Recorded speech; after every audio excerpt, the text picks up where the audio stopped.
Hey yo, sorry about that. I started the stream and then I forgot to click on ultra low latency. So my apologies. Anyway, how the hell are you guys? Hope you guys are good. Um, I'm feeling dangerous today. Feeling real dangerous today. Um, Again, we saw the gamma fight going on MULN yesterday. That is continuing in pre-market. And it is way down. I'm considering buying options depending on price action at open. If it dips even more, I'm just going to look for a low and try to bottom ticket, I think. I can't tell you an exact buy-in time or anything like that. You know how I am. But, I mean, I like to be as transparent as possible, too. Which I think the entire SEC should be. But, hey, it's, again, a conversation that I feel like I have quite often. Let's see. Bitcoin's at a very dangerous level for us. I'll show you guys that in a second. Let's see this.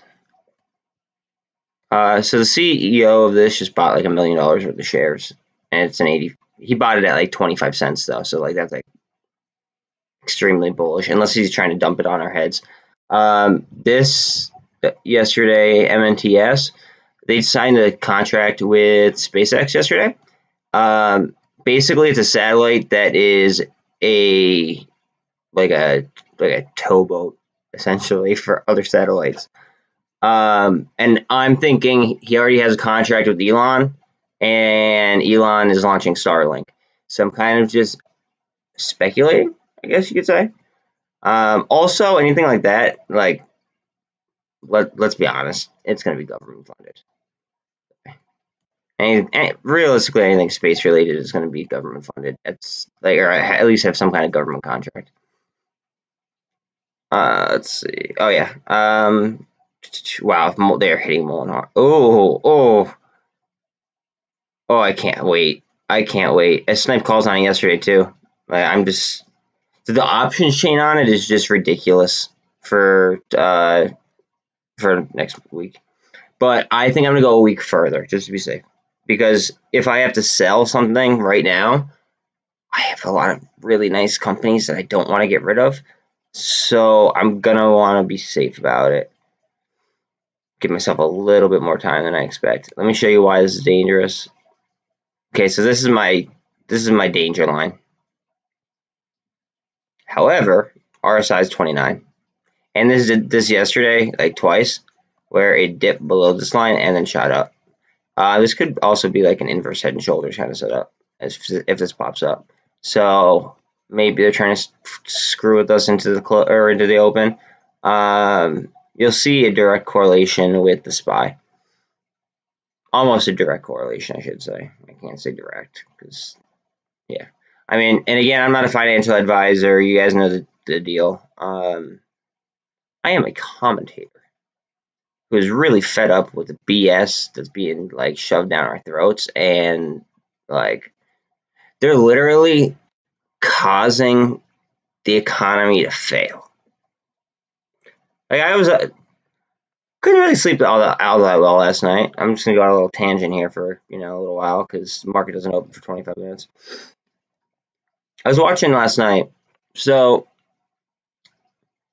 did you know the left, and this doesn't have to be political at all. I'm just, obviously I'm going to say like left and right, and yeah.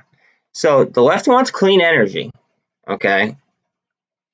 Which, they're transporting natural gas by truck rather than by rail, okay? Which is way less safe, okay? Way less, I guess you'd say, in an amount, and way worse for like greenhouse gases and carbon capture and all that kind of stuff, okay? But yet, they will not sign the amendment that will let them do it by rail. So they're blaming Russia for like, you know, the gas and oil and all that happy stuff. We could do all that domestically.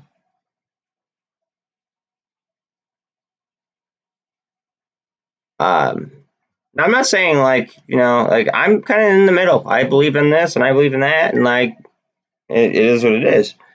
But Ted Cruz made an excellent point, and I actually recommend YouTubing him, YouTubing it, and checking out what he had to say about it. It was like 2 days ago. Also, they did find Hunter Biden's laptop hard drive like 2 days ago too. Very interesting stuff, especially since the stock market is T+2. I know that politics, you know, one may say like, well, what does that have to do with politics? Or what does that have to do with stocks, Jonathan? Politics have everything to do with stocks. Well, it's not so much so the politics, because realistically, like if they remain like around the same type of policies, it won't affect the economy as much. But if they have like a radical change, like they did, it's gonna affect the stock market. And they have the power to fix it right now. How crazy is that? All they have to do is drop the lawsuit on XRP, and they could literally put all of the debt on the ledger.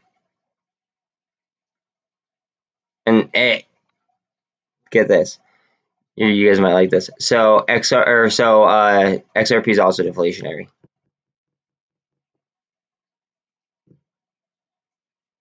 Go figure. Go figure. Let me get my chat screen up. My bad. Let's see.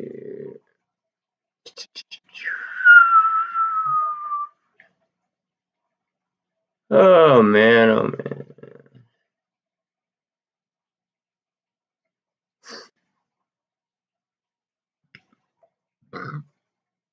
No. My bad about this. I'm gonna get some more text in a second.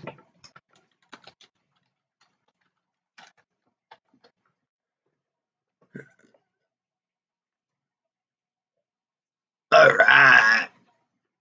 So if you are in chat, say what's up. Let me know what kind of plays you're in. That way I can monitor them for you. I can also run Ortexes, do all that happy jazz as well. So I'm gonna do my top 4, I guess you'd say, squeeze plays at the minute. And now there are some that are there that I'm just not gonna go through every single time. But BBIG right now is a net borrow of 0.8. Cost borrow minimum is 47.36 with an average of 64.83. AMC. Let's see, I'll actually refresh the page here. Net borrow of 0.02. The float is 20.7%. Now the cost bar on that is very, very low. It's in the ones, so, but that's always low. Let's see here. GameStop 0.3 borrow. Okay. That makes the float 21.35. The cost borrow minimum on it is 8.27. And the average is 8.82. I'm just like wondering like where they're getting all this ammo from in order to short, because I feel like if everybody shuts their shared lending off and we own as much as we think we do, how in the heck are they coming up with these shares? But you know what? Maybe that's why there's a DOJ probe. Makes sense. So here's something that makes me very, very intrigued. MULN, MULN. Net return right now. I love that candle on Bitcoin right now. We need to get above that level. 25.4% of the float is shorted with a net return of 0.3%. Cost of borrow minimum is 116. average though is 363%. Yesterday it got as high as, it was like 600 and some percent. It was a gamma battle all day yesterday. And you know what? I actually want to check this out. This is why it was a gamma battle. They added more. They added more. Holy crap. All right, so yesterday this was in the 22s. And that's deep in the money puts. So then the negative gamma would go against our positive gamma from the calls. Okay. Wow, this is intriguing. It's very, very intriguing.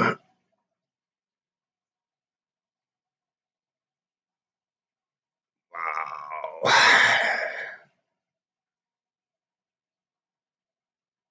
And this is such a ramp. Like, look at this.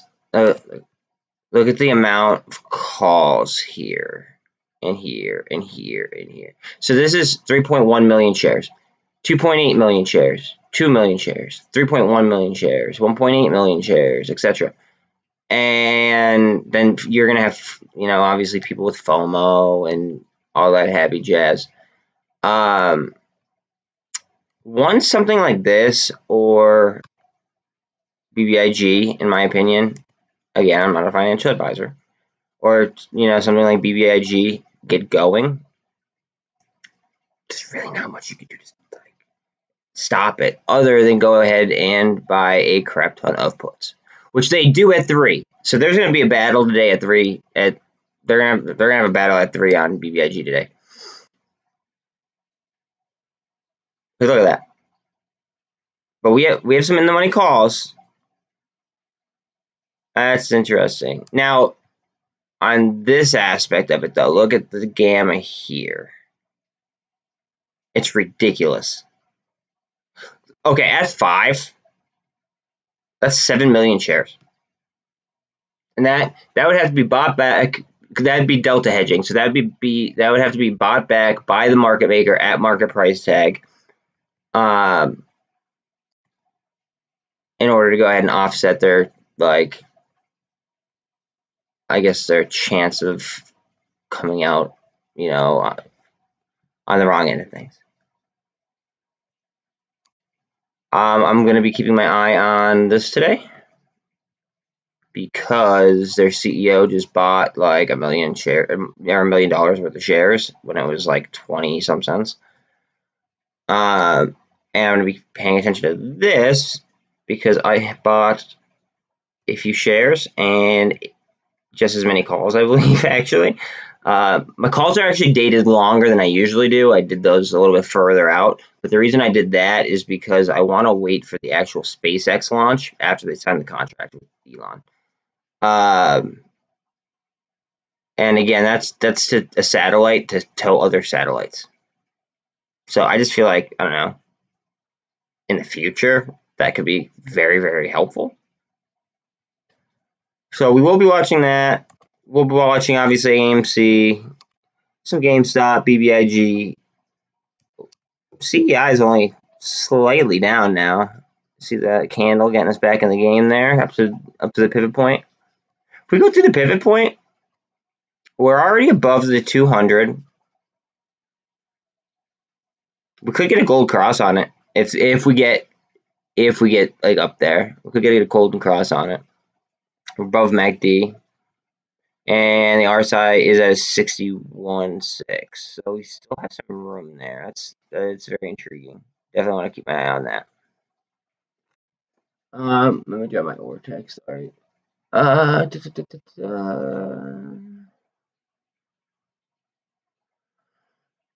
gonna have my eye on EVGO today. IIPR, because they just had a share offering. I have preferred as well.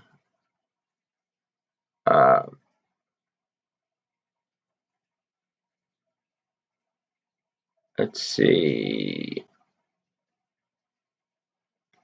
Oh, my Nile contract expired today. That's a bummer.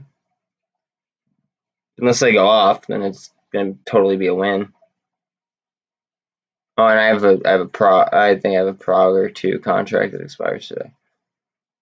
It's alright. And I know I have some Q contracts that I took out. Just because I feel like today is going to be a good one. Feeling spicy, feeling dangerous. C3AI, they are going to connect all ISO 222 compliant tokens or coins to the Swift banking system. And they are a BlackRock child. So, with that being said, I am bullish, and that will not be one of the things that I will sell in order to go ahead and buy more MOLN contracts. But they are on SSR, and I know that really doesn't mean much, but if they stay this low or they drop even further,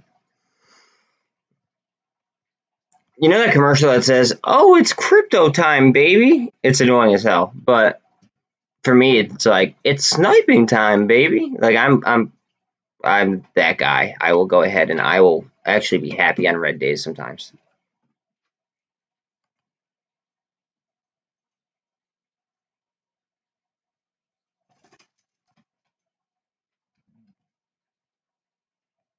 Wow, they didn't even start. My dog's already crying. What's up, baby? You're just outside.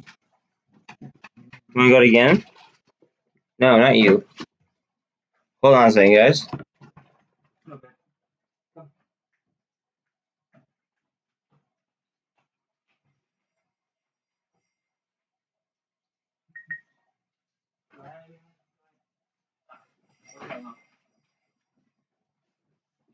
Sorry about that.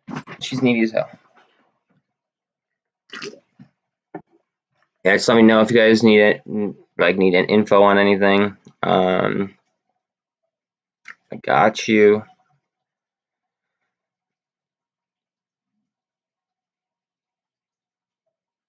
I just don't see 4 bad days in a row. I don't.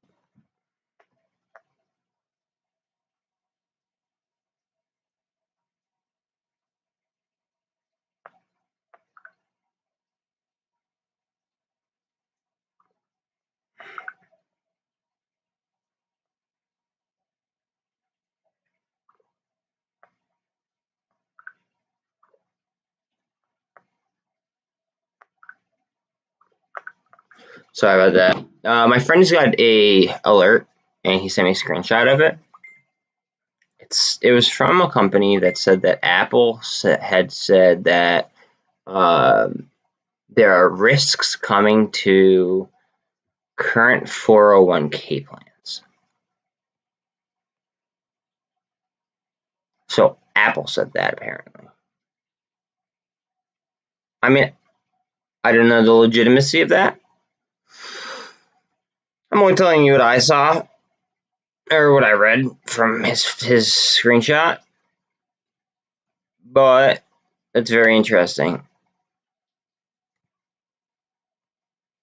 I want to see this bottom out really bad. I'm hoping this is the bottom because this is where this wick is right here, and it's kind of, I mean, it's not a technical double bottom, but I'm really hoping to get some strength here. We do not want to be below 43,000. If we go below 43,000, I might have to spend the money that I was gonna spend from selling a blue chip. I might have to buy some puts or some SQQ calls or something, and just to be safe. I don't know how to play that actually. Like I don't know how I would. It's kind of like a more in the moment type deal for me.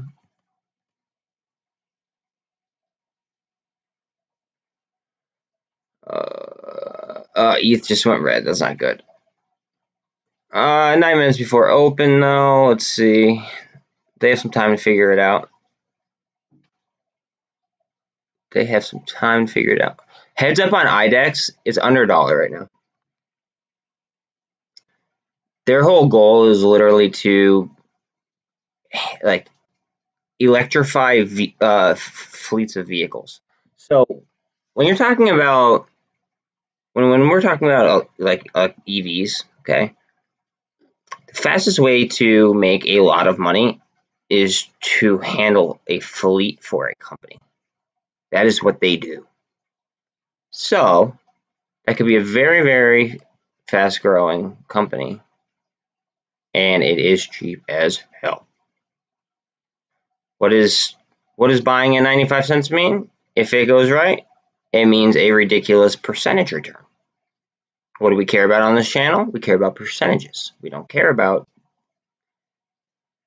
averages and this and that. Yeah, like I like having low averages, cool. But if I were to buy MULN stock right now, which might be a possibility, I'd be averaging up. I don't care. If I believe in if I believe that the stock is going to go higher and that I will go ahead and I will have a better P&L, I'll do it. I feel like anyone who wouldn't is just, I feel like that's a very dumb logic. Everyone's entitled to their own opinion. I mean, if that's how you are, that's how you are. I just think it's very silly because I want to make the best amount or the most amount of money and have the best P&L as possible. I don't care about the average.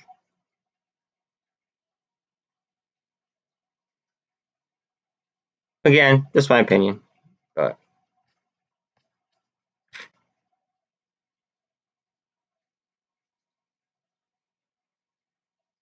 what kind of volume we're looking at? 170K. Wow, 4.5 or 4.6. Interesting. This is swinging up on the MACD. RSI 62.9. And we are at the VWAP. VWAP. A little bit of volume right there. I have so many AMC calls today. Oh, I have so many calls expiring. So at the end of the day today, for like the last half hour, I might be rolling a lot of stuff, and I might need to focus on that for a minute. Just fair warning. 1 second. I think that's my stock chat here.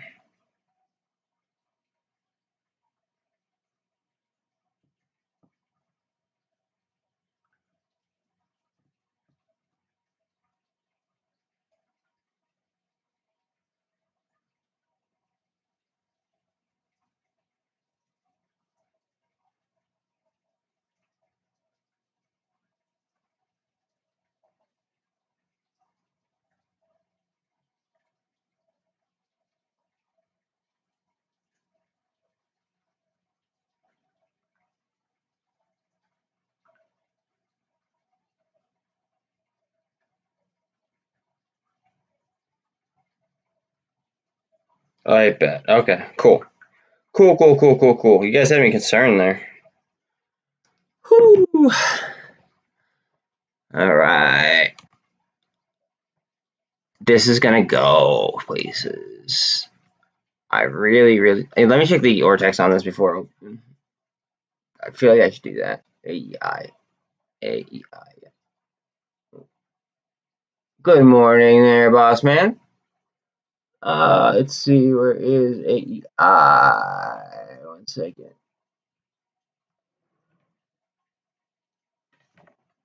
AEI.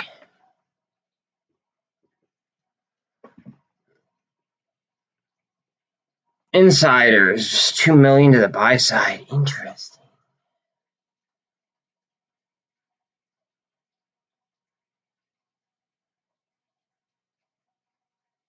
So the utilization on this is funny. It's only 39.34. Yesterday was slightly lower, I believe 34. And the amount of volume was just absurd for the average 3-month. So keep that in mind. The float is getting bigger. Yesterday it was in the 3s. Today it's 4.04%. The cost to borrow is 21.7, and that's across the board. That's average, max, minimum.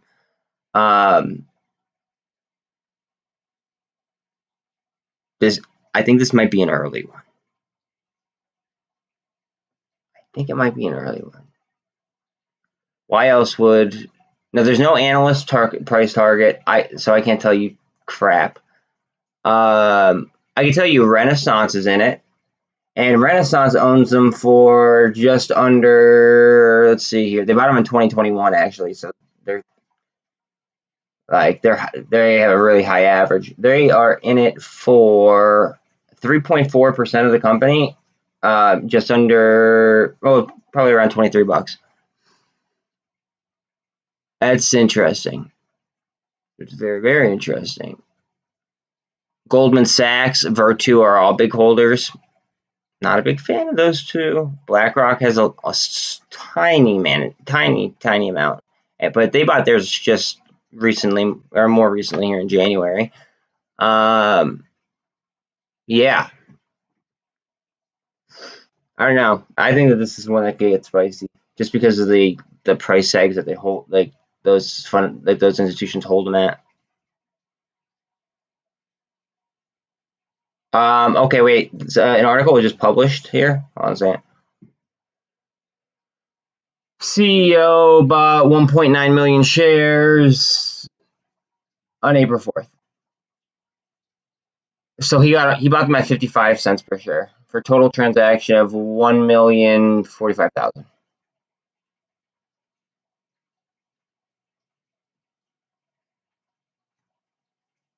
So the CEO is spending over $1 million. He believes in himself. Floats 76.7 million. I'll actually check the MULN stuff because we're getting really close here to open. Cost to borrow max is now 395 and a net return of 0.45. I think that things could get very, very spicy today on that. Extremely spicy. Let's see. No changes on the other three that I mentioned earlier.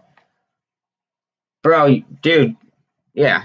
I mean, you have we chat and stuff, so I feel like I check my phone every now and then, occasionally anyway. All right, what do we got here at open, guys? Good luck to everybody today, by the way. And this is cross over the 200, but I'm not going to pay attention to it this second because I want to look down here. I don't know if I want to watch AMC real quick or MULN. I'm just going to pull up AMC because I'm sure that more people would be in AMC.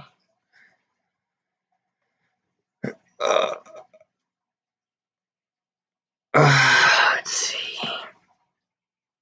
I feel like open is always like I don't know, it's just a roller coaster ride. We're looking to have multiple crossovers actually if we do go green. All right, what do we got here? Almost go. Come on, 3/4 of a mil. I'm looking at volume. I know volume's a cause there. It's an effect or like a side effect, not a cause, but so I can gauge what kind of demands in the market right now. Look how low MULN is. Oh, I should have sniped. I should have watched the MULN chart. God dang it.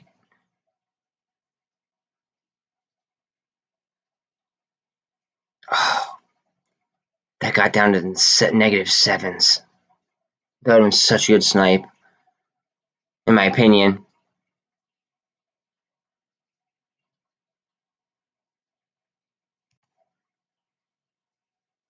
Yeah, I'm not gonna get that again. This has so much gamma behind it, like I showed you guys. We could literally just go vertical. Now, if this goes, let's say this goes, chances are BBIG will be right behind it because of gamma. Chances are AMC will go with it. Chances are GameStop will go with it. CEI would probably go with it too because that went vertical for a little bit yesterday.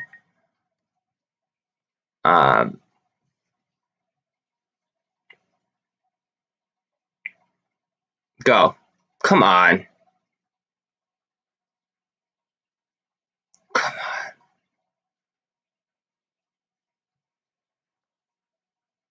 Where did this battle yesterday? I want to know where this battled all day. Wait, hold on a second, I forget. Alright, I remember now. Right in this area is where it battled. So there's going to be a lot of resistance there. I'm calling it. Just because there's so much supply and demand that went on in that area. It's just... But after we get through that area, it might go like butter.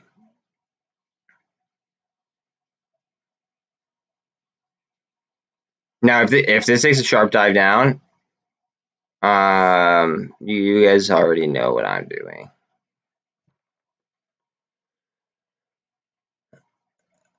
I'm not gonna like doing it, but I will do it.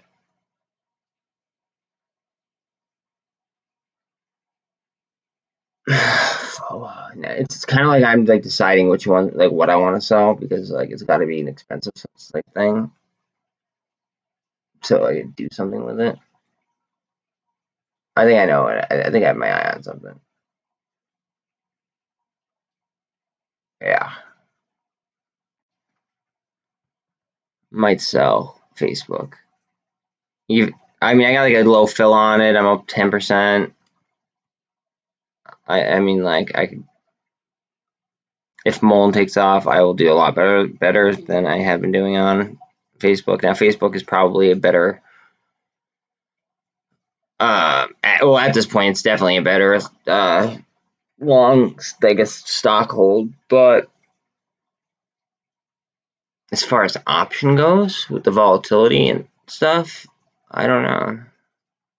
Oh my god, okay. Dive down a little bit more. Okay, hold on a second.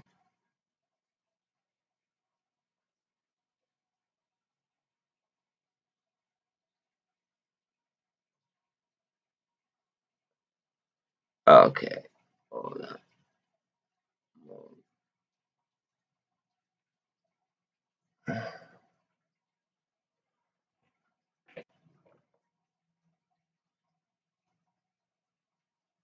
Come on, come on, come on, come on, come on.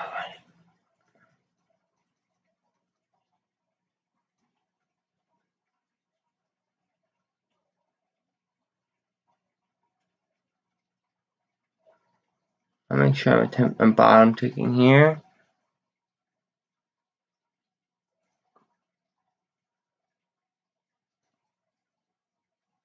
Okay, alright. Oh, crap. I thought the RSI was too low. As soon as I did that, god dang, I bet you I just probably $40. I bought them for a little bit out, just because I was selling a safer long hold. I want to at least be responsibly irresponsible. Big bloody day today. It depends. Let's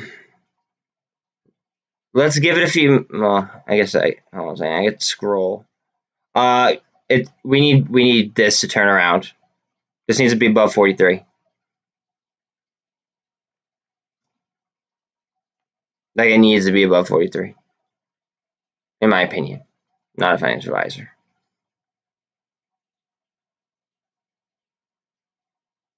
I mean, it's already it's at the level where I bought them, so it is what it is. But I bet you I could have saved myself like $40 if I like waited like a millisecond. That sucks. I want to see the options on it actually. Did they change? More people are buying fives. Oh, I hate that. Yo. Please look at the gamma. If you buy fives, you're buying a lottery ticket. You're not even affecting the gamma. Think about that. Please.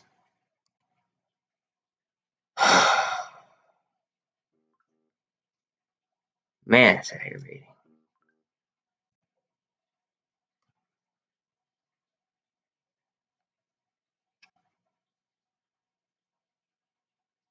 If the whole goal is to use your money as leverage, but in order to affect the price action, not Yeah, that's what I'm thinking. Huge red candle on AMC. I mean, they do that at open though all the time. Hopefully you're not.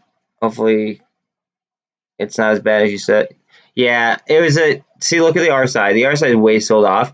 And also, welcome to the channel. I don't think that, you've been here before. I mean, we know how AMC is.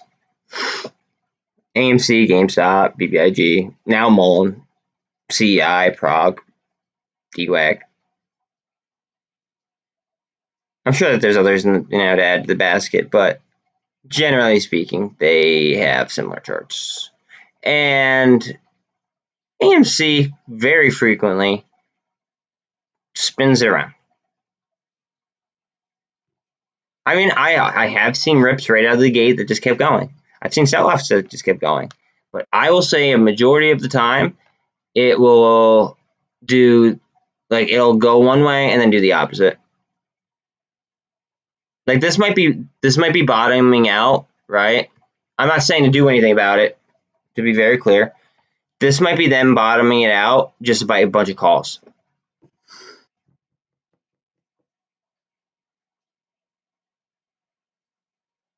Like, think about how cheap the calls would be right now. Like, look.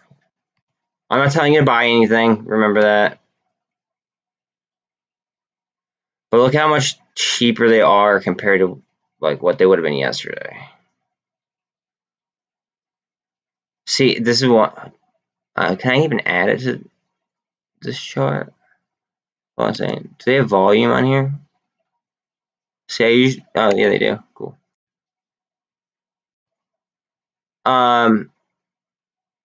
Anyways, let's see. Where's volume? This is why I don't like this platform all that much. I just like it for charting. Like they could literally just be using this area to buy calls. That's it. We really won't know though for like a few minutes. I want to look at this real quick because I just splurged.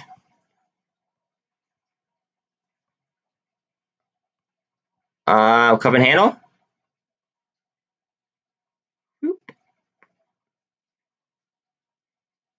Maybe.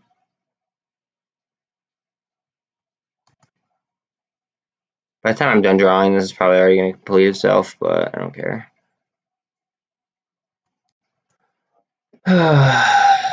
Nope.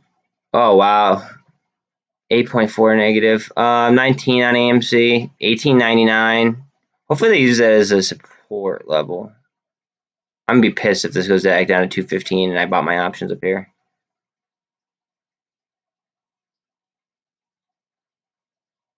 Okay, that's better. AMC finding support at 19 looks like. I don't like GameStop. Let me show you my level here. So on my charts. Yeah, look at the 10-minute chart. This looks super steep. 1.7 million. Yeah. So here are my levels on GameStop.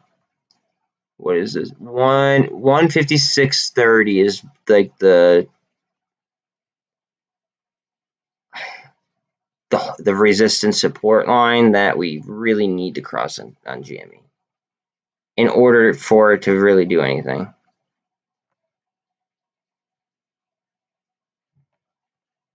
Check out BBIG real quick.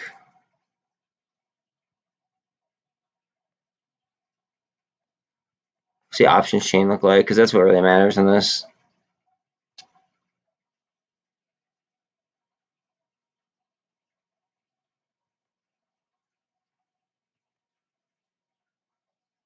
Look how they're adding more puts at $3 on BBIG. Just saying. Don't like it. Personally, do not like it.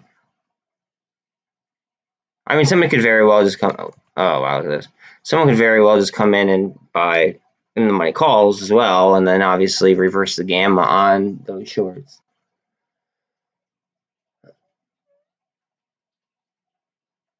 SEAC.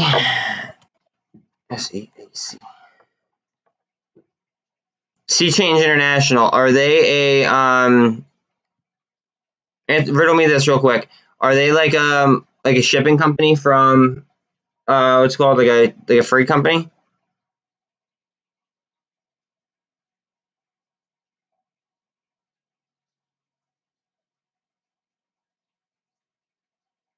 Oh, wait a minute now.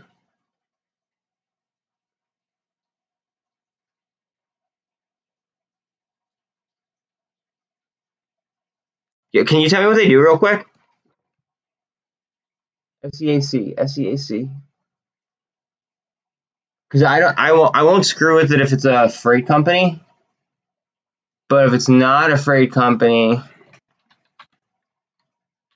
maybe I will.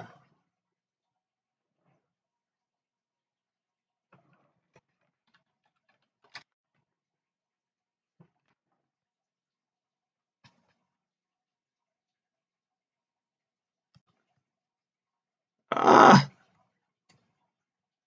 okay. I'm liking the look of that. Application. Oh, it's a software company. It's a software company. Okay. All right. See, that's a a segment I could screw with. Let me look at their balance sheet. They're worth way less than what they were worth in 2018. Obviously there was the C word in there, so kind of that kind of hurt it. But you also think from a software point of view, because of like chips and how far along we've come, you'd think that they'd get stronger though. What are the shorts looking like? Let's look at that.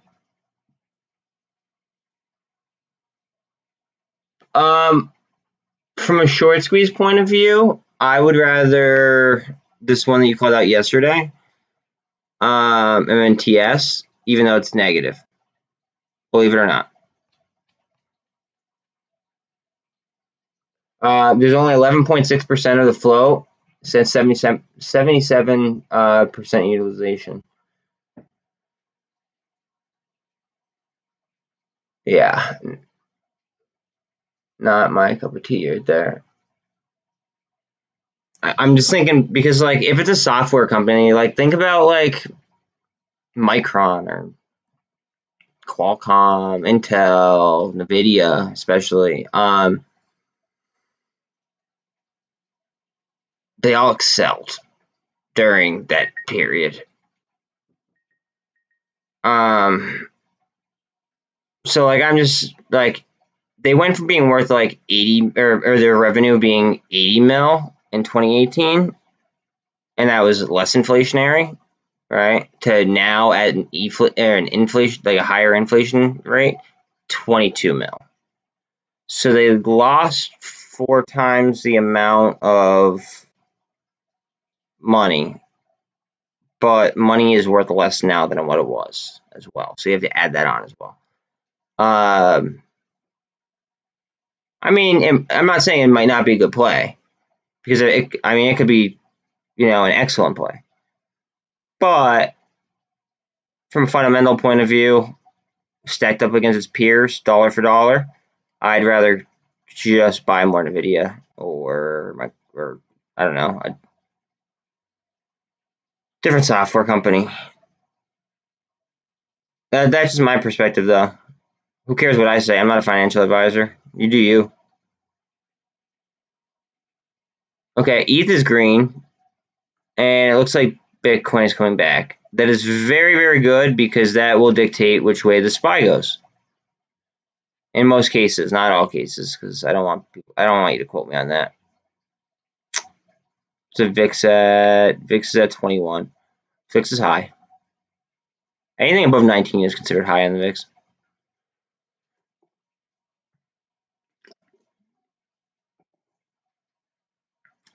The lower the VIX, the higher the SPY will go, probably.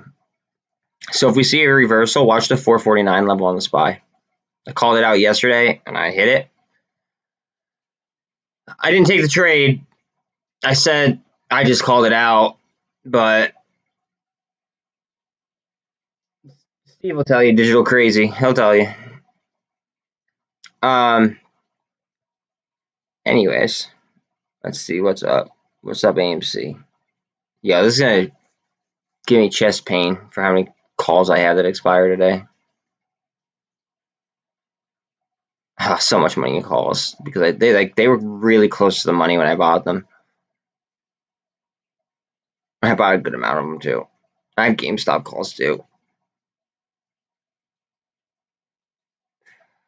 Oh man. Hey, that's the risk that you run when you play with options though, right? Let's see. BBIG looks pretty jumpy here. Hold on a second. So try to get above the 200. Got shot down. Now we're getting some support here off the 48 as we try to cross the MACD. I'm very intrigued by this. If it gets over the 200, we could move. MACD curl on GameStop. So that might have been its bottom there. Hopefully.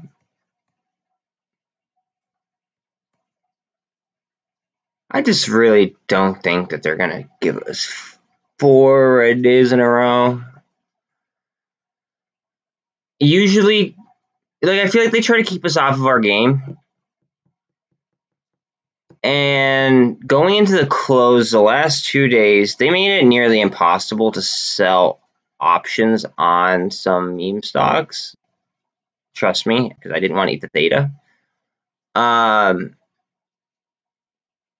Which is why I still have them. But I want to roll up and out a little bit. I wanted to be a little bit higher out of the money. And I wanted to give myself a little bit more time, but keep, the same exposure. Obviously, depending on the option Greeks, though, because sometimes it's better to even be close to the money. Anyways, the last 3 days, they made it very hard to sell options at the end of the day. But yet, they do play psychological warfare with us. And I feel like they would want us to kind of get into a routine of, hey, it already happened 3 days in a row, and Fridays are usually red, So, like, maybe they do the opposite. I don't know. I'm not a psychologist either. Hell, I'm just a guy that does research and has been here for quite a while. So, just trying to pick up on some tricks, I guess. Some BS that they pull.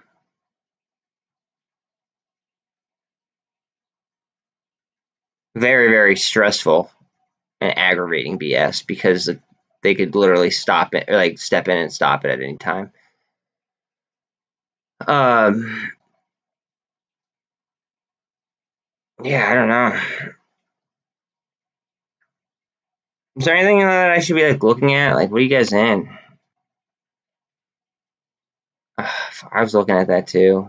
Oh, what is this?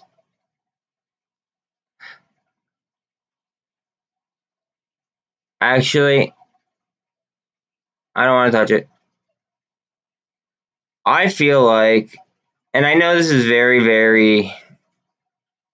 Now, this is one that is a legitimate play. We all know that they were called out for naked shorts. Okay. But I feel like a lot. I feel like since MULN came out and it got the attention of retail investors, I feel like a lot of random runners, and I say that as I bought this stuff that's currently down, which is funny. I feel like a lot of random runners have come out and then just got pulled as if they're scalping. Agree with me? Disagree with me? To be honest, I really don't care. It's my opinion. We're entitled to it. I'm entitled to mine. You're entitled to yours. But it's the truth. Actually, it's not. Yeah, so it's not opinion. It's like it's a fact. Like a lot of runners have come out. So I'm not lying. It's just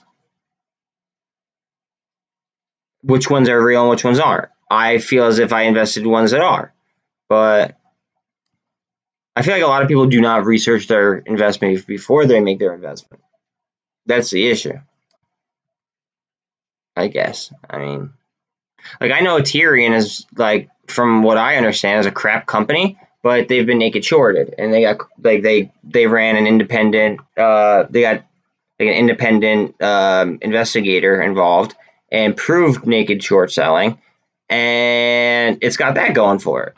Okay, but I've heard that their product wasn't so good, and that it was being sued by, I believe it was a pretty big name. So, like, do I like it fundamentally? Not really. If it's getting sued by like the biggest person it was providing for, but on a short basis, if they prove naked shorts on it, then yeah, I like it. I like anything that that is lawful. ETH is now green. Let's see if we get a reversal. Okay, this is off of a big support line. By the way, if this is your first time in here, all of my wide lines are heavy resistance supports. Red lines are usually like really bad. Yellow not so bad, just levels. And then standard lines like this, just kind of like average. I do also speculate a lot with my lines. Like for instance, I'll do speculative line right now. Boom. Boom. Wait, I will go back. Boom. I know that that's not how you're supposed to chart. However, I can say that more often than not, it will be within arms. Well, an arm could be pretty long. You could have some go gadget arms. It will be like a smidge away from that line for a good little portion. Let's see. Are we going to come back here? Hold on a second.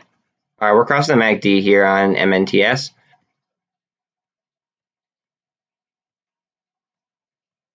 A nice candle right there. We got a crossover. We got the 13 over the 48. 24 is coming up to the 48 now, and we are approaching the 200. If you're looking for a long play, research TW. They got news 2 days ago that they are, that's not financial advice, it's just news. They got news 2 days ago saying that they are going to run the AI for bond selling. So government bonds. So the yield curve inverted twice this week, when prior to this week it has not inverted since 2007, right before the financial crisis. So the fact that it inverted twice this week, that's a little bit alarming. But that's the software that they're going to use in order to go ahead and I guess sell it or auction. I guess that's technically how they do it, is they auction bonds off. IWM's down. VIX is at 22 now. Don't like that. SPY's still at 446.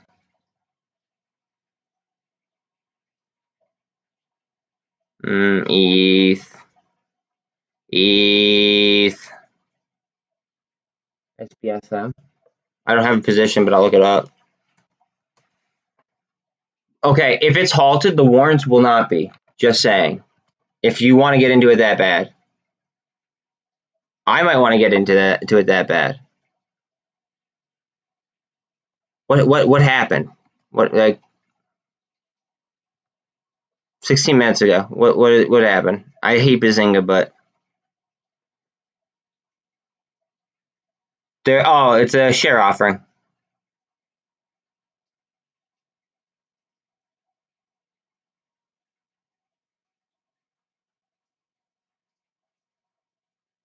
But see, that's very interesting. Destroying cancer cells.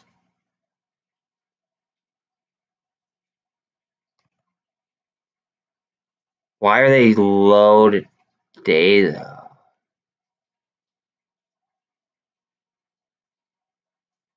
Wait, it said why they were low, but then I got... Oh, because of the offering, that's right.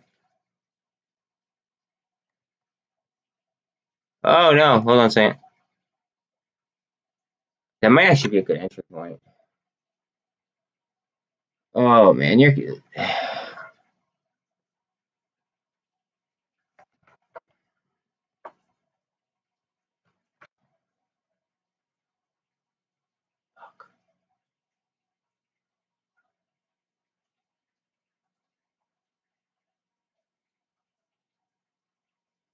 I don't know what I want to sell.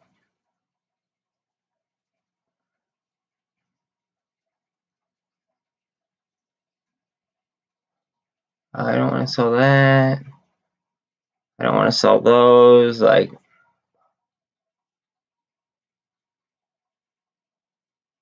I don't think I'm going to sell.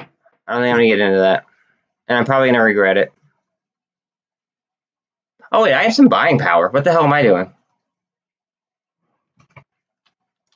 It's not much, but it's something.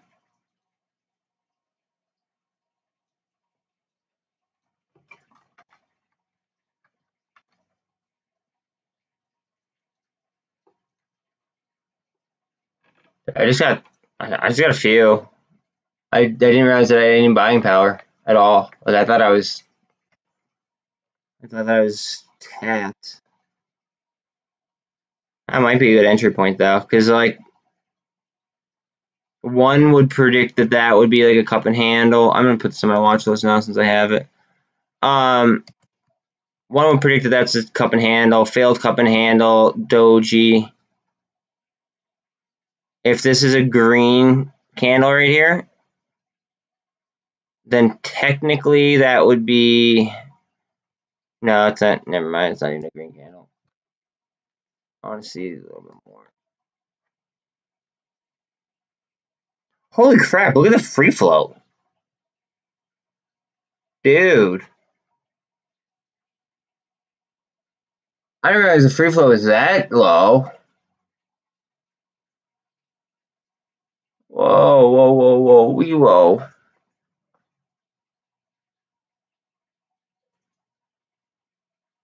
Okay, hold on a second. Now we gotta talk.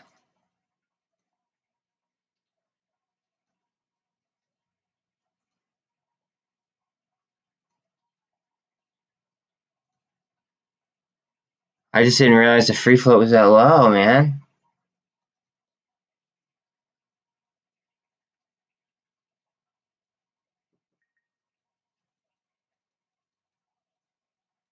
Ah, crap.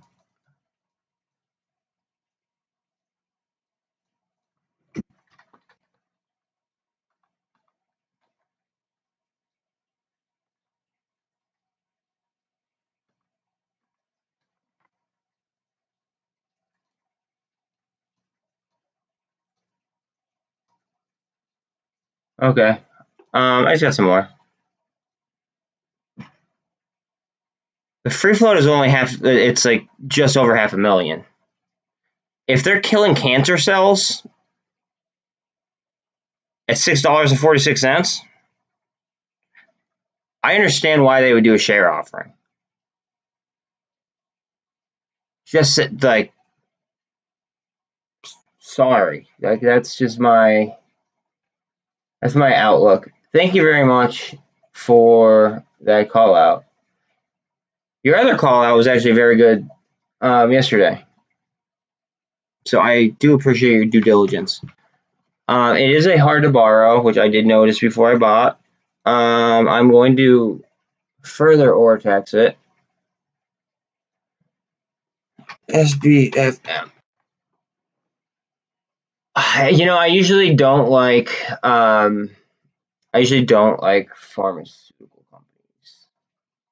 Whoa, there was a short squeeze type 3 on it with a interesting. Okay, hold on a second.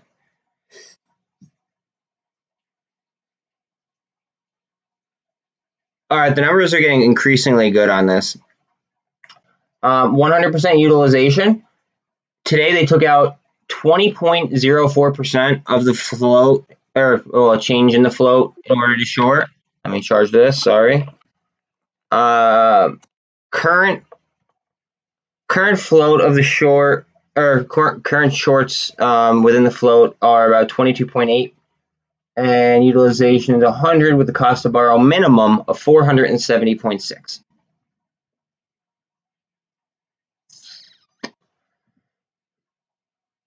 But if they're killing cancer cells, this could be a potential good short squeeze and long-term play.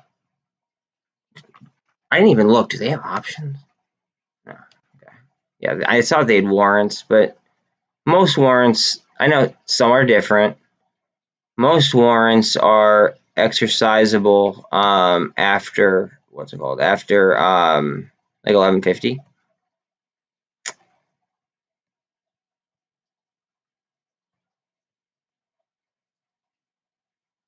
So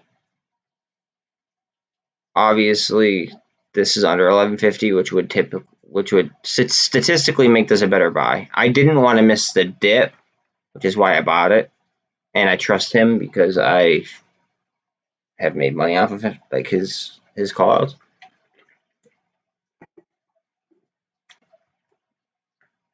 I kind of want to spend more money on them, but like I don't want to sell like a blue chip, another blue chip to do it.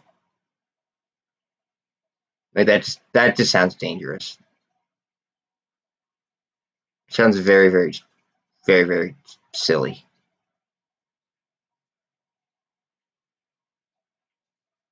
Watch, they'll add options to this like next week or something. They do. It's all supply and demand based. Like if you notice, sometimes they raise like the strike prices and stuff. I do not like when they raise the strike prices.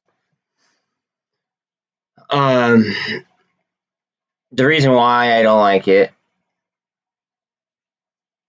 is simply because of some retail traders not properly using the Greeks. They treat options like scratch off lottery tickets, and they don't use statistics or math when they play them. That's all I'm gonna say about that. I appreciate like you guys taking the time to try to learn it, but go learn it on like TD Ameritrade where they have a paper account, please, before you either add negative gamma or waste your own money not adding gamma to the situation. Because then it's just, again, it's like, will it hit?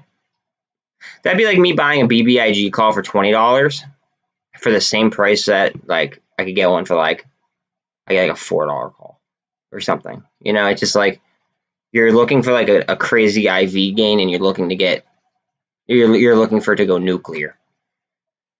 Like I get the premise, but I'd rather hit, a bunch of singles than hit one grand slam and then strike out forever.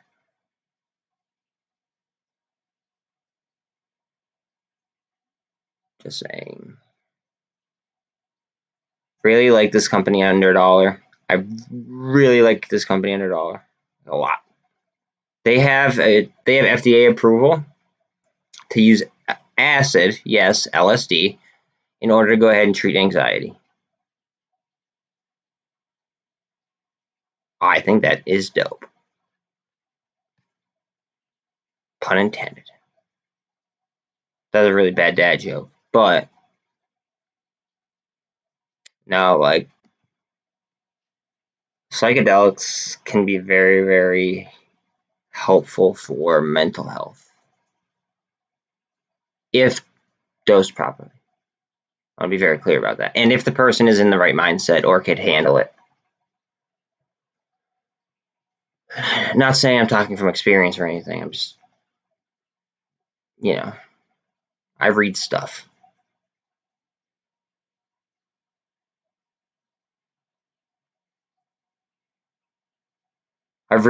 Man, I missed the bottom tick. I got really close to a bottom tick on it, but I didn't get the bottom tick. Yeah, I got it like right. That sucks. I got it like right here-ish. Hopefully at the end of the day, it ends up being close to a bottom tick, but right now it's kind of like mid. It is what it is.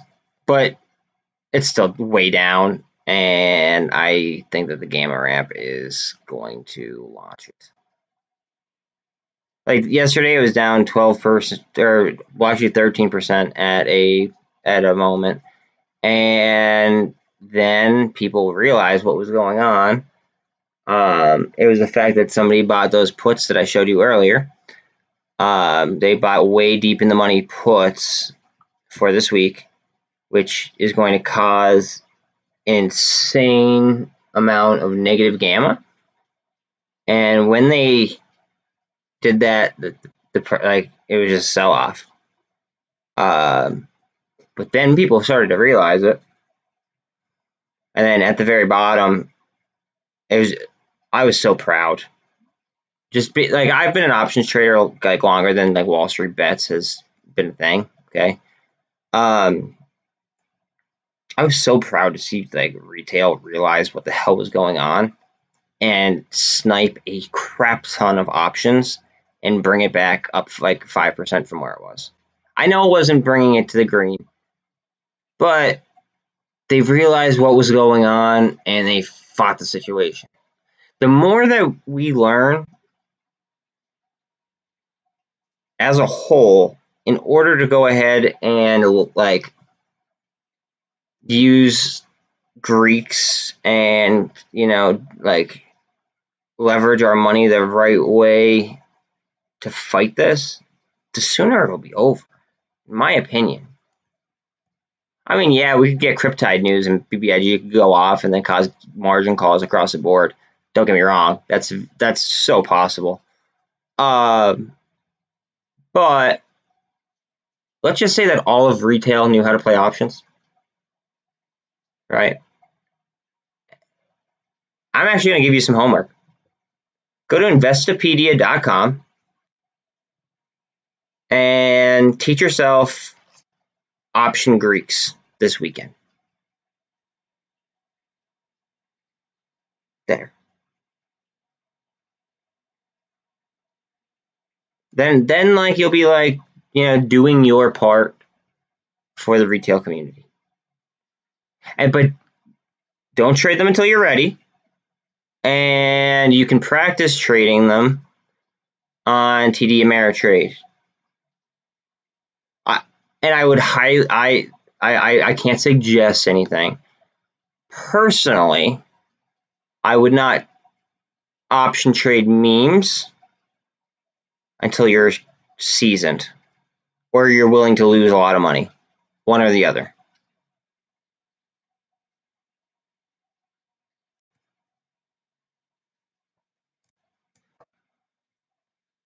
Because like I've made a lot of money in options, I've lost a lot of money in options. I've made more than I lost, but like if you don't know what you are doing, you will lose. All right, I'm not even going to draw it, but picture a flag from there to there. It's like I think that's going to catch some momentum. It might come down to resistance and then pop, but I don't think it goes past that line. And it's consolidating. Look how it's consolidating.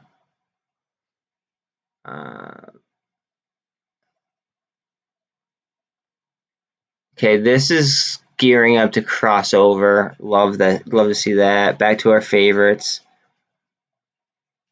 AMC's catching a bit. A little bit. Yeah, we bottomed out right there. Congratulations to whoever sniped it. If that ends up being the bottom, because, I mean, you never know with these.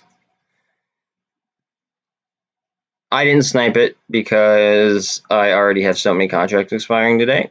And I don't want to do that to myself because that's just reckless. We are gaining some ground on the SPY. TLT is also coming up slightly as well. That's because Bitcoin's coming up.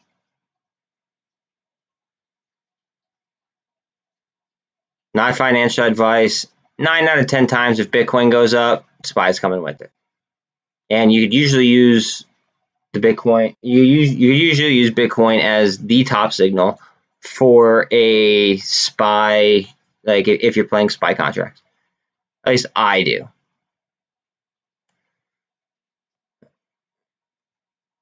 Works for me.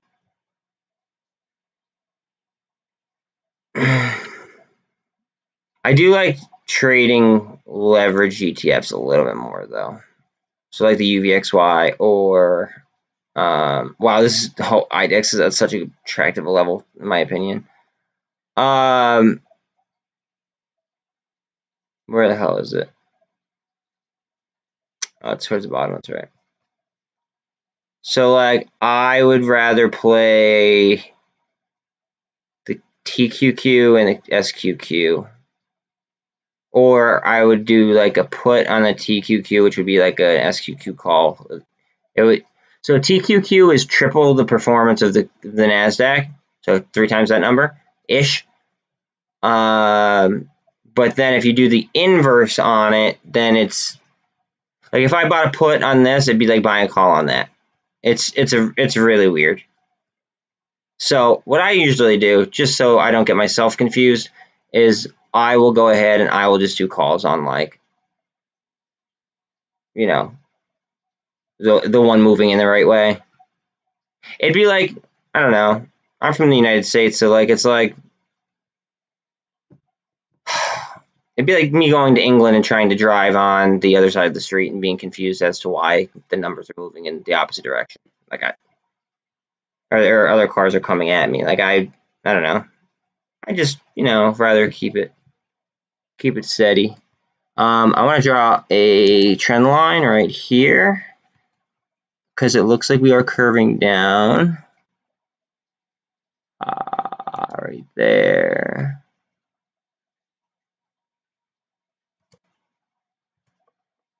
Now this might be a cup and handle. If this could keep itself, could come down here and try to base at, at these lows, but obviously we're getting some demand pullback, so it might just be like a straight cup and handle from there. Yeah, go.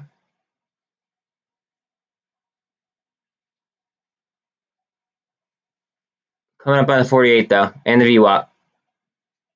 All right, this is the VWAP. Might pause for a second. Oh, right through it. All right, what about the 48 though? What about the 48? Come on. If it goes through the 48 and like it just went through the VWAP, then it's strong. Okay. As suspected, it slowed down a little bit, but it made the MACD look a little bit better by its actions right there.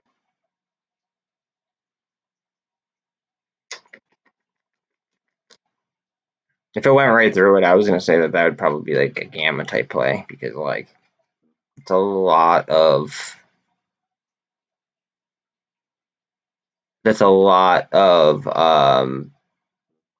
like supply in that area.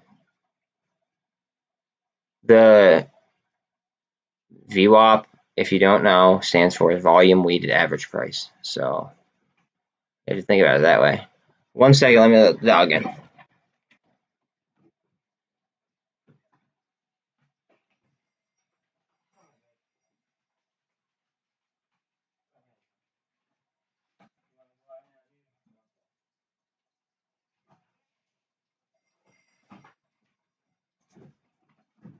Sorry guys, I have an assembly of 2 dogs that it just, back and forth, back and forth. So in a minute, I'll probably have to let him back in now. Let's see. Okay, MULN just, okay, I saw a little flash there. All right, MULN crossed the MACD. We are slightly under the 200. However, we just crossed the 48 on the 24 as well as the VWAP. and 13, obviously. Now, I know that I'm on a 1 minute chart, but that's because I like to see structure. Watch for a cup and handle right here. Like, yeah. I'm gonna draw a line. Fuck, screw it. Let's see. Bang. Somewhere around there. See that right there? That candle ended. These two candles obviously ended.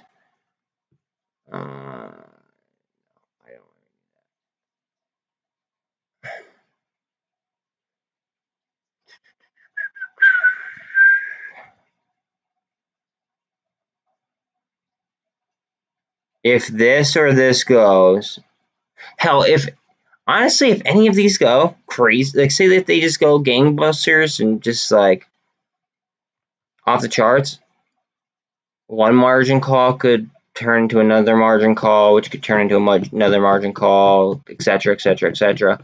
I've been saying this for a while. All it takes is the right one.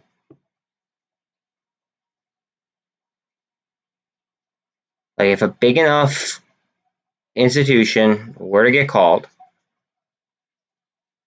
the domino effect from it would most likely cause others to, just continue the trend.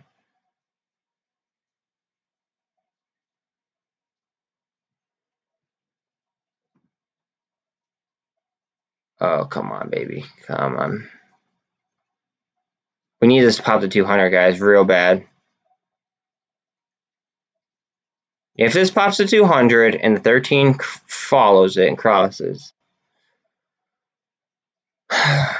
we could really, really see something special across the board here.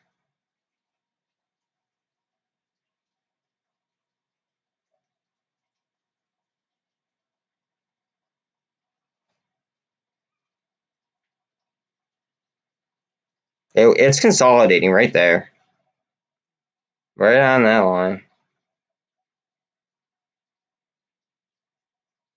Which tells me it wants to move. Tells me that MACD wants to twist up.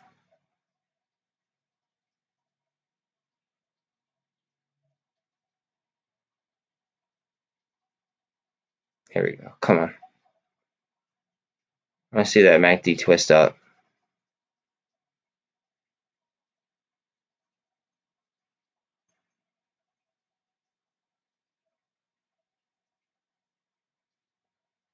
Alright. Saw a little bit of movement in the EMA for like a second. And then it just got pushed. Here we go. Alright, that was a nice show of strength. Right back down. But see how that MACD twisted like ever so slightly? Things like that. Football is a game of inches. The stock market is a game of pennies.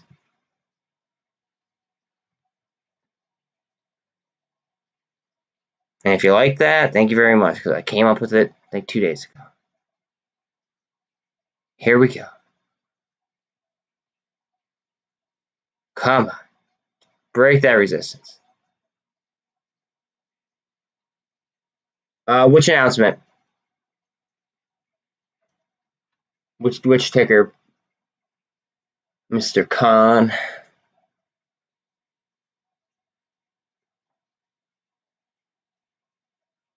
And yes, my peripherals are that good, because I have you guys over there. Are you talking about the Tide announcement? Major 500 companies. Are you talking about the the announcement? Oh, okay. So the CEO made an announcement that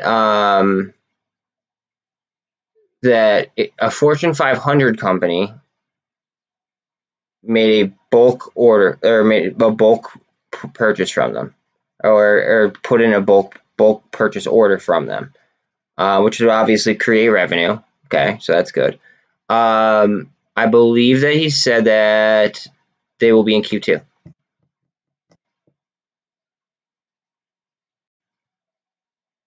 I'm like 99% sure he said Q2.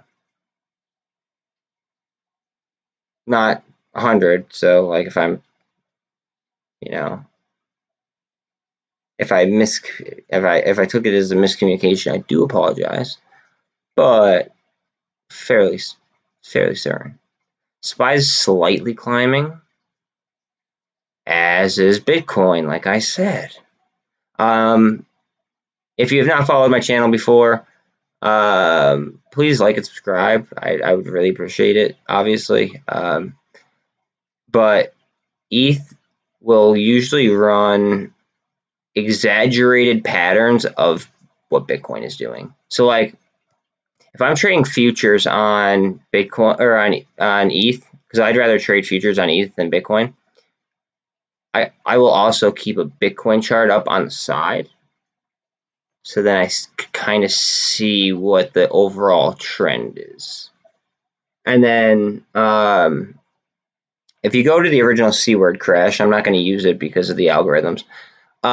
If you go to the original C-word crash and you overlay an S&P 500 chart over a Bitcoin chart, you are looking at why Bitcoin is as relevant as it is. And the reason why is just simply because of the inflation rate of it.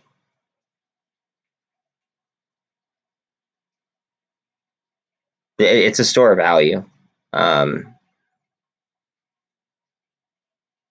got a lower inflation rate than the US dollar, which is cool. And then eventually there's going to be a finite supply, but it's still inflating at the current time. I just prefer other currencies. I want to be in on the currency for the original ride. Great call out, Steve. Great call out. Just saying. I want to be in it for the original ride. I don't want to sit and wait for years. And I also want to, what's it called? I also like to go ahead and compound cryptocurrency.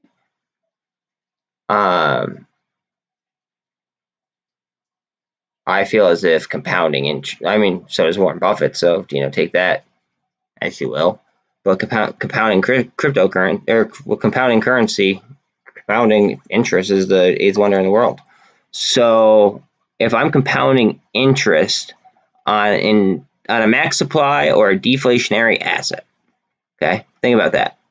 Okay, you're compounding interest on something that is not going to inflate on you. I mean, it's like your floor is rising and you're getting more. Kind of a win-win.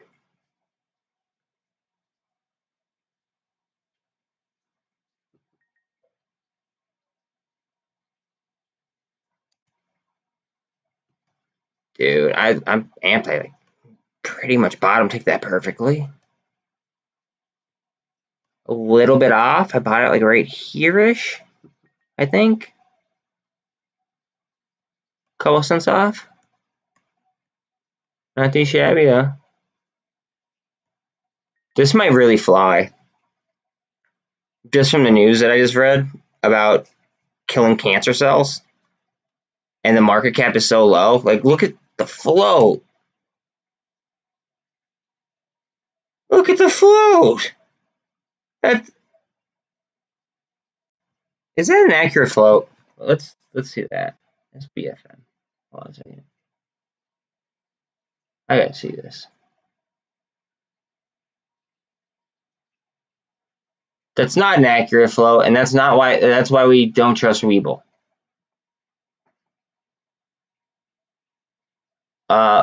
We use it for charting, but we don't trust all the info on it. The free float is actually 6.5 million shares, which I will say is still a pretty low float.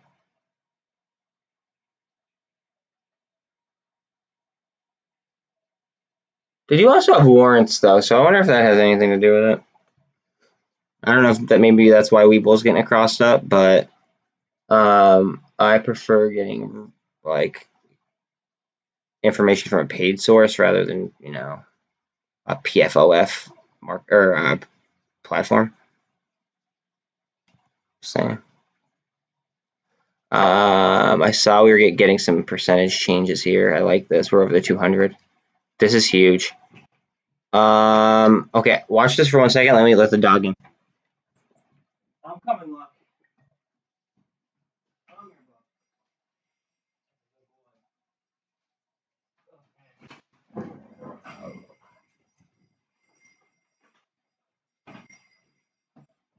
Okay.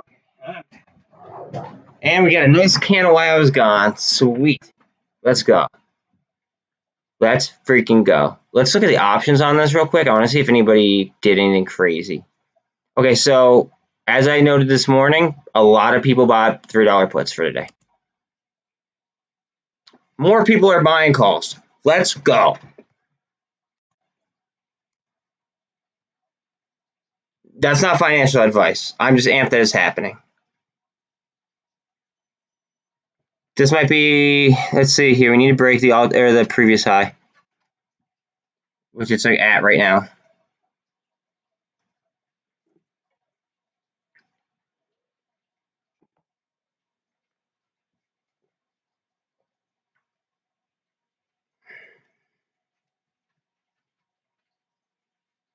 GameStop's only like 1% down right now. That's getting some grown-up candles, I think. I kind of want to switch over, but at the same time, I know how important this is. If I see it go like to 1%, like physically, I will go to it. But right now, this is a very, very important level. We need to break this high and hold it. AMC is 4% down now as well. MULN's 5% down. I bet you Bitcoin's pumping without even looking.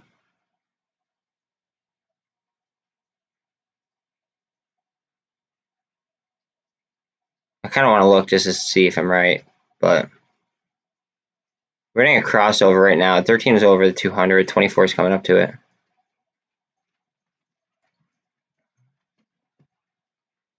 $24 is already over the VWAP. RSI 68. AMC is just under 19.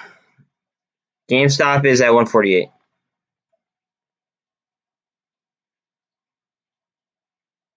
It's higher than it was earlier, so that's good. Okay, now we get a green candle here on BBIG.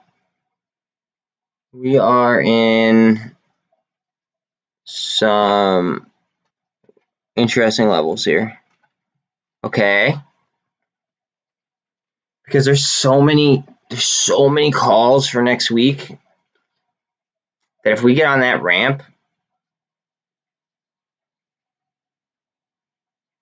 things could get crazy. I think that they're going to try everything in their power to keep this away from getting on that gamma ramp.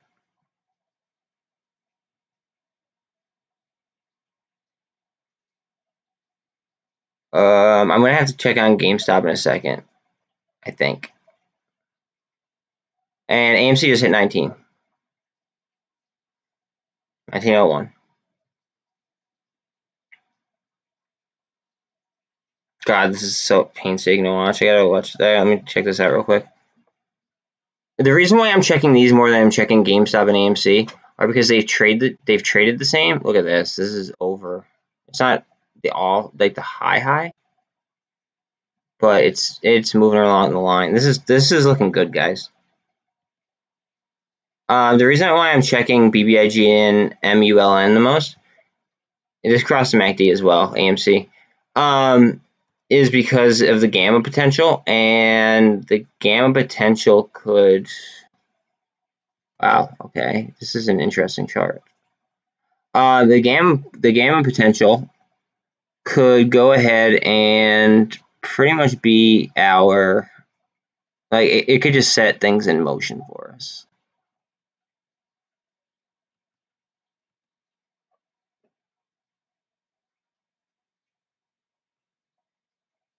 under a percentage on GameStop. I promised I'd look. Okay, we're over the MACD. 900,000 shares. Over the 200. We need a follow through, and we need that 13 to get across it as well. Yep. Yep. Let's get above that pivot point. Please. Hurry, please.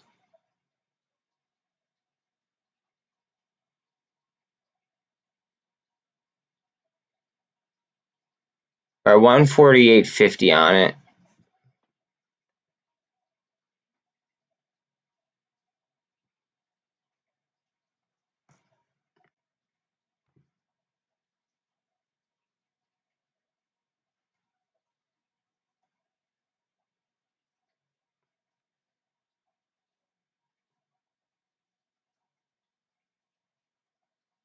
Oh man, this is so close.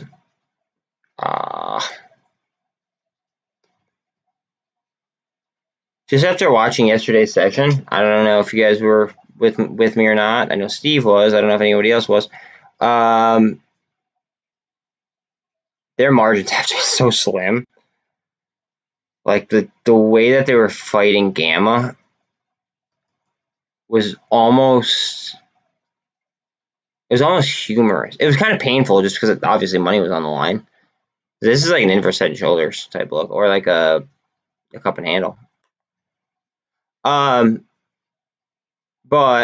it was almost painful how like it was just barcoding.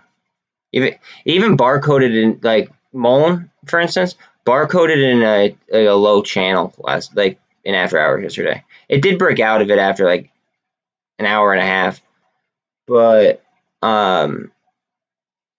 yeah, it things are just moving very predictably in algos. And what I believe to be algos, again, I'm not a financial advisor, blah, blah, blah. But they're moving very, very predictably from chart patterns. You might get an occasional trap here or there. But you could tell by it barcoding like that, just by how fast like the movements were, that it was like that was AI. There was no way around that. Like those had to have been set orders. As soon as they saw a move, bang. Like I as a human, I don't think that your I feel as if your like ability to feels as if your ability to act is just not as fast as the way that was moving with the velocity. Like, yeah, you could set orders like in advance, but the rate of change, it was just too fast for it to make sense.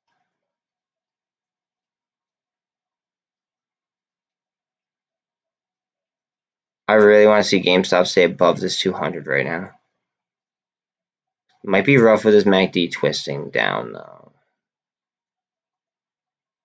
We need some demand. We need buyers to step in. Buyers, buyers, buyers, buyers. We don't want to do 3 right days in a row. We're on 200 right now. What's Bitcoin doing? Bitcoin's green. I told you guys it was pumping. SPY is doing better than before. This was at 445 and change, and I said that I'd probably take the 449s again. First thing in the morning, I said that. Steve knows. He was here. Digital crazy. He'll back me up. So he might be at work, so he might have me on mute right this second. But when he gets back, he was here when I called it. And he's here when I called it yesterday too. 449 is a very, very important level for the SPY. So if this goes green, look for it to get to that level. And watch Bitcoin because, and yes, we're above that level. Okay. We want to stay above about 43, I think it's 43, 360. I think that's like what I identified. Now we do see a gold cross right here as well. Golden cross on Bitcoin. Watch out, guys.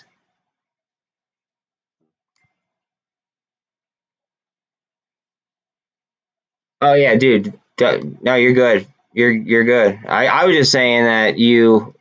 So Steve messaged me like in our chat. He's just saying that he could hear us, but yeah. If SPY starts to rip, watch the 449 level on it.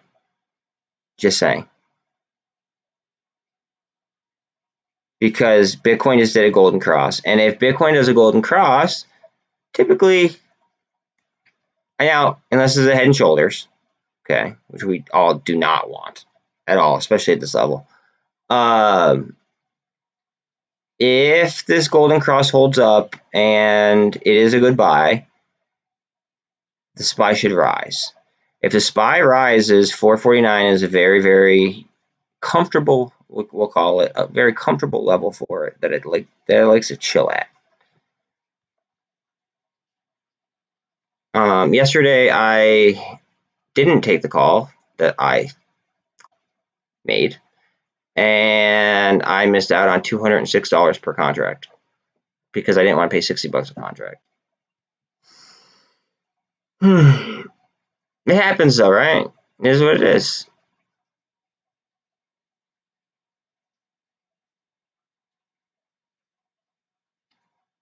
Let's see. AEI. Okay.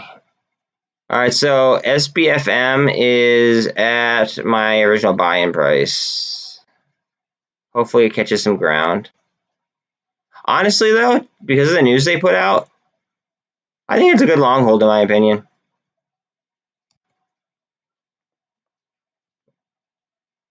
Wait, you know what? That lied before about the float. So I want to look at the Ortex market cap. This might rip. This is above the pivot or the VWAP. AEI might rip, and it's 86 cents right now. IDEX is also very cheap, and I have a lot of faith in that.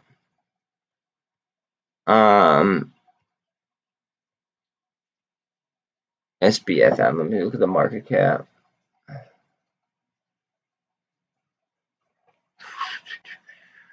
$68 million on the market cap for SBFM.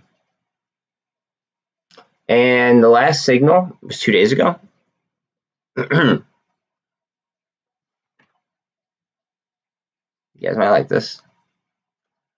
So on the 6th, we got a type 2 and a type 3 short squeeze alert for 21 days with an average return.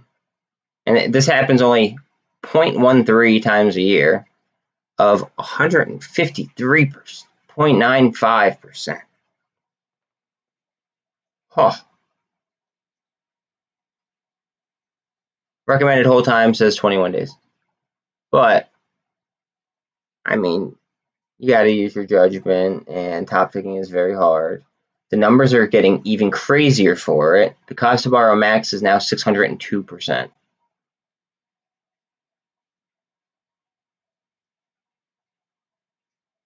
Wow.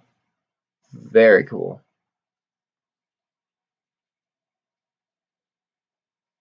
Very, very cool. I'm really liking the sound of that. I ended up putting like more shares on it. Just after I read the whole like killing cancer cells in a petri dish, like okay, sign me up. I want to own that. Like I don't usually do pharma because like I said, the FDA could shut it down for, you know, whoever lobbies more money. Okay. Like look at Prague. Prague is, they have pills for Humira, and look at their price, and that's a multi-billion-dollar industry. Who the hell wants to get an injection over a pill? That it doesn't make sense. But whoever's lobbying more money could impact whoever they're lobbying, like whoever they're paying off. I mean, it's basically legal bribery, in my opinion. I feel like lobbying should be illegal. That's a very broad statement. I feel like lobbying should be illegal. Because then, like, think about it. It's like whoever has the most money can get the law to work, or doctors, or whoever's like the prescriber, whatever.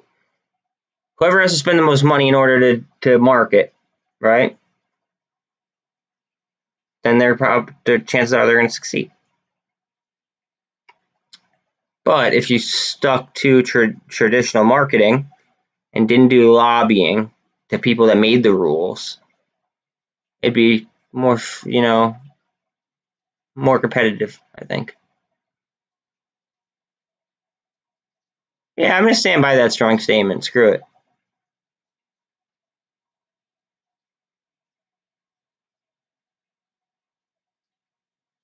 Oh, man, I'm just waiting for one of these to go nuclear. I just want a Fortune 500 company to drop $1 million in the money options. That's it. That's all I'm asking for. BBIG wasn't able to abstain. It crossed over briefly on the 200, but then it wasn't able to hold it. We are getting a big spin in the MACD though, so this could actually be beneficial if it could retake it.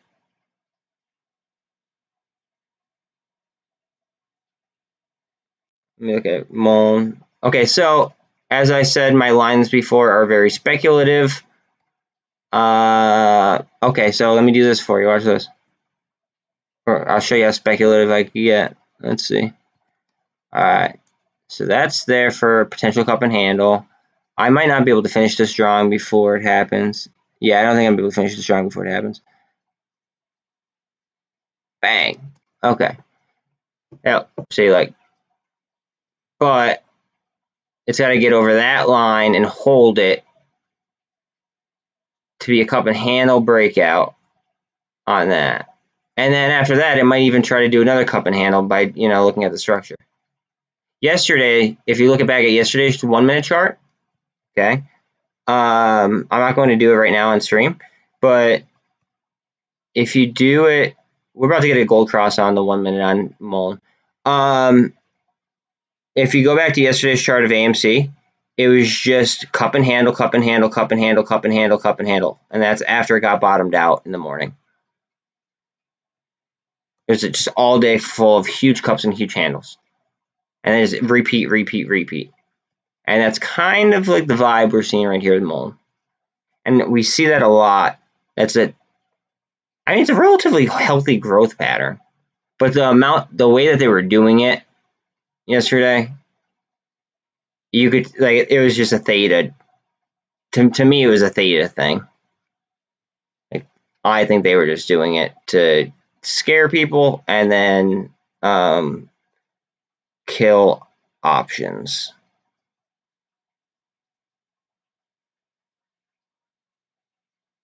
Yo, I don't know if any of you guys got into BRCC warrants.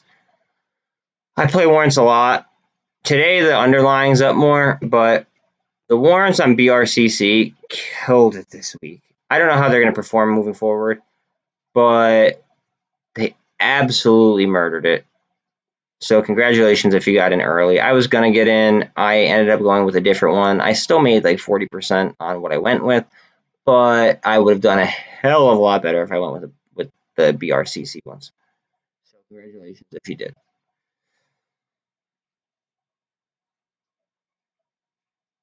Oh, BBIG is down to the 3. I mean, realistically, though, that's only a penny, but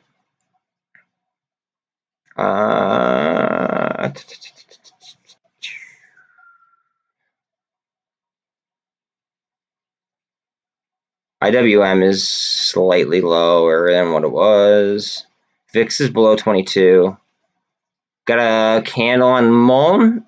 No. Come on. It wants to go. It's starting to twist up on the MACD. RSI is 56.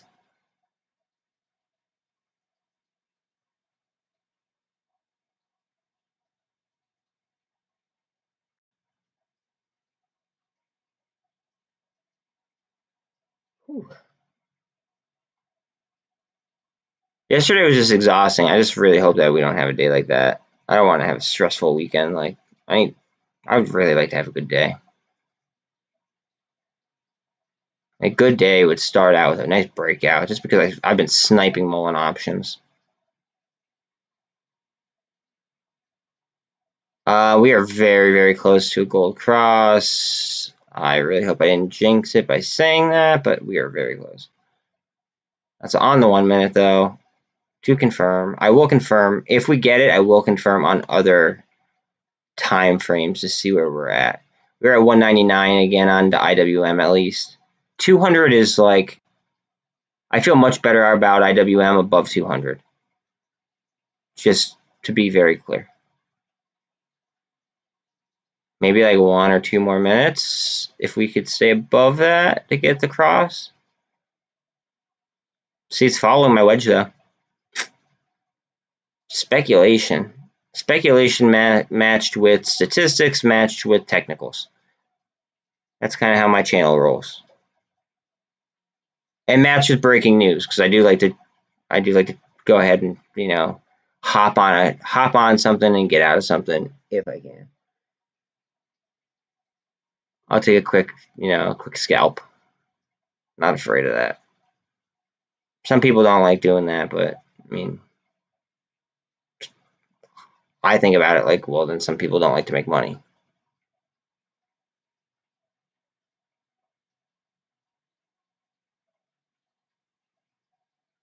Okay, this is very important that this stays in that range.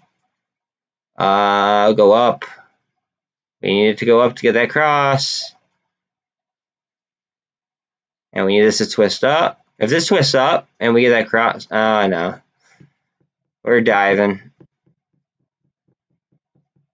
Hopefully just a quick short and then it returns real quick. Which is very possible and likely.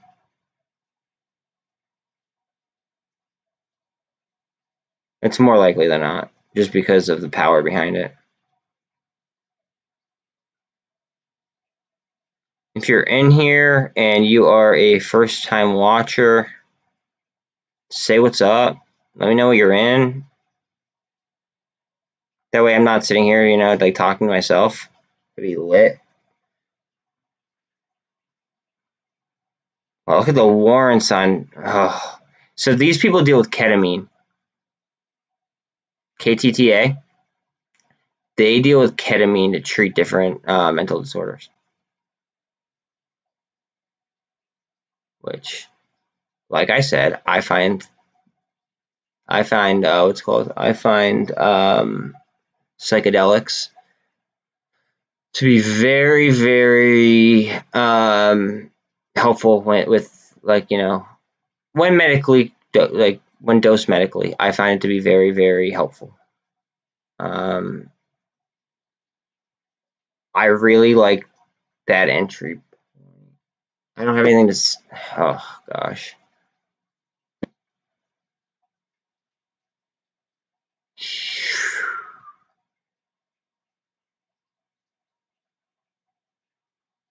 See, this is something I would hold for a long time, personally. I'm not gonna take the time to look now just because of the volatility, but I'm pretty sure that their balance sheet is pretty much bulletproof. And up until like pretty recently, they were just. It's almost like they didn't have a red day. And now with like the stuff going on in Europe, phosphorus, which is a part of fertilizer, is going to go up, which means that they're gonna pass that on to the consumer, and then their revenue is going to go up. That's how businesses work. And then if their revenues go up, then chances are the stock price will follow. Also, notice how I said chances are. Not guaranteeing anything, but I want to get a position in it. I just don't want to sell anything that I have currently.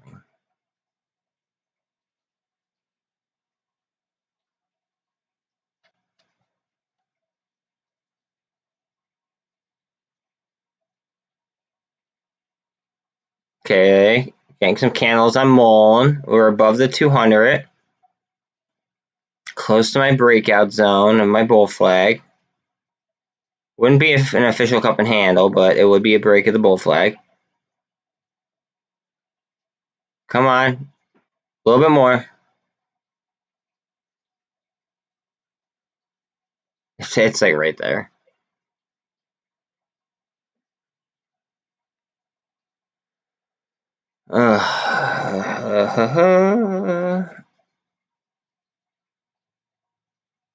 Wow, SBFM's diving even more, but honestly, like, I don't even care because of what I just read. All right, so I'm not telling you to buy. However, you could look anywhere. 3 green candles in a row like this, okay? They're called 3 little soldiers, okay? It is a technical buy-in. Now, not only that, but we also cross over the 200 and the 48. And if we keep going, we should have a golden cross, which is another technical buy-in signal. And then we're coming up on a cup and handle zone. So needless to say, that is extremely bullish for MULN. Extremely bullish. I'm going to go ahead and I'm going to do this because this is the speculation channel, after all.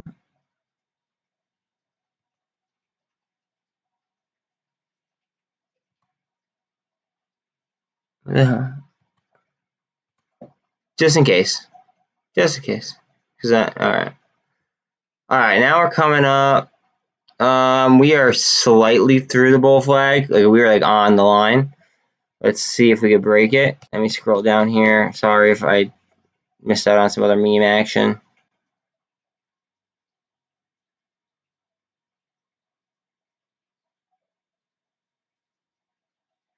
Oh man, this is kind of a little bit of what we dealt with yesterday. A little bit of barcoding here. But the difference is we didn't get moves like this. Because I see this as, and again, you could Google it. This is not me telling you to do it. I see three green soldiers after an obvious sell-off, okay, which I believe would be a short. Can't guarantee that, but that's my opinion, and everyone's entitled to one. 3 green soldiers. I have a bull flag set up that it's testing, it's trying to break. And then above that slightly is a potential cup and handle opportunity from there. Or now it would be from here, really.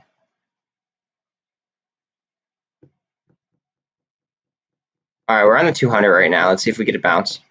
I think we're gonna get a bounce and a twist up on the MACD.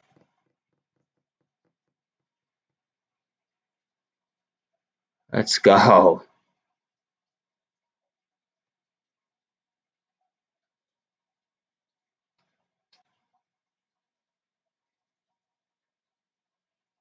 You guys should look at the news on this SBFM. You should look at the news on that company. Just throwing that way out there.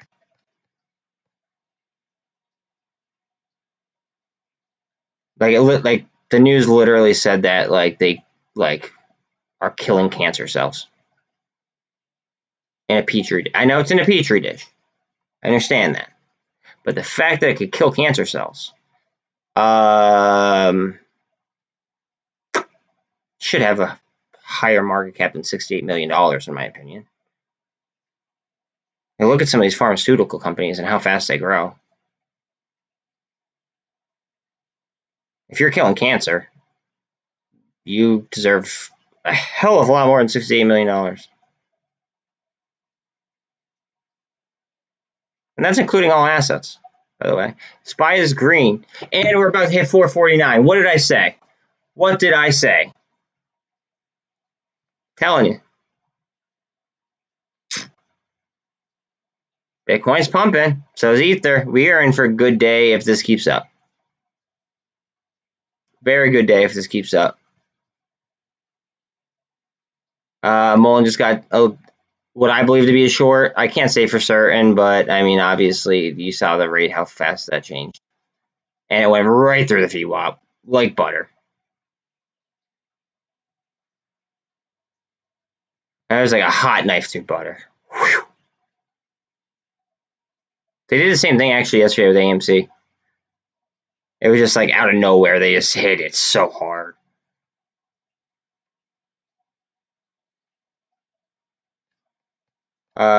Steve, I know you're listening. You're just not watching. That SBFM is at $6 right now. Just so you do know. I know I bought it. I bought it higher. But I don't. Honestly, I don't care if they're curing cancer. I don't care. Like it'll clear that in no time. It'll clear my buy-in price. All right, we are sitting now on the VWAP, getting support on VWAP. Let's see if we can twist up here on the MACD. Our size of 42 or 36 now. This is interesting. Now, I've said this. Yeah, I don't know if this is your first time on my channel or not. A lot of big moves that I have seen in the stock market have come directly after something touches the VWAP. IWM's green, going for 200.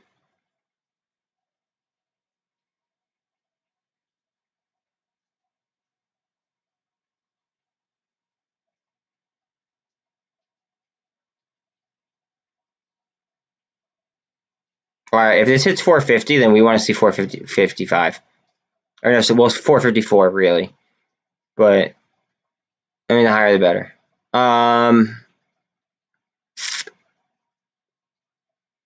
Bitcoin is still going.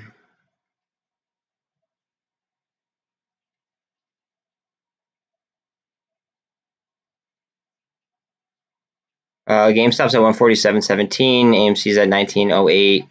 BBIG's at 266. And I'm just watching the MULN chart because it's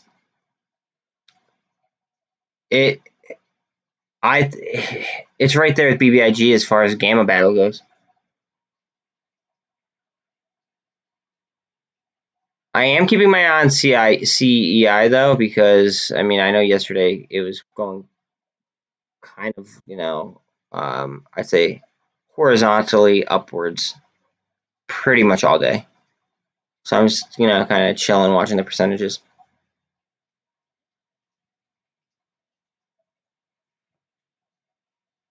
Okay, 200 is a very, is 200? I have it drawn up. Yeah, it's about 200. 200 is a very important level for the Russell. I mean, not only psychologically, but like, I guess it is just psychologically. It just moves when it typically moves. It might, like, you might see it go all the way up to 205 if it hits 200. Like it seems like that's like, of my recent memory, that's what I remember the SPY and IWM both doing, is they both like ranged within about $5, like approximately, within, like after it hit a certain level, if it ran.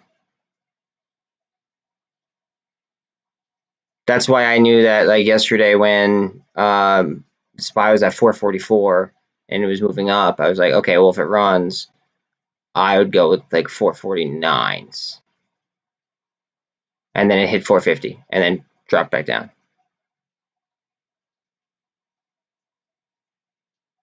And I did it again today.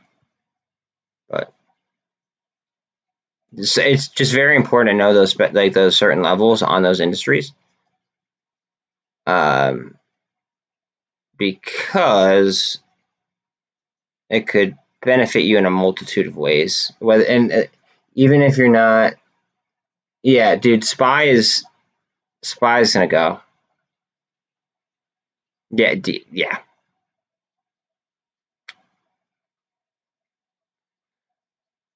Well, look at Bitcoin. Whoa, look at Ether. These are pumping. I don't even want to pull.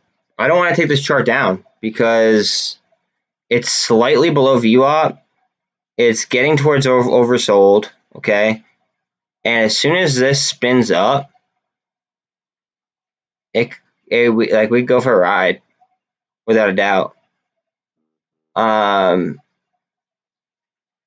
Cryptocurrency is what kept this market alive during that crash, like the C word crash.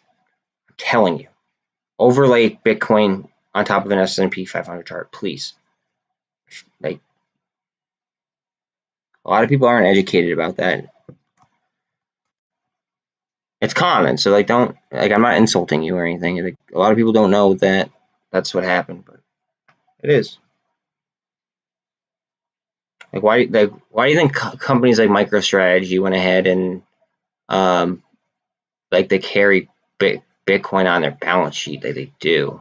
They just obtain Bitcoin. It's because it's better than our inflation. So like they're gonna, no matter what, right? The longer you hold it, okay, as long as it's better than the inflation rate, you're gonna like, I mean, unless people just stop using Bitcoin, of course. That's another thing. But I don't want to get into that because I don't want to have the Bitcoin maxi yell at me. But anyways, as long as they hold, like, if they hold it as an asset on their balance sheet, it won't inflate like cash will, and they'll be in better shape. BBIG's up a smidge compared to where it just was too. It's funny that it's up a little bit now because now MULN is moving and curling upwards on the MACD as well.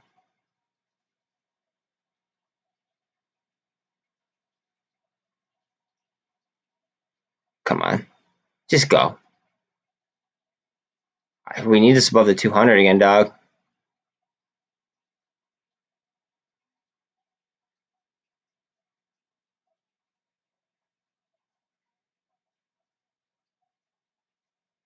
Oh, GameStop's less than a percentage away. Hold on a second. We are on the correct side of the MACD. We are above the 200, 13 crossed the 200, 24 is coming up to it. We do have the pivot point in front of us, though.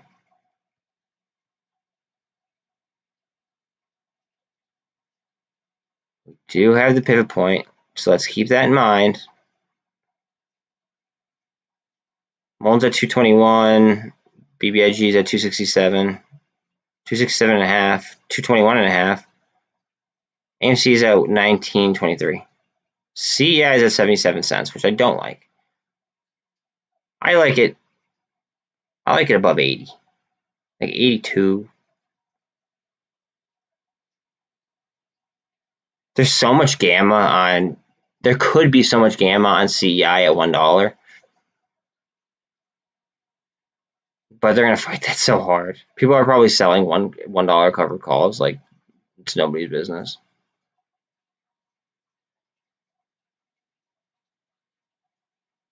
Honestly, I like the way it's been. I should do it, but I'm not going to. I'm just gonna keep buying calls, and I still have straight shares.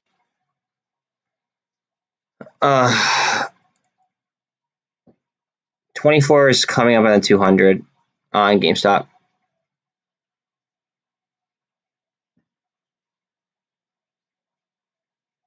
Bitcoin's still up about 1%. ETH is up 2%. Guys, I'm going to tell you a trend that I noticed like, a while back. ETH is outperforming Bitcoin. There, I said it. It is. You have to pay attention to the percentages. And you have to know the investment. Not only is ETH more than just a store of value, has pretty much unlimited utility, and it's going to eventually here become deflationary. But on top of that, because it's cheaper, it could increase in percentage faster than Bitcoin can. What up, Bill? Yo, look at this company, Bill. It's SBFM. They just got they just put out news that they got or that they're killing cancer cells in a petri dish. I don't know the full extent of it, but if you're killing cancer and it's down 30-some% because of share offering, I'm gonna buy it. That's the way I feel. I mean, you do you, but I mean, I figured you'd want to know about, a company killing cancer. It was a low market cap.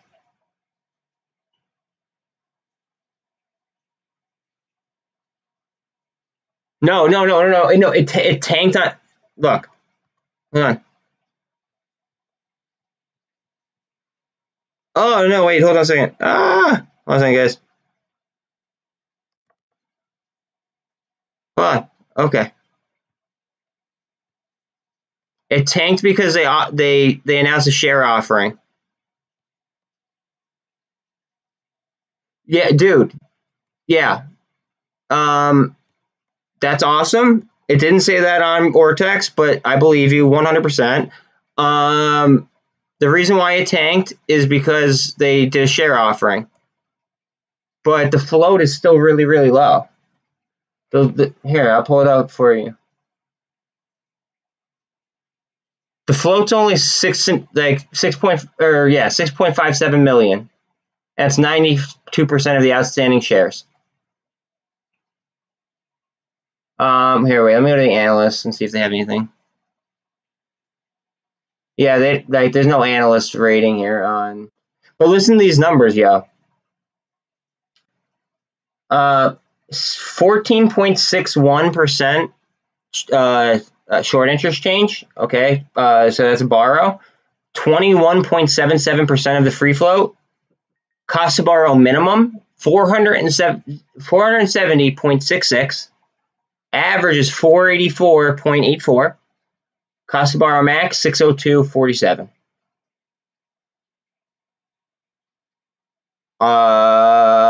What? Now, those numbers may change. Those numbers may change though, because if remember T+2 and the what's called the offering. So that might change a little bit. However, if they're killing cancer cells, I don't care. I'll take a flyer on it.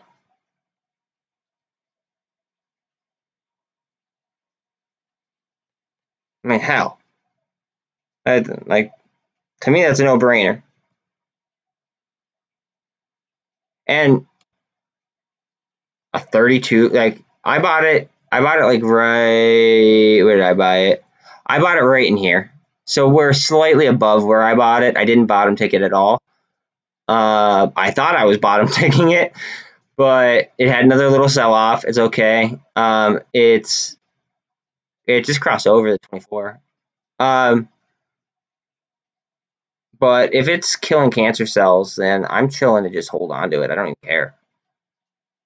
That's one where in a few.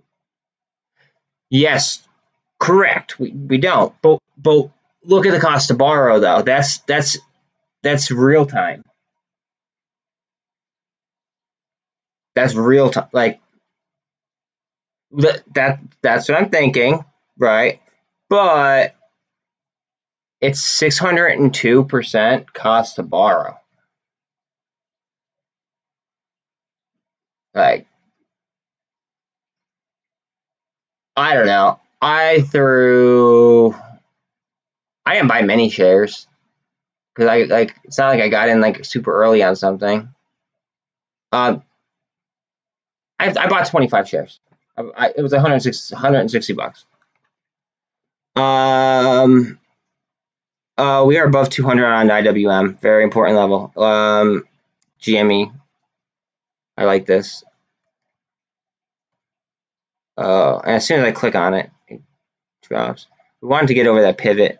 There are some interesting entries, though. I like how Bitcoin and Ether are still pumping. There was an interesting entry here. Potentially, if you wanted it. I'm not saying that. Well, that's a great company. That's a great company as well. I know that's been on your watch list. Just saying. BFRI is absolutely ripping.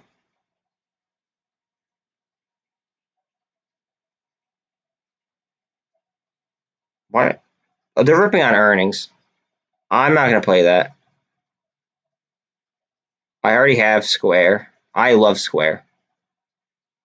Now that Dorsey isn't dealing with, I'm not the biggest fan of Dorsey because of freedom of speech, but dude knows how to grow a company, and if he's going to focus all of his time on Square rather than Twitter, and we now have Elon to worry about Twitter, then I mean I like Square as an investment especially versus PayPal,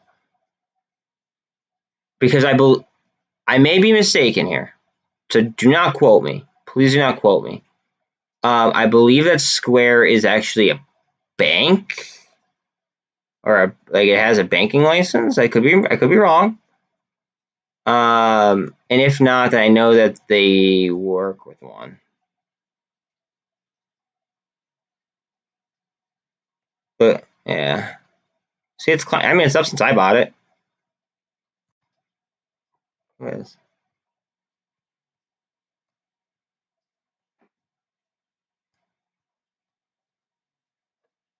Up since I bought it, and let's see what the average volume is. Average volume is 5.34 mil. It did 38 today, and we're coming up on the VWAP, and we're going for crossovers.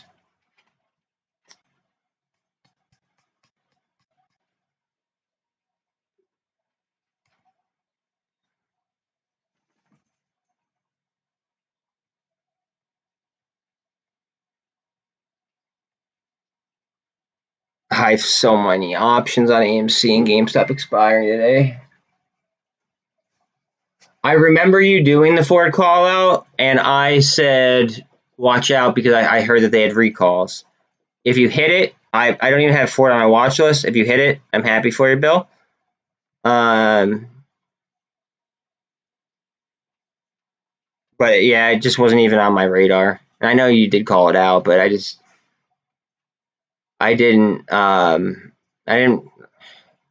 Yeah, yesterday was just exhausting, to be quite honest with you. Like, I was mentally beat from. We might have a golden cross here. I was mentally beat from watching that Gamma battle go on last night, because I watched it well into I think I was streaming until 6,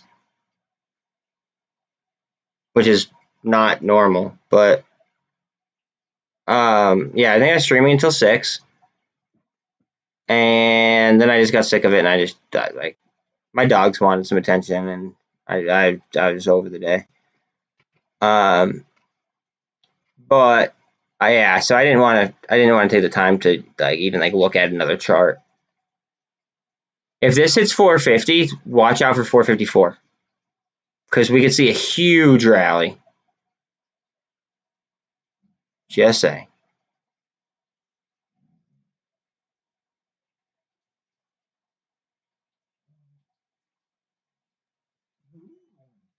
I want to see what this does right here at 200.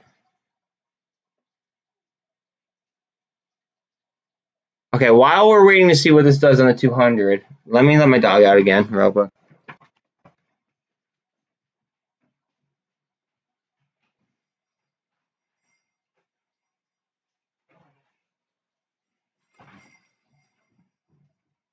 Man, she's spoiled. If you were in here, then you know, she was just out literally 20 minutes ago. It's not moving anywhere. Let me see some movement. Twist down on the MACD. I don't like that. And so, all right. So it hit the 200 and then got shot down. It got above the 200, then got shot down, and now it's testing the 200. The EMAs are on top of each other. Okay, hold on. This could be good. Hold on. Let's let it could cross the MACD as well. Now what we're going to do is I'm going to fix this line to be a little bit more inclusive if it'll drag.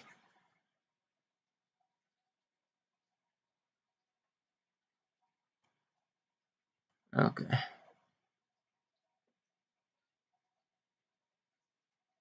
Come on, baby. We just need this. So we need these crossovers, and Gamma might do the rest. As long as there's demand. I have to look at GameStop because I see it under percent down. Let's see. Coming up on the pivot. This is such a key level now. 149.70-ish, whatever. Well, I guess it's actually at the key level right now, but it tested the pivot once. We gotta reclaim it. CEI, steady rise. Yesterday it steady rose as well. Steve, I'll be honest, as much as I hate to admit it, I sold that for MNTS calls. But the reason why is, yes, they have excellent short squeeze numbers. Last I looked. But MNTS has a contract with SpaceX, and they're going to be getting government contracts most likely if they're like a towboat or like a tow truck in space, a satellite tow truck.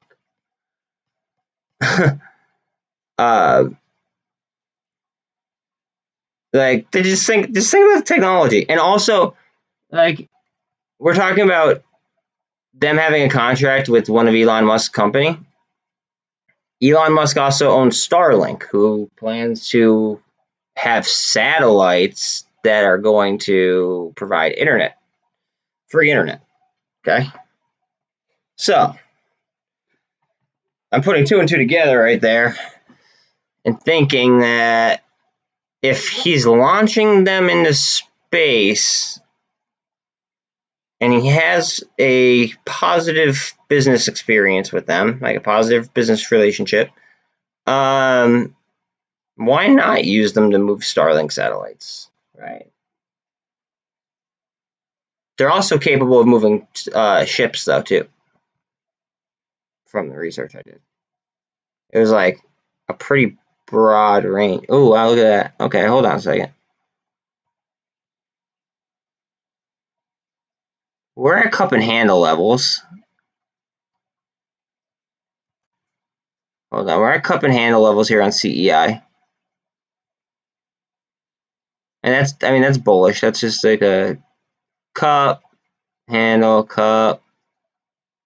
It's like a small cup, and then hopefully handle. We don't know yet. We are over the MACD as well. If we break this, it could go. And options on it are so cheap, so they could fill up super quickly, causing a lot of gamma.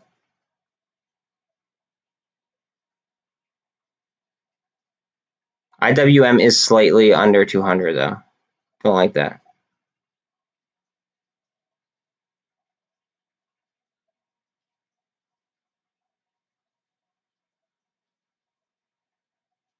Come on, baby. 65 on the RSI. So there's we have 5, what I guess you call that 5 points. I don't know if you call it 5 basis points. Whatever. It's not overbought yet. It's a smidge to move.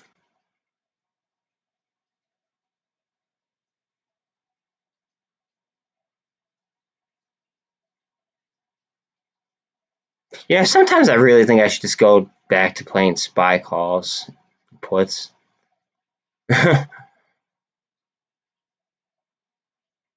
I would have hit the 2 days in a row right there. We're going for Golden Cross actually on CEI.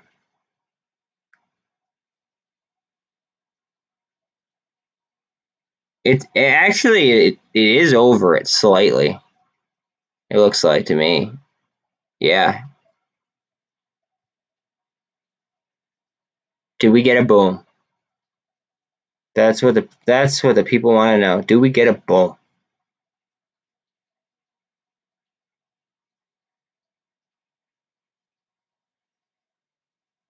I feel like we have more volume than yesterday. I feel like wasn't yesterday like only like, oh no, that was BBIG, sorry. BBIG only had like 15 million volume all day. I forget what CEI did yesterday. Probably a lot more because it's so cheap. I mean 3 times as cheap. I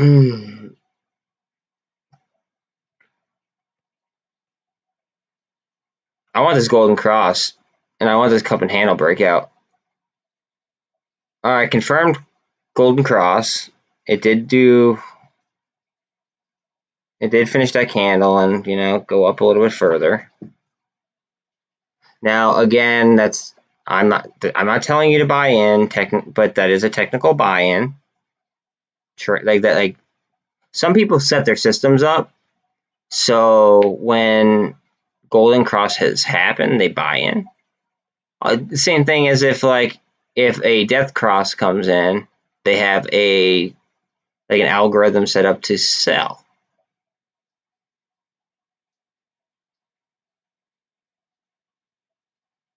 Just something worth noting.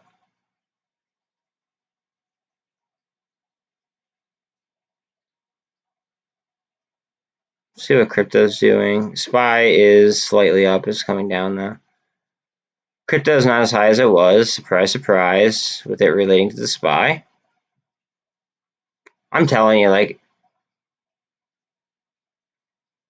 a very high percentage of the time, you can just run SPY off of what's going on with crypto. And by crypto, I mean like that because Bitcoin and ETH have the most dominance. You just look at those. You're all right. Generally.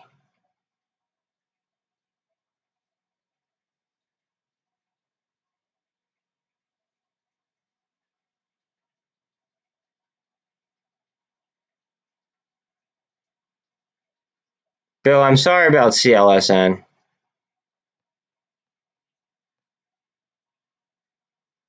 I just want to offer my condolences if you're still listening.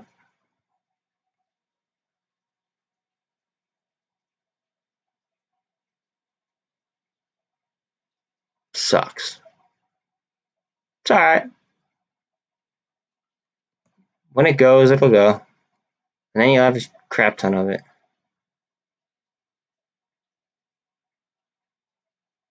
GameStop? Don't do it. Don't do it to me. Don't joke around like this.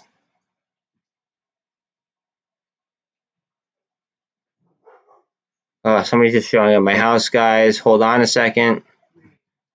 All right, well, let's be quiet because I'm on live.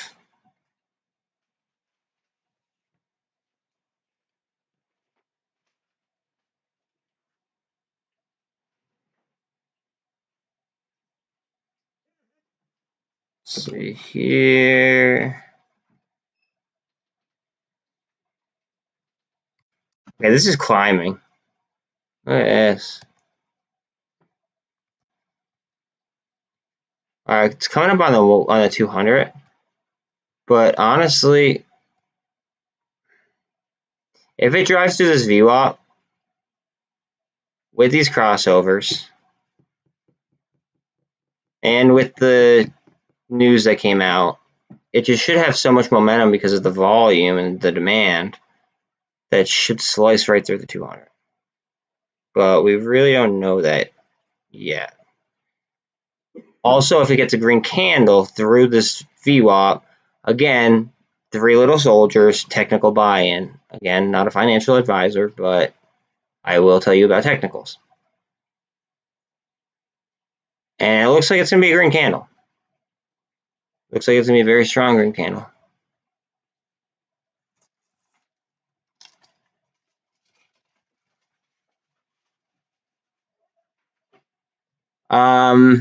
It had resistance right here, though. I didn't even notice that until right now. Hold on a second. $7.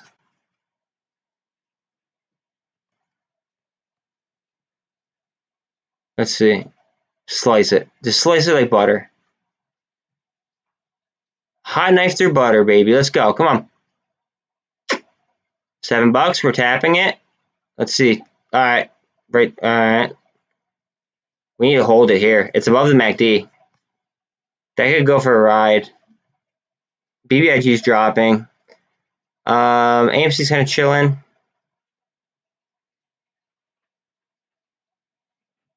Oh man, I'm really in. This is a very interesting company.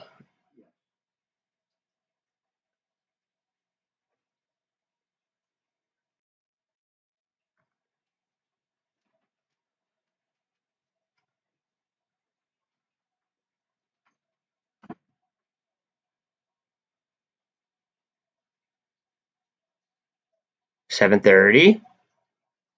Okay, where's our next line? Our next line of resistance is right here. Right. Oh, this is right where the 200 is. So we might run into a decent amount of resistance. 782-ish.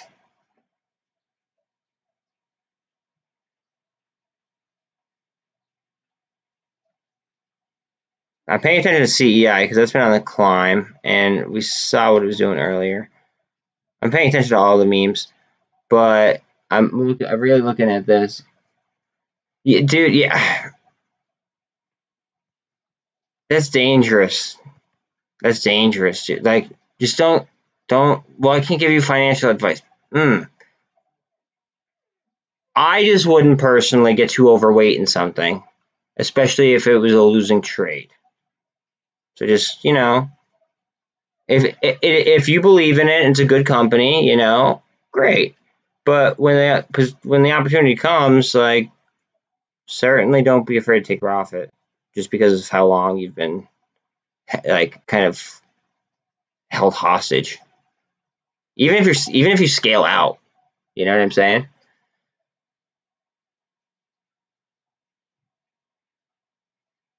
I mean, that's what I would recommend at least.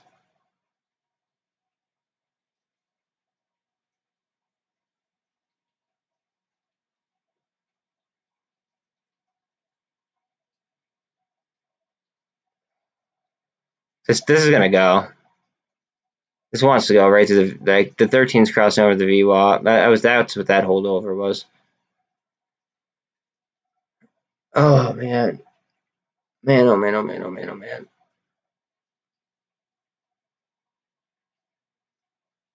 Like the market cap is so low on this. If they're killing cancer, like why isn't this in the news? Like fund this. Don't fund a different country. Fund this. Oh.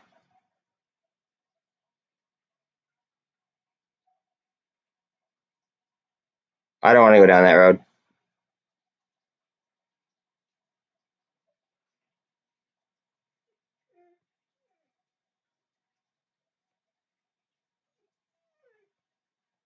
All right, I'm gonna enjoy you guys. I'm gonna let you guys enjoy this while I go ahead and I let my dog in.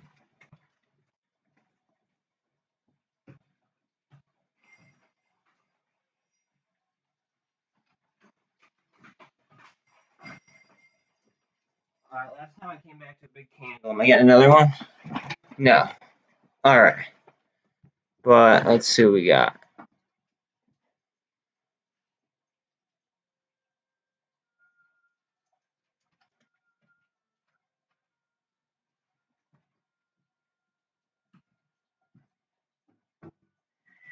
Thanks.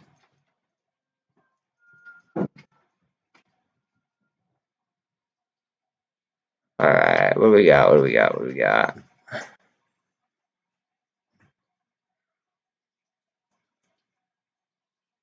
All right, 24 is coming up on the VWAP. MULN looks like it's getting some strength, but let's see what are we doing here?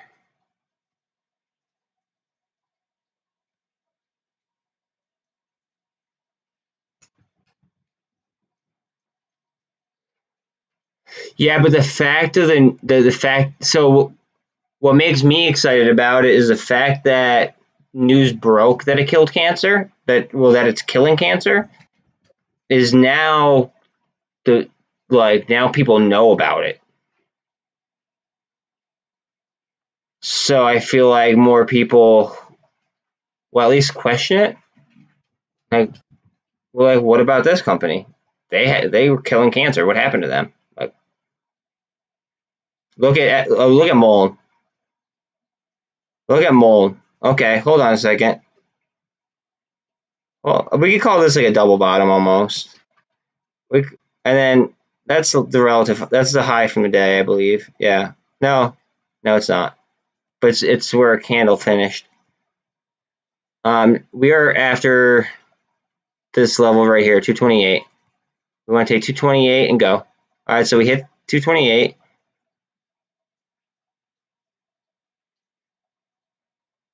I love how it just.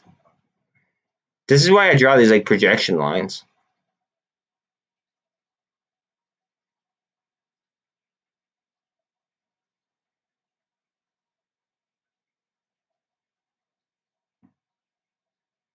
That was strength. This is gonna go up now, but that was strength.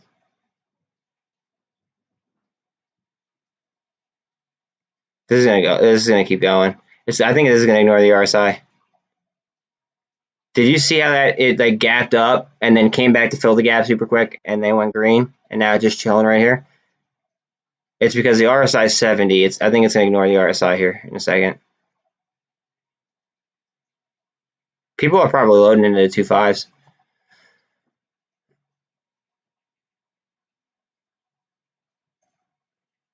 Like the daily 2.5s.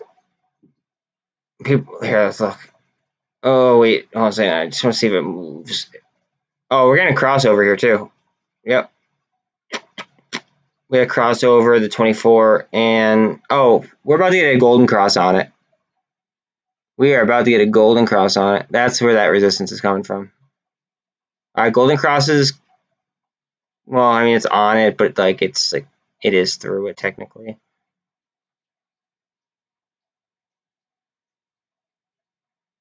Again, this is the 1 minute. I'll confirm in a second. I just want to make sure. I want to have it break it.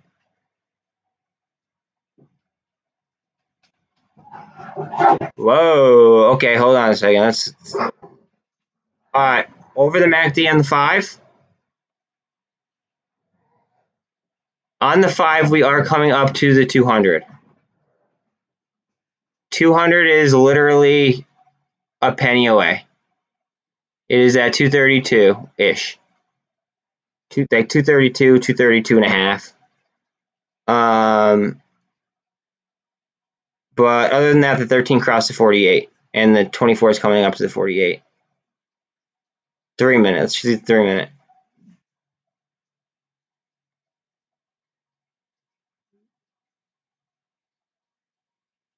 Where the hell is the 200 on this? Oh, right there. All right, so we're through the 200. We didn't cross yet, though. Three green soldiers on a 3 minute chart, by the way.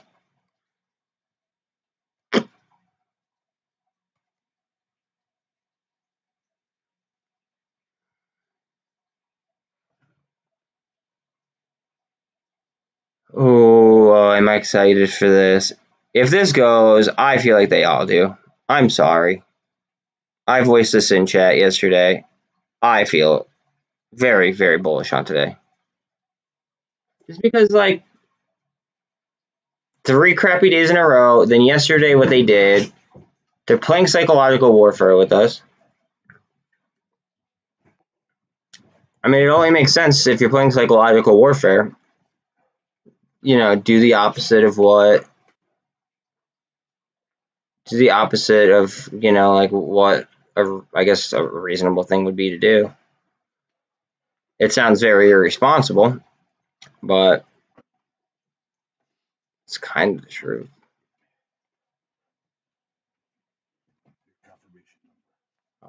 I mean, yeah, it'll be all electronic. Oh man, let's go. This is probably just the RSI cooling off because it's just at a 75. IWM is coming up to 200 again. I bet you Bitcoin's pumping.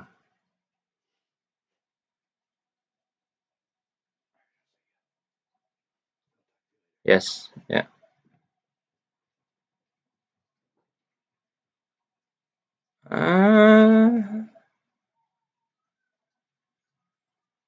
There we go. They are going to want to keep this away from 3. I'm telling you right now. They if this hits $3, right? I think it'll go nuclear.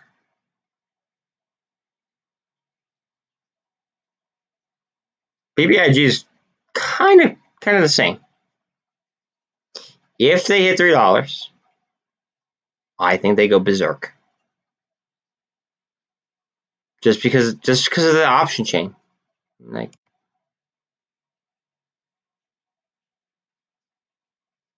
look at these. Bang, bang. But look at this. Look at that. Bang, bang, bang. They might even have a tough time at 250 because of this.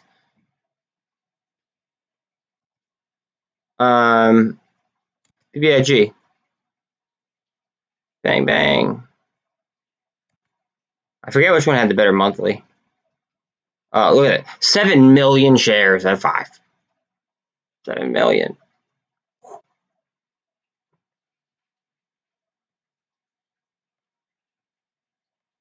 See, these are both gamma plays, so I feel like one goes, the other one does. Not really sweating that. I feel like this is, oh, yeah. Okay. We have the pivot point to worry about.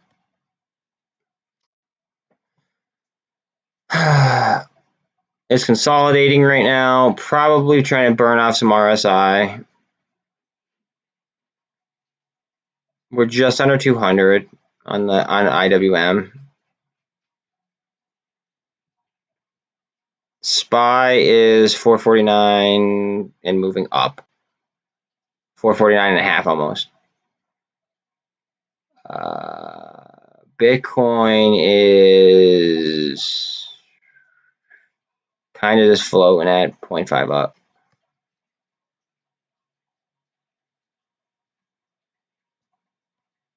MULN looks like it wants to move. I'm sorry. I think more and more people are buying like 2.5s. I think that's what's happening. Or they're just buying the straight stock because it's down. And they saw how much it rose. And they realize how cheap it is right now compared to its like competition.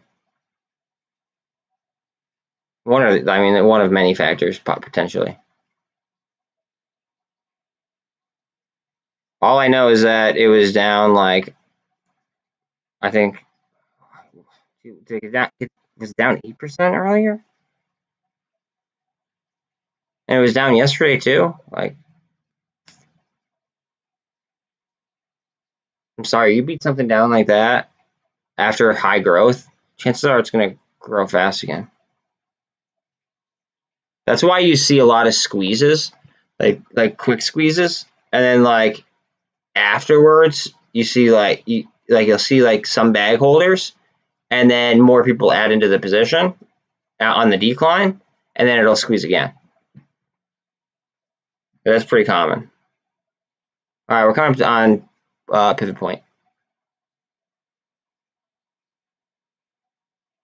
And I'm not talking about the illegal activities I'm just talking about in general.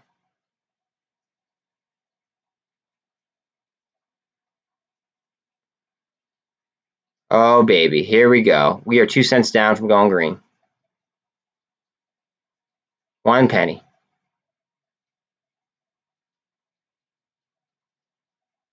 This is going vertical. Whoever sniped options, congratulations.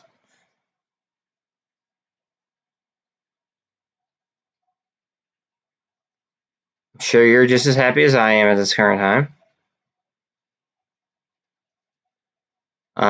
It is flickering. Okay. Let's get the green move now. Getting the white move. Get the green move.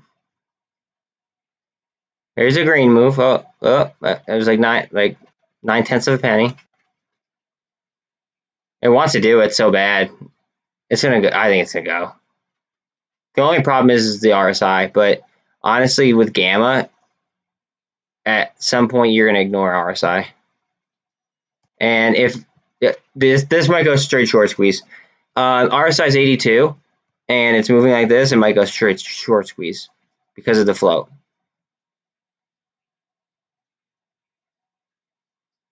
Please, gosh, short squeeze. All right, now let's keep an eye on our other memes here. And give me any shout outs if you guys see. Give me any shout outs if you guys see anything else going vertical, because that would be very important.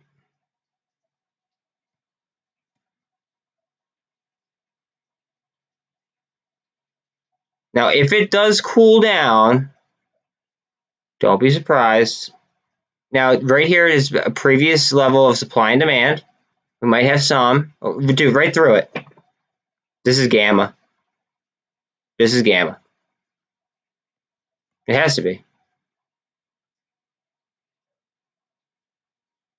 Just because of the rate it's moving. I mean, like, I'm sure that maybe a short is covering here and there, but there's just no way that with like this kind of volume, that the amount of the float that's shorted, like that they're covering a substantial amount. I seriously do not think that that's. I highly doubt that's possible. I'm not going to say it's impossible, but I highly doubt that it is.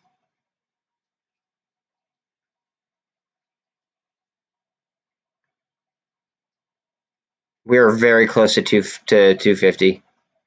If this sees 250, there are so many calls that are sliding into the money.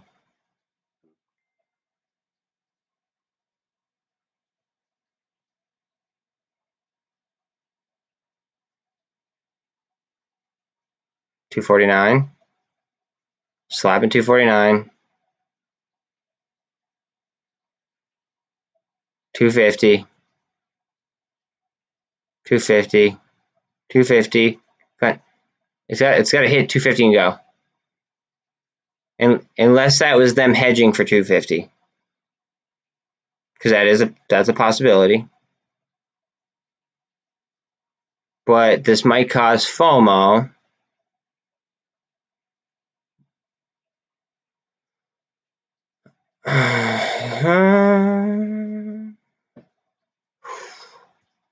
The 10s, guys.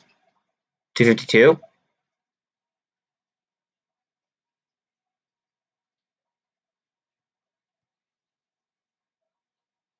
Look at her go. I love it. Look at her go.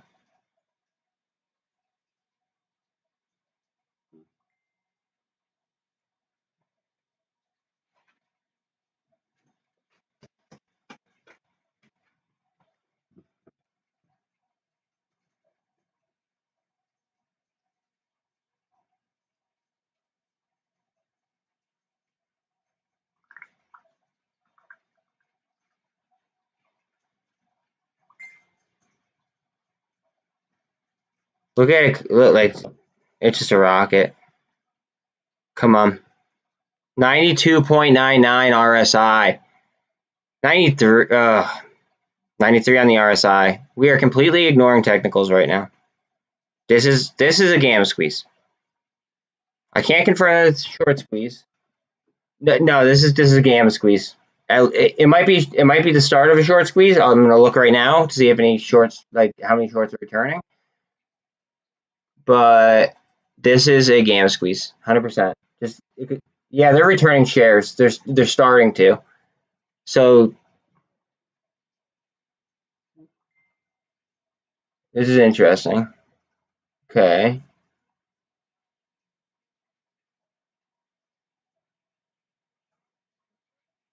RSI's got to cool off. I'm not even concerned about that red candle.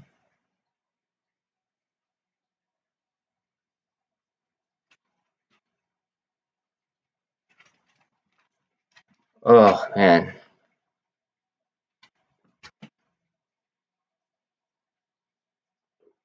Like this could be new shorts entering the position for all we know. We won't know for what, like two more days. But 2 more trading days. So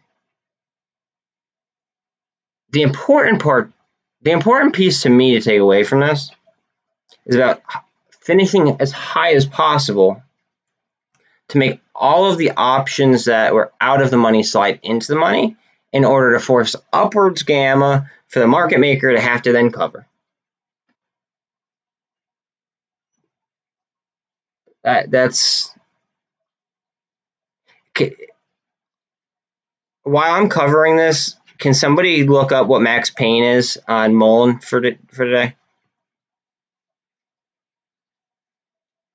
Is it is it 250?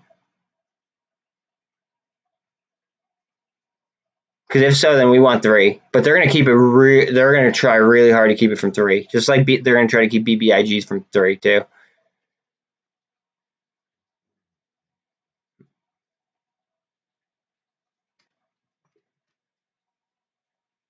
Steve, I'm so happy that you snagged those, bro. Congrats. Congrats. I'm up very heavily on mine as well.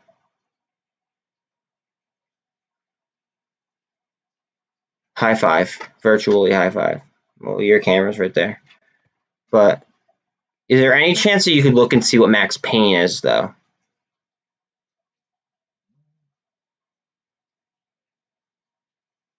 Alright, let's see. Is this going to draw like a pennant type?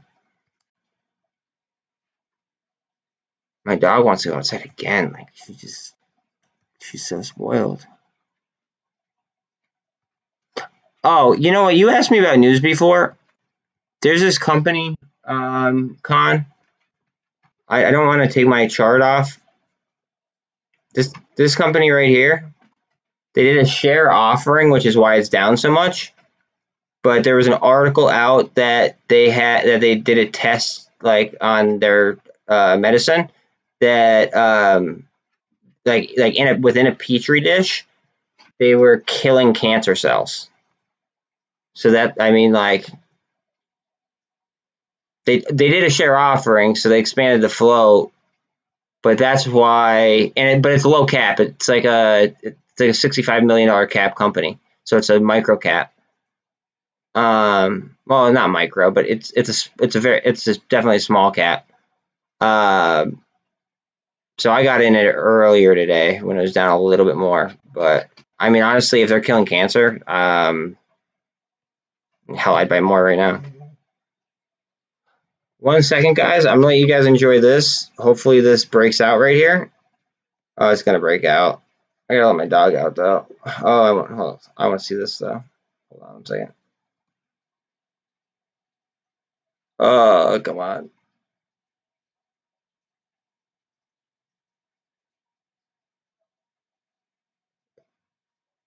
Let me let my dog out super quick.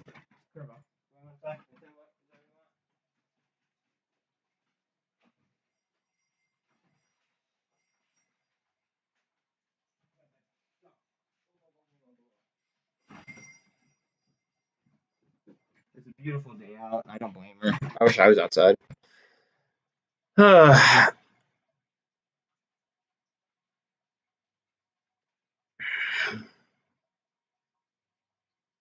Come on, MULN.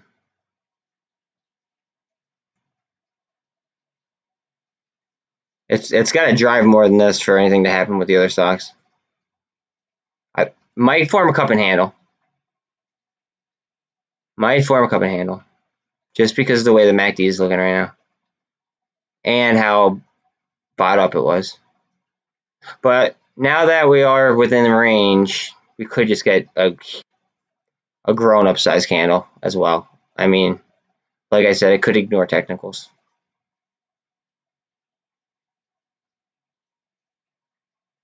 But if this goes absolutely radical, that's when you'd expect Marge on other things. Generally. Can't say for sure.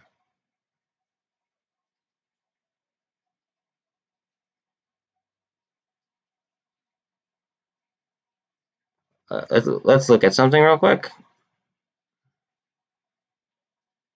Calls. Okay.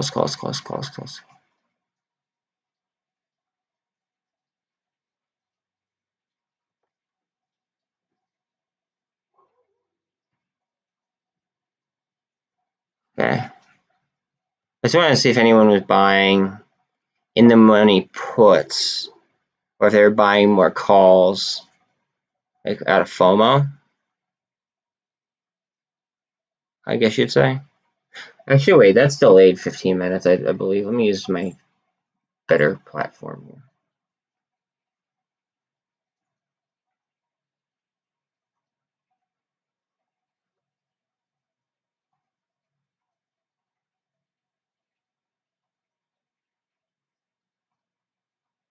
Okay, so they have a lot more calls in the money, a lot more puts in the money.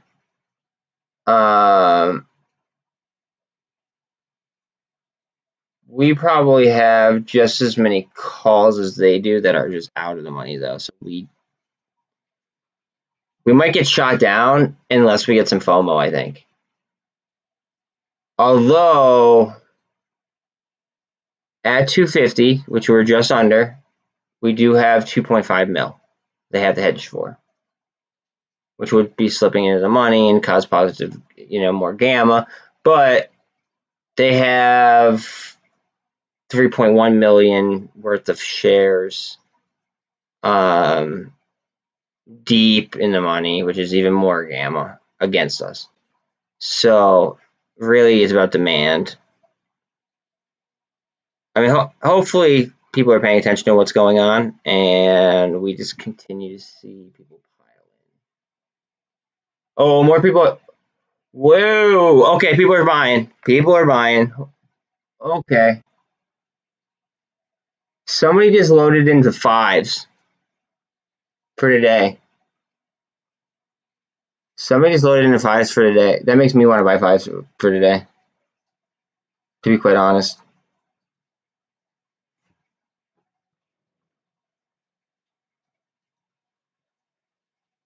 Oh, I don't want to do this, but I'm going to sell something.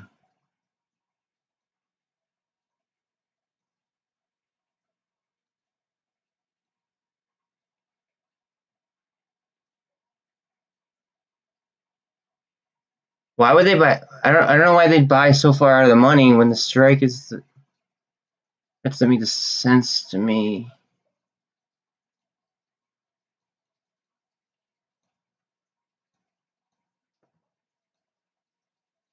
How much money do I have?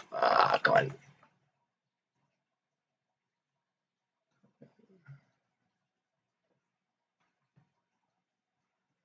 on. I just bought a decent amount of threes. How much more money do I have?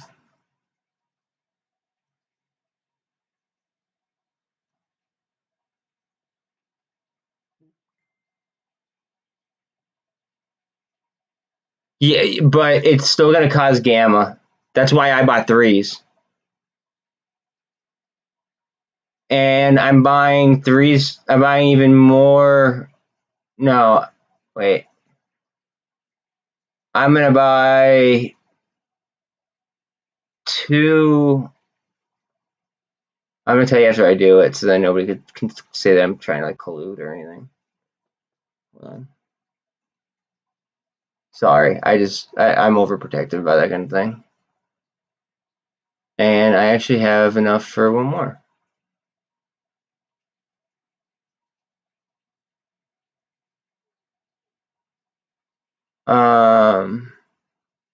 So I bought a good amount of calls on MULN again because I saw 2.9 million, like 2.9 million dollar, or well, million shares worth at $5, like within a second.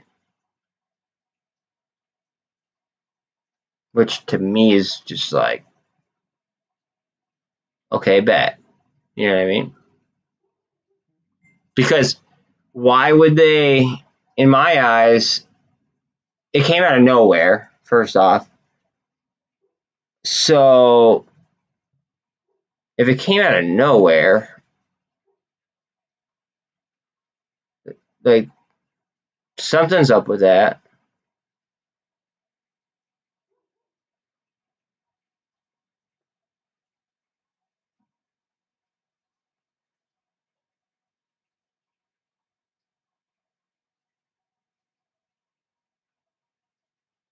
Honestly, like I don't even know if I have enough for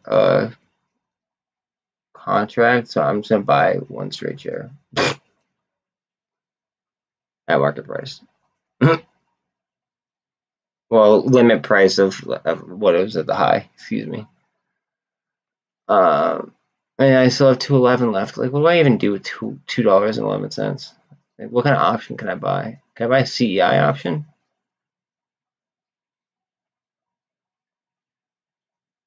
That'd be ludicrous thinking that that was going to happen.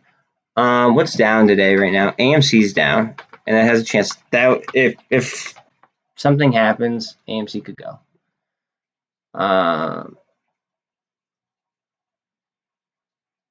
So I could buy a. Can I buy? I could buy a 24.5 for $1 because I have $1 left in my account for option trading. Bang. Let's see if I can get a YOLO on AMC. I'm already balls deep in AMC calls. Might as well try. We gotta go. Here we go.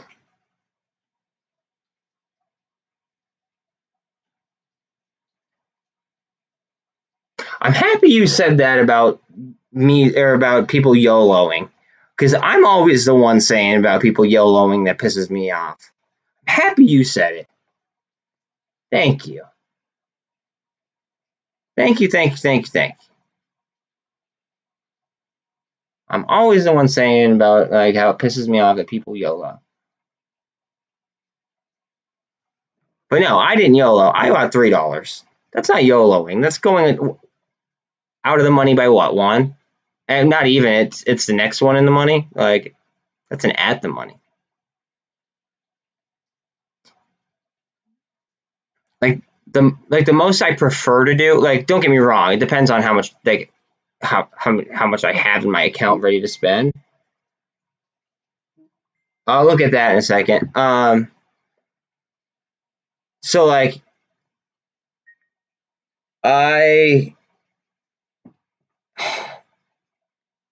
typically like to be like a strike or two out, unless I'm playing like the SPY option where like yesterday I called, well, and today I called from 444 to 449. Those are just levels I know, right? Or if there's like a gap fill, I'll do something like that, like I did with AMD, but it doesn't seem like that's going to pan out today. But typically I like to buy like one or two out, and then as it hits it, I go up a little bit more and I buy more of them, and then it just becomes a self-fulfilling prophecy.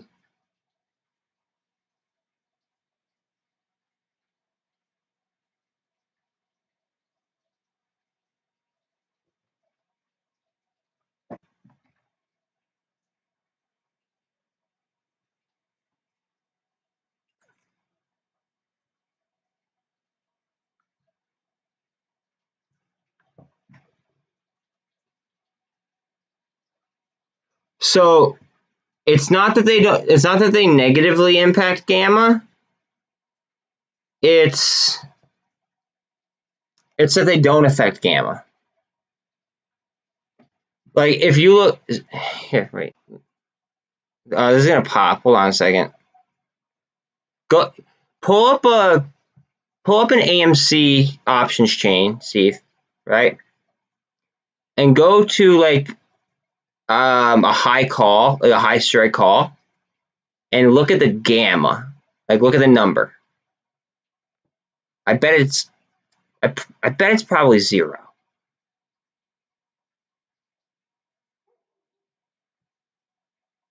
Most likely. I know they were this morning when I looked.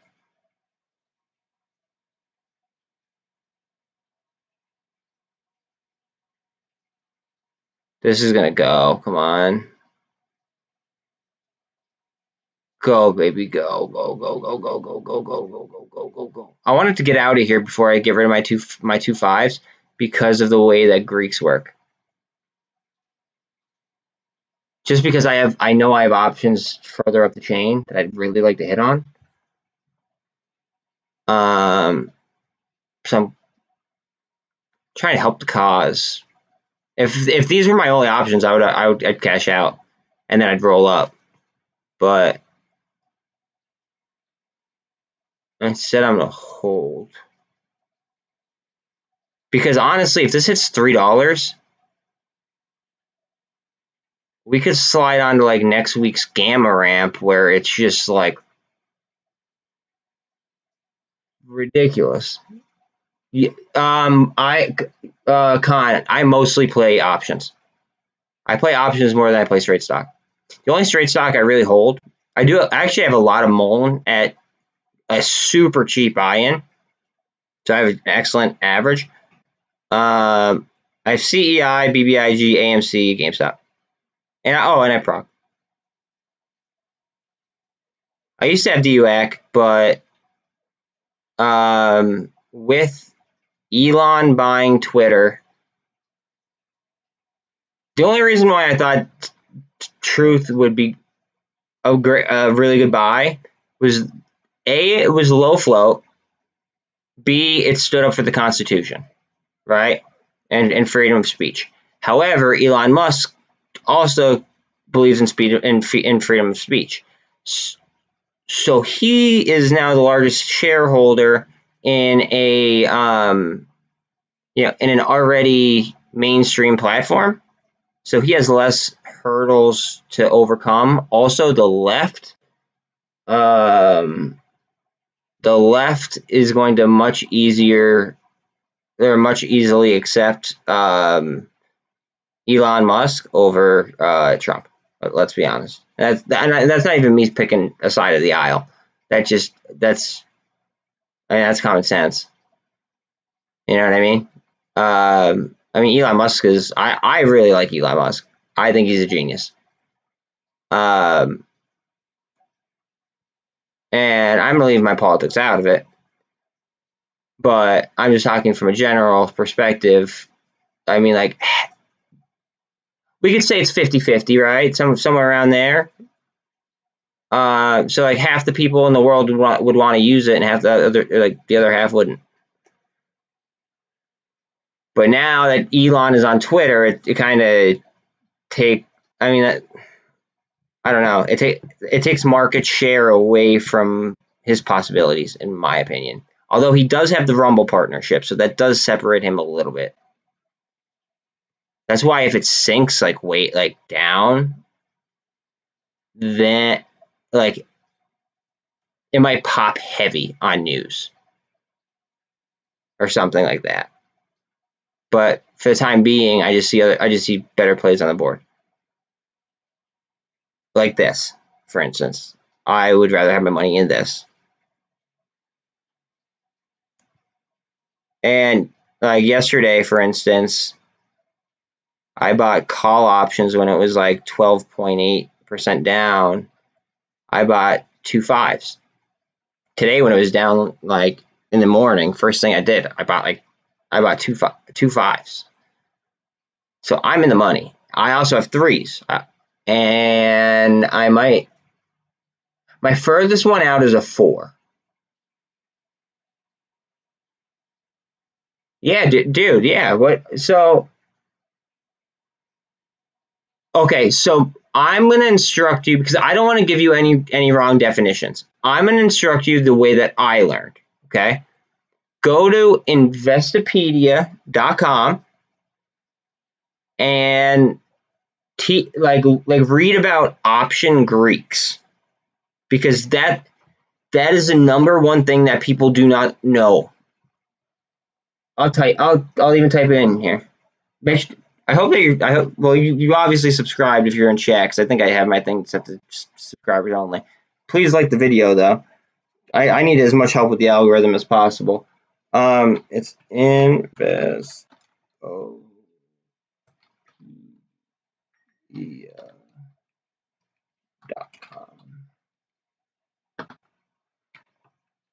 So just go there. Like later, like you don't have to do it right now, unless you want to like learn right now. I couldn't do that while the market was open, but that's just me. But you want to learn, like write this down if you want. If you want to learn how to play options, you need to know option Greeks.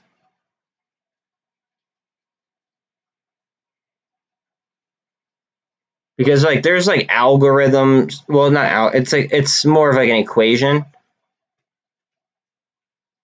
And you have to there's gamma, delta, alpha, rho. I mean it just gets very complicated.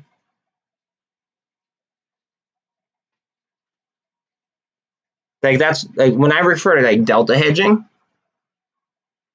I'm talking about Greeks.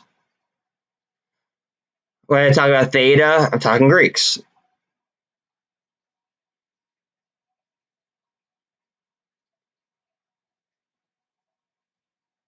But like there, and also the reason why it's important to learn is because if you eventually get to like advanced options strategies, right? Say you're selling covered calls or something, like an advanced technique, theta can work in your favor. So it's like, I don't know, it's just that. I would want to understand my option Greeks for sure. That's the one thing that I wish that I did a little bit sooner than I started trading options. Because at first I was just kind of like YOLOing money, and I lost a lot of money. I'm not gonna lie, I lost a lot of money learning options, but it was worth every penny, in my opinion, in my experience. All right, we are up 10%. We might start seeing some FOMO. And I might have to roll some options.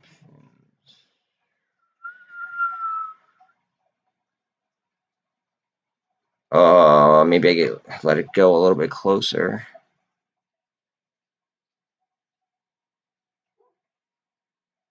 That MACD's twisting up. It's got too much momentum, I think. I just want to see my other plays that I just got into. Oh yeah, that's climbing nice since I bought it. Okay.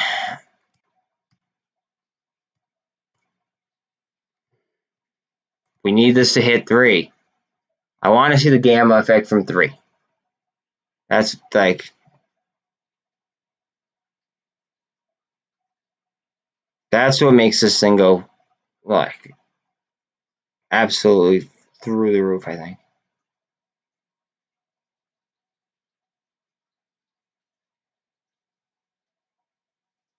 $263, $265.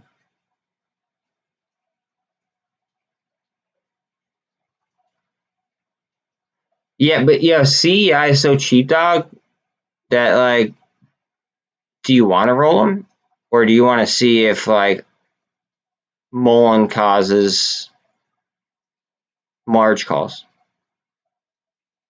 Because if you were to roll them, that'd be a huge waste of money then.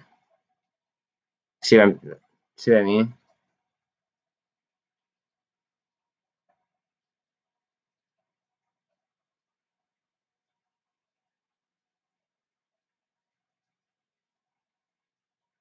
Gosh, this is great. Let's go. 11.34. 11.76. 266. Oh man. Let's just go vertical again. I like that. We're at 72 on the RSI, but this doesn't even really. The technicals are starting not to matter.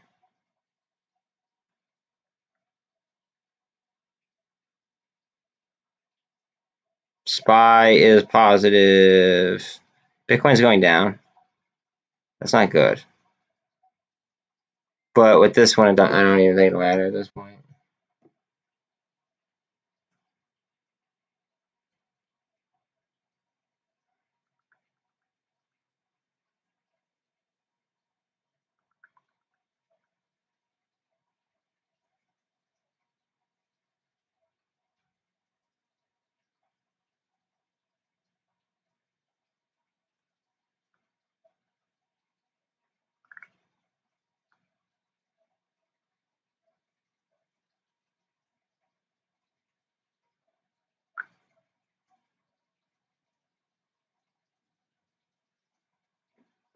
I forget what my CEI position is, Steve. I'll just show you my, I don't have time to.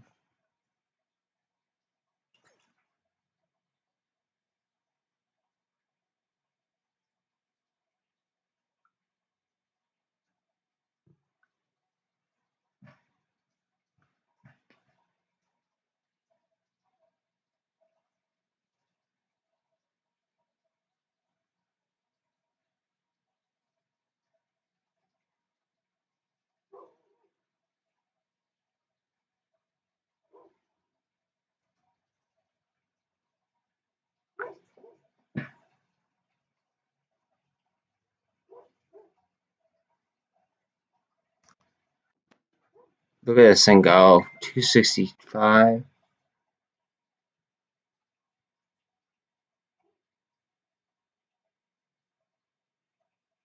I want to see if this carries other memes higher with it, or other EV companies. Are any other EV companies catching a bid? Like, where's my EV go? EV goes negative. No, so it's not like electric vehicle related. It's got to be gamma. This is consolidating here before another move.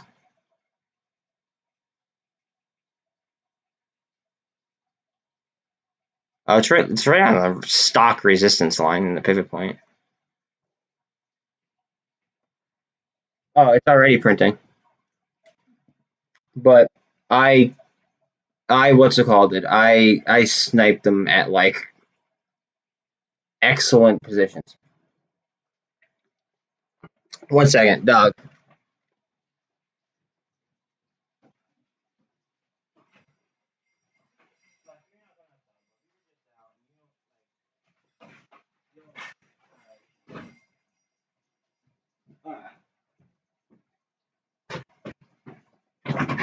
Sorry about that. So the reason why my MULN are going wild is because I got them so cheap.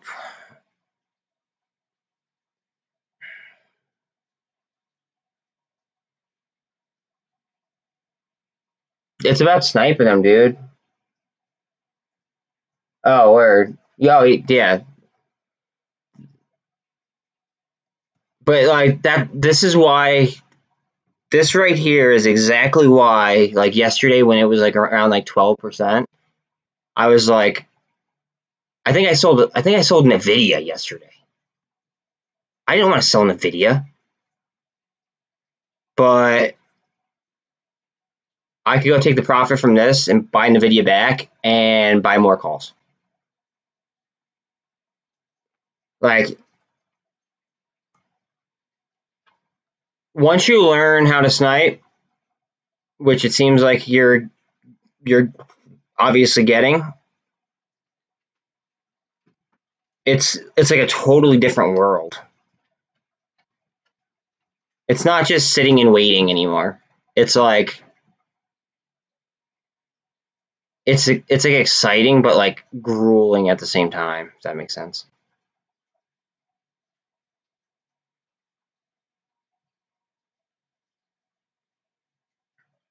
And I'm sorry that it took so long for me to respond to you. It's just I got to keep this screen for you guys, and this screen for like chat and my own portfolio. MACD twisting up on MULN, and we just broke the resistance. Next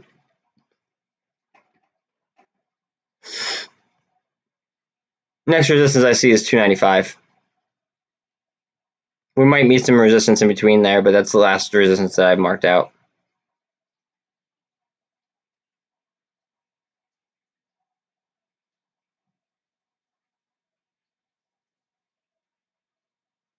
Let's see what's happening with the crypto here.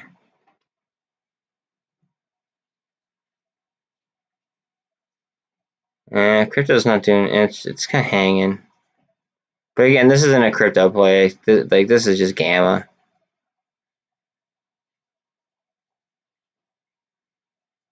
So like, while crypto going up would be positive, I mean, I could see that. I could see it definitely cooling off, because I mean the RSI is at 70, 71, but with Greeks, gamma is more important. Like, if we start gamma squeezing, right? Like it won't matter. Like what was this up?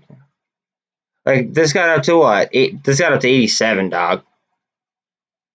87. I mean, I agree with you because of technicals, and because we're at a resistance line that I had previously drawn up. So I could absolutely agree with you. And now we're at a 65, so now it could just rip. But because of the way the Greeks, like the Greek, like the equations and stuff are, like those will outweigh technicals like the relative strength index, because of delta hedging and stuff. Like there's a lot that goes into it. But yeah, seriously, like if you just want to pull your phone to the side and just Google Investopedia option Greeks, it'll give you the best definitions compared to what I could give you. And it might even give you the algorithm or the equation, which would, I don't know. Dude, if it hits Con, I'm thinking 295 is our next stop. Not 280. I think 295 is our next stop because of gamma and because of where the option, because of the amount of options that there are. It's just the amount of shares that they have to hedge for, plus FOMO, plus more people buying options. It a lot of times it ends up being a self-fulfilling prophecy. Now, also with that being said, that's probably gonna the excitement is probably gonna carry into other meme stocks, I would think, which I hope happens because I have a lot of options expired.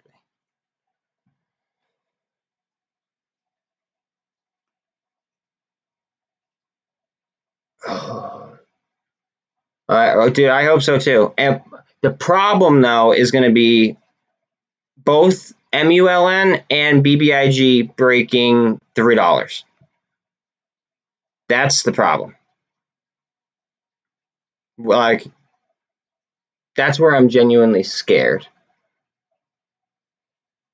because there's a lot of a lot of delta hedging that would have to be done for both equities if they hit $3. A lot. We're talking millions of shares, and if we're talking about millions of shares at market price while people are FOMOing and buying options, it's just gonna go. All right, so some people have alerts that alert them when something goes up 15%. We just went up 15%. So now those people might come over here and start saying, oh, wow, holy crap, I want to catch this runner. You see what I'm saying? I mean, same vice versa. Like, I mean, people might have alerts that say, you know, alert me when a stock goes negative, like 25%. And then they think that that's a great buying point if they like a certain stock. It just, I don't know. There's a lot of different things to think about. This is just, I'm loving this. I knew this was going to happen too. I felt it. Mm.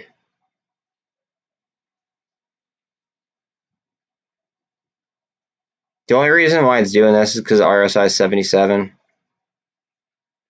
I think it might be like a slow stair step at this point. They might try to delta hedge as they go.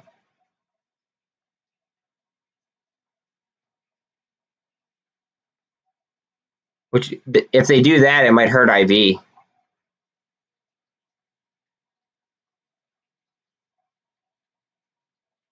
Maybe. I don't know. It might hurt IV if they try to delta hedge on the way. I'm not sure. Because it's not like it's like flying up. Because if it was flying up, IV would fly up. But it's going up, going down, going up, going down. So it's like the RSI almost. You know what I mean? It's gonna cool itself off as opposed to just getting absolutely jacked up. GameStop's down under 1%, but I don't even want to look at it. Because see, look, I jinxed it, and now it's over 1% down. So I'm just not gonna look at it, and hopefully it'll turn green here at some point. I'm paying more attention to this because this is going to be a short squeeze.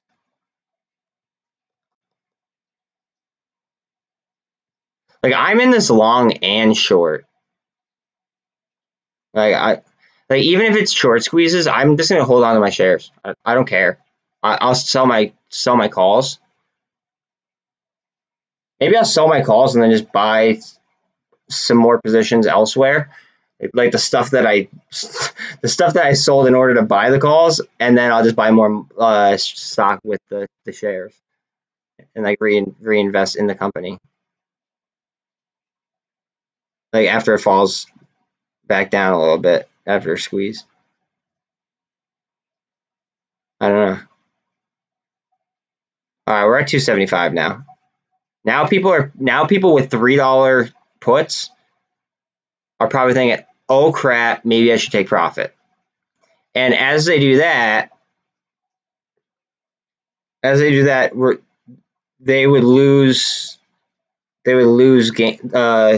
gamma or negative gamma pressure.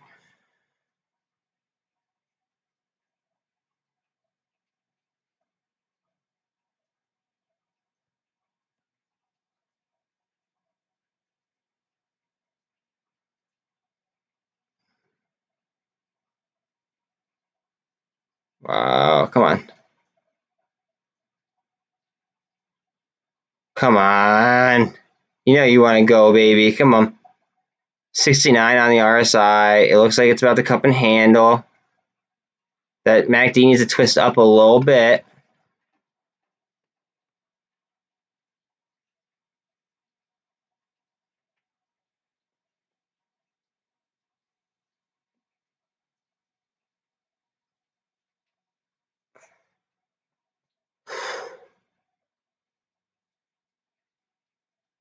I want to look at I want to look at Ortex real quick.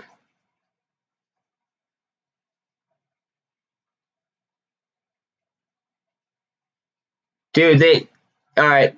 This is still gamma because remember before I said it was a net return of only 2.26. Still the same. We're still 24.9% of the floated shorted. So they only return a smidge. Like literally like a fraction of a percent of the shorts that they have out on it. And we both know how crazy that ramp is next week.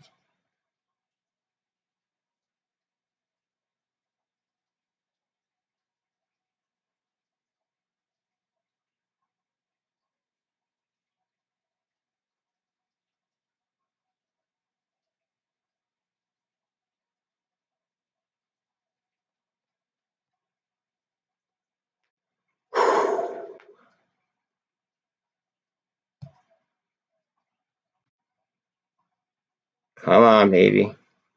All right, now we're getting a little bit of twist down and around, so this might be all right. Cooling off. 63 on the RSI. It's fine. See, people right now are probably buying.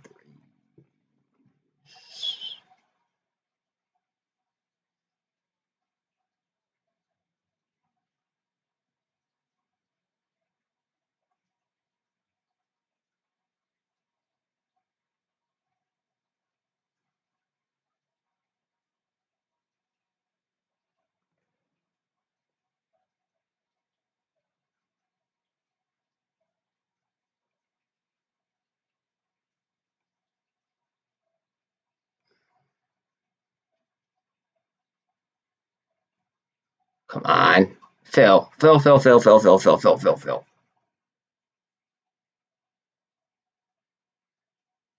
It's gonna explode here in a second, and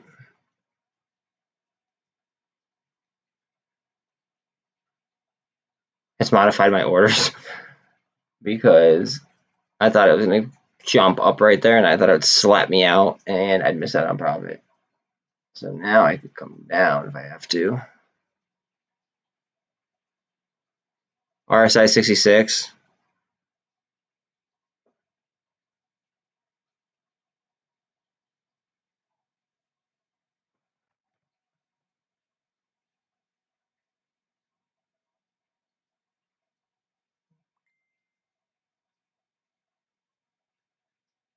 CEI is going too. I love it. Love it. I don't know. I didn't catch the name who said that, so I don't know if you're in here, but bet. I just can't keep my eye off this because I'm trying to roll options.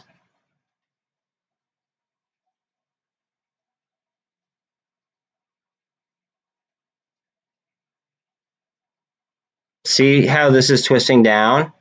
Well, as soon as this rolls back around, RSI is cooled off.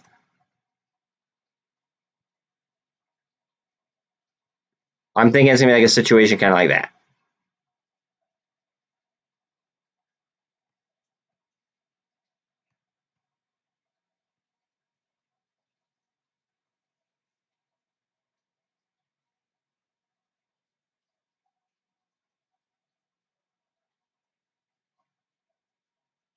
Come on, baby, let's go.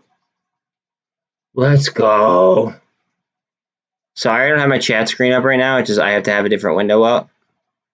So if anybody's saying anything, I will get back to you in 2 seconds. As soon as MULN pops and fills my order.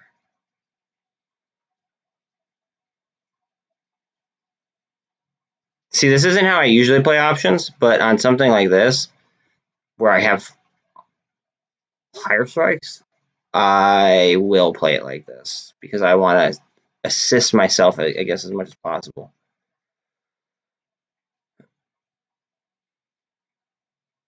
Even though, I mean, I'm only just one man. I'm not an institution. It would work, theoretically, it would work, obviously, if I had a lot more calls, but I try to do my part.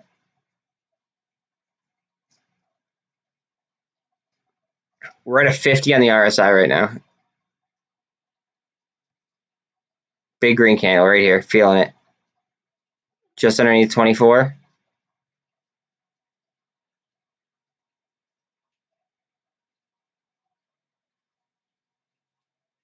Come on, baby.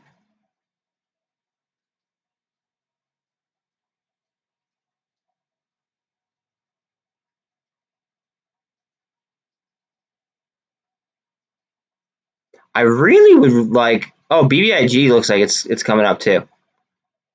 And CEI is on the verge of going green. So that's very interesting.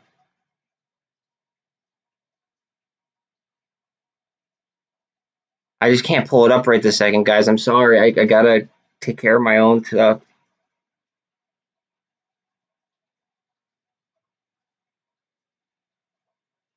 This is too weak of a shoulder, I think. I think it would have struggled right here if it was gonna do a head and shoulders kind of pattern.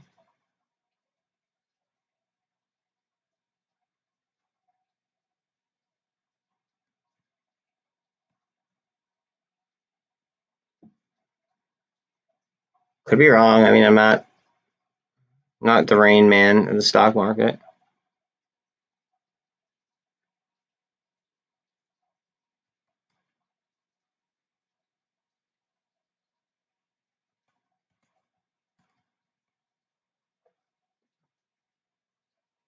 Let's see if I get filled.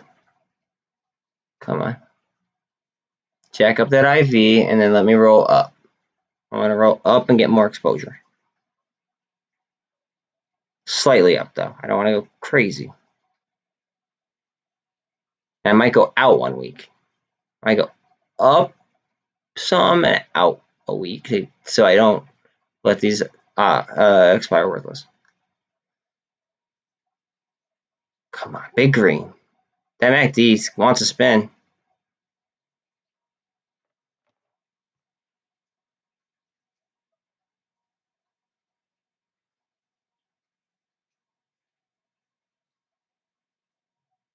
It's almost like the other memes are they're trying to catch up and like meet in the middle from what I'm looking at. I mean, I'm just looking at percentages though.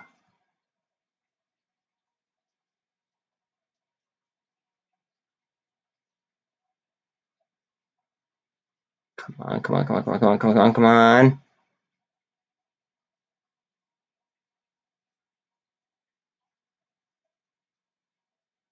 Come on, let's go. What are we doing?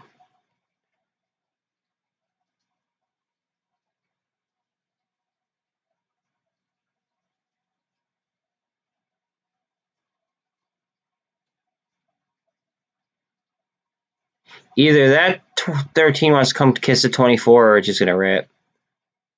I don't see a world in where this goes down. The RSI is at 50. It's midway.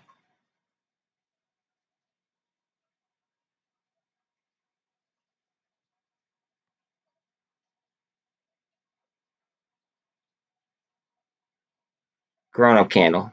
Give me a grown-up candle.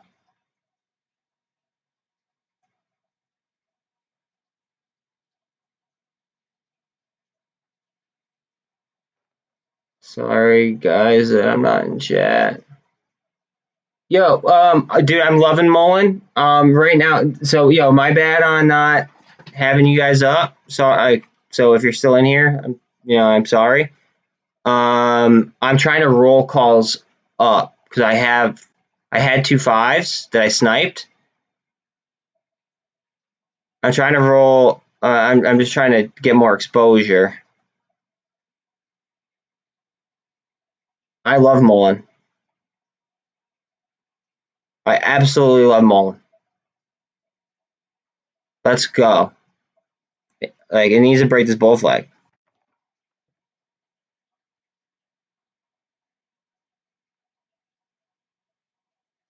RSI, or the MACD, excuse me, is twisting up. RSI is still at 51. The RSI got all the way up to 87 though. So like this is just such a gamma play that like it's gonna ignore technicals. Like right now it's not ignoring technicals, but when it gets going and it gammas and like the option aspect starts to get involved, then it really starts to ignore it just because of the chain.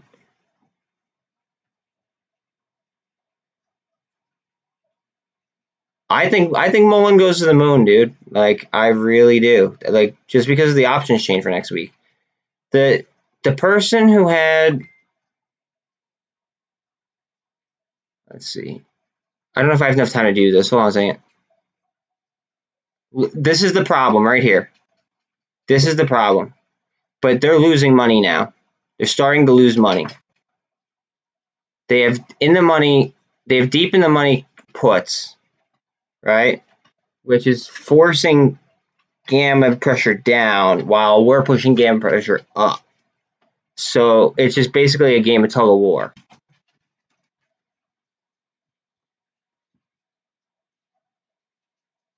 But we have a whole community, and we hit 15% at one point, which might set off people's like alarm bells. Like just like casual day traders, not even like apes about it. So like we might get FOMO there. There's just so many ways that this could happen.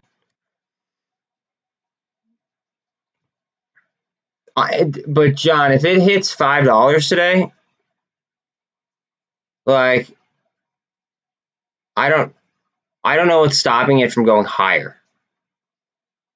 Because $5 is where the gamma pressure is coming down. So in theory, they would want to sell those positions before then.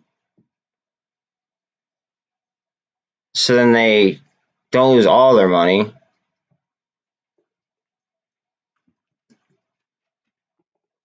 I mean, one would think.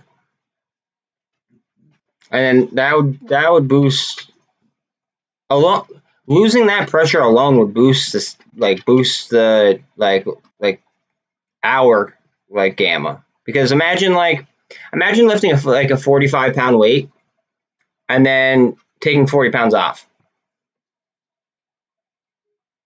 Like, it becomes very easy.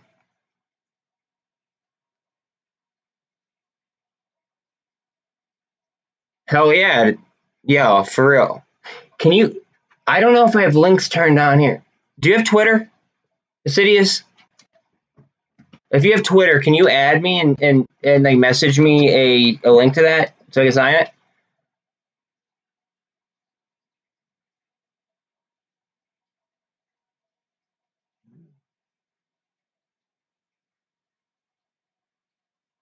Look at, it's like they're all trying to catch up.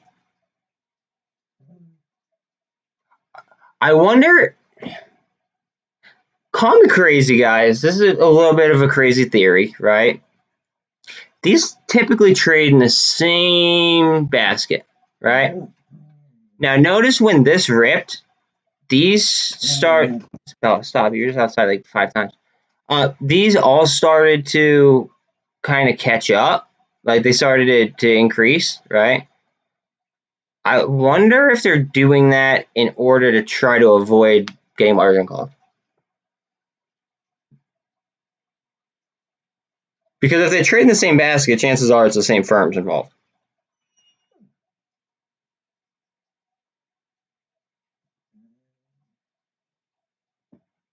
So you have food, water, and you're outside. Hi, Bob. What's up, man?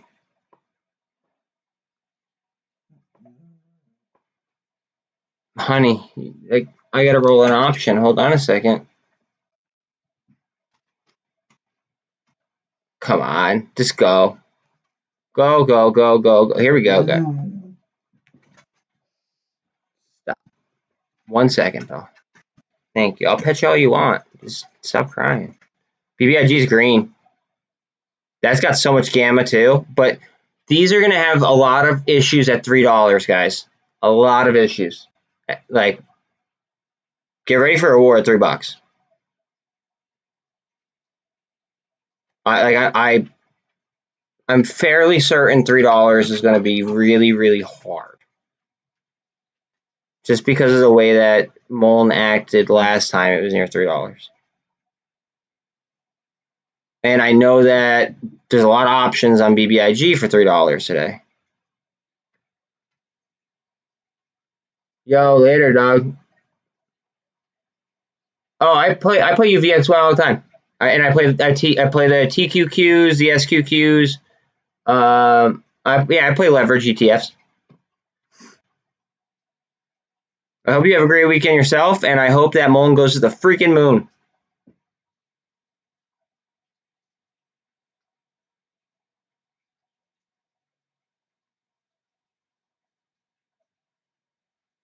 Oh, come on. Let's go. I just want to close like these like I want to sell these options and then roll higher and out. So then I don't have to worry so much about it expiring worthless at the end of the day today. Because this could trend change at any time that big money decides it's time. Although we have a lot of momentum on our side right now with like a lot of these stocks. It's like they're almost losing ammunition in order to screw with us. Are we going to cup and handle here? It's more like a double bottom to me. Yeah, green candle. No, come on, give me a green candle. And again, technically, again, not financial advice. Technically, a three candles like string like that is a technical buy-in signal. So that like for a day trader, let's say that Joe Schmo, right, doesn't trade memes, okay, but he sees this running, he sees a double bottom, and he sees 3 green soldiers. That is a technical buy-in, especially with the MACD spinning up. That's good. That's even though a lot of people don't like day traders, right? Like they do play an important part in our fight because they are FOMO. They are FOMO. My dog is like geeking out, but like I need to roll an option, and I feel really bad about. Hey, I'm sorry. Can you hold on a minute, please? You're outside 5 times. I know you like it out there. And I know it's a nice day out. I know, honey. Come on. More of a cup and handle kind of look. Interesting. Interesting. I wonder if this is them buying options.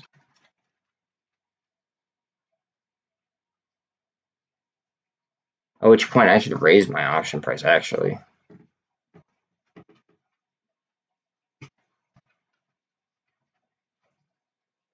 Just in case. Because if it pops, then I don't want to be hung out. Let me let her out real quick since I raised that.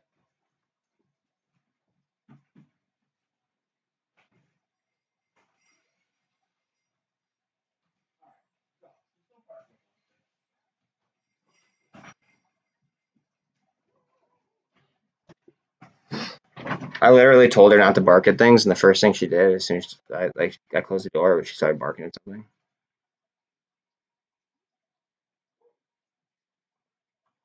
Oh well. My neighbors probably hate me, but what am I gonna do? Sit here and listen to my poor puppy cry? No. And a dog owner would I be? By the time I draw this, I hope it pops.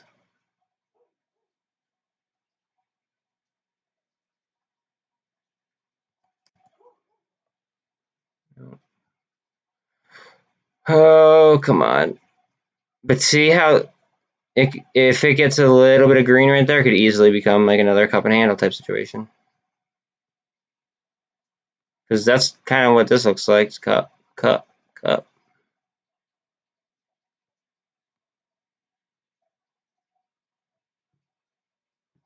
Now will it go, or will we get like a side candle and then an up?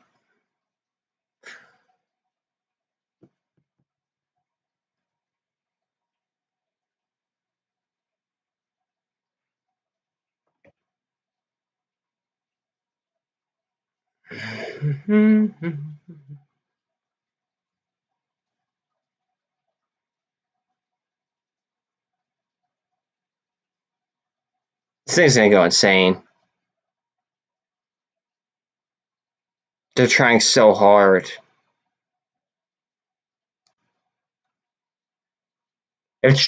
Since we've gotten like this price level, it's traded 13 million times. Just like I remember it being 70,000 or 70 million, excuse me, because I was paying attention to that. I wanted to know how much volume was being done. So I'm actually going to change this to a wider one just because it did so much volume. See, so now you guys know what constitutes why I changed that. Like if it now, but I won't turn it red until it's happened like multiple times. Like how I have one on Bitcoin. I might have some on SPY. I think I have some on BBIG too. But like BBIG just like it barcodes for days. So that's kind of easy to judge, I think at least.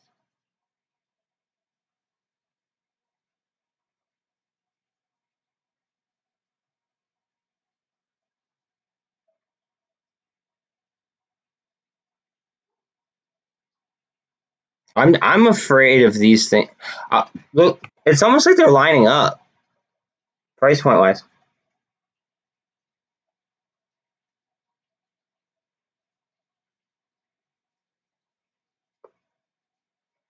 This is interesting.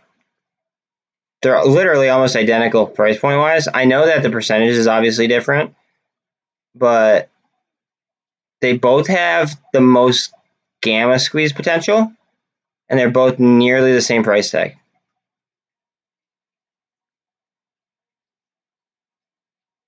Nice green. We're consolidating really nice here on MULN.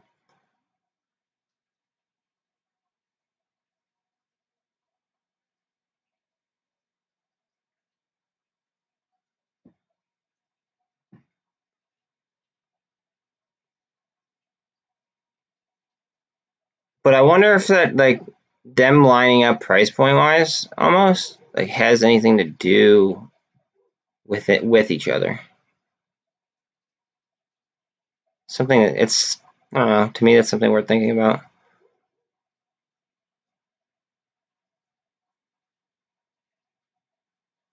I mean BBIG is only down 2 cents. It's down 3 point yeah 3.1 cents.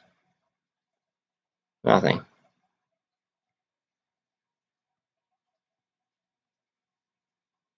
It's down one candle, like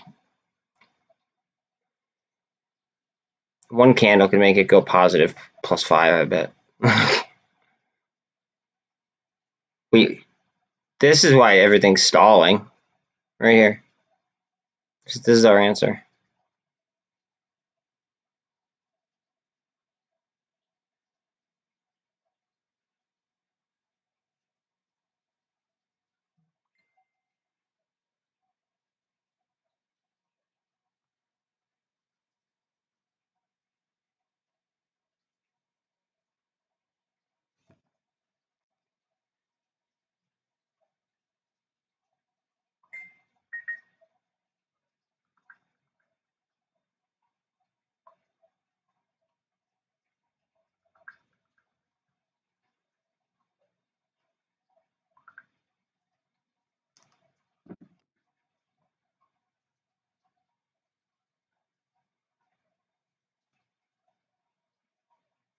Come on, baby, let's go.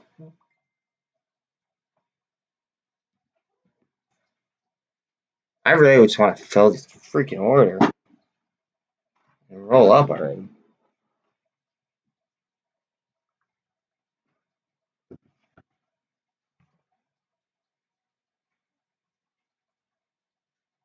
Come on, just go.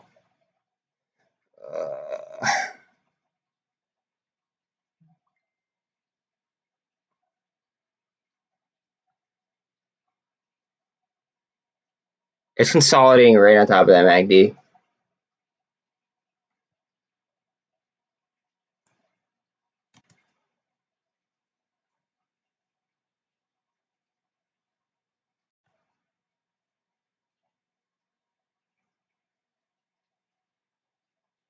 Sit. We need some demand here.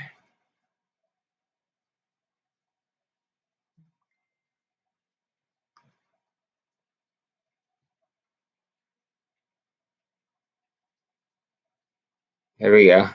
Here we go. Come on, get through that. Yep, right to the support. What are my options looking like? Can I get a fill?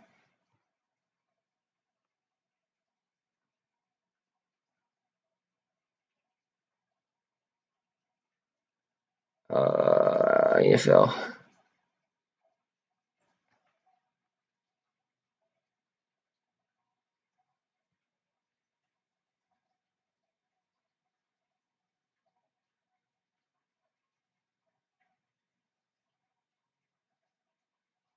Come on, baby. Let's go.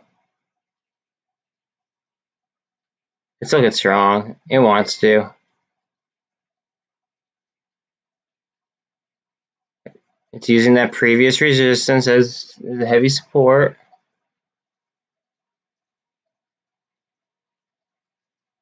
No, don't go through it. Come on. Just use it as support and chill. There we go.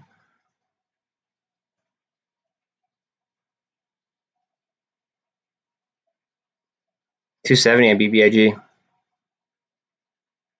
I gotta stop saying that because as soon as I say something, it just changes. Come on.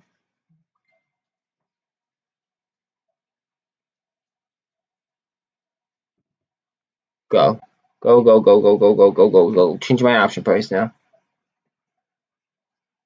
I want to get a good chunk more than what you are offering.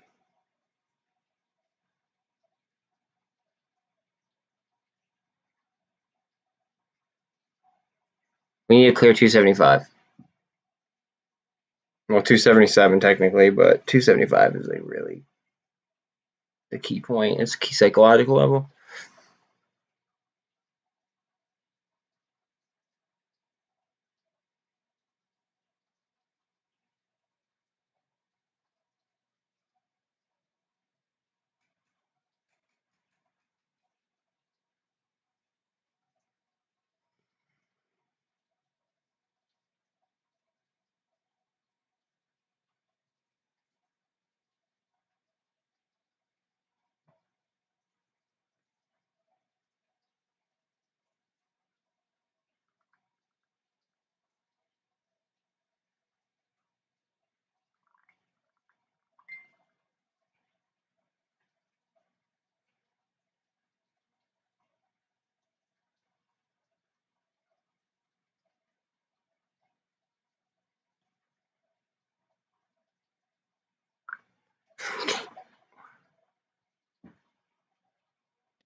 Oh, man.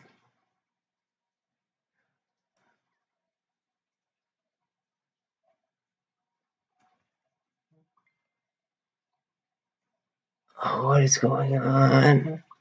Yeah, the price is going up, and obviously volatility is rising.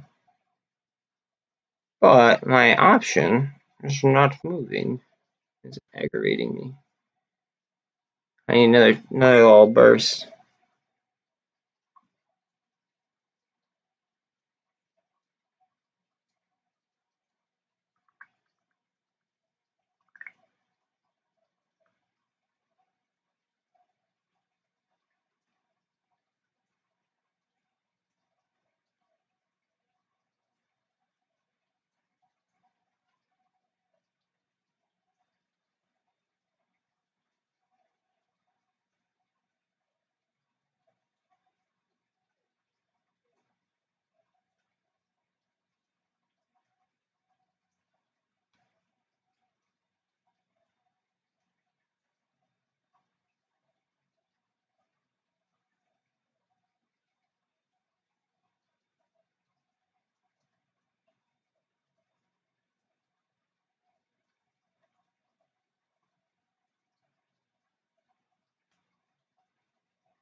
Oh, come on. What are we doing? What are we doing? What are we doing?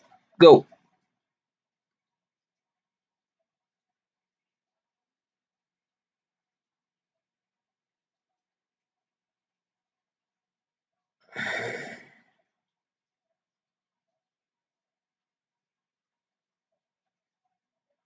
All right, now we're gonna need to start ignoring the RSI again, or I need to break this. I much prefer that over a cup and handle.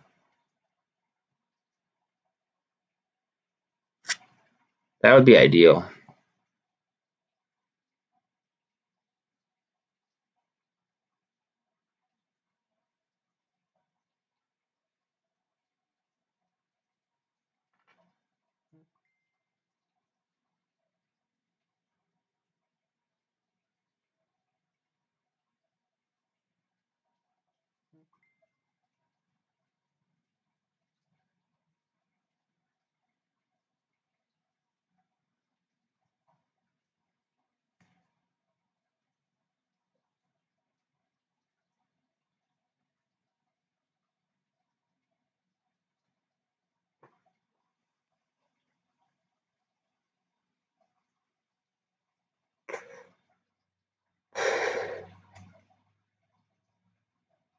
It's gonna pop out. Come on. RSI's at 59. We got room to run.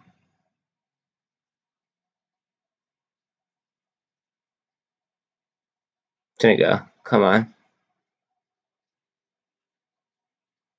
We're at 88 million now, just so we all know.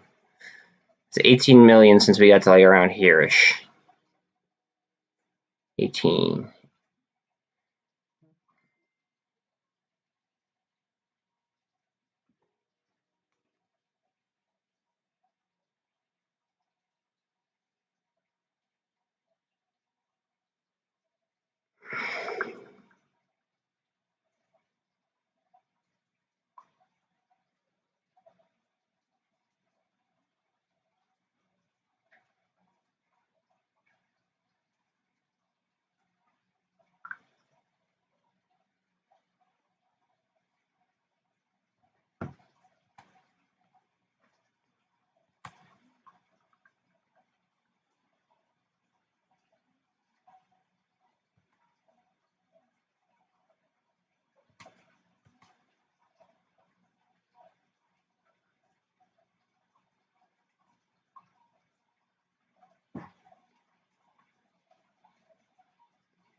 Consolidating. It's gonna twist up. Let me let my dog in real quick before it jumps.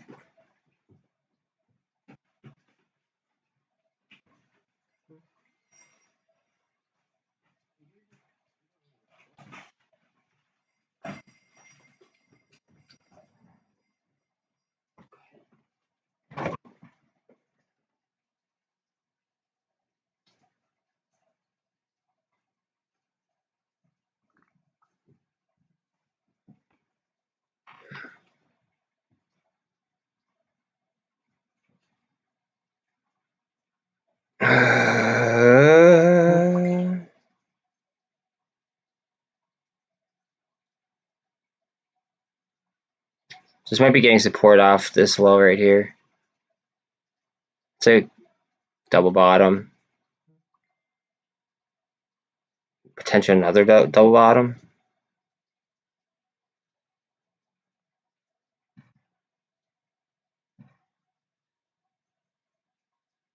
Curl up, baby.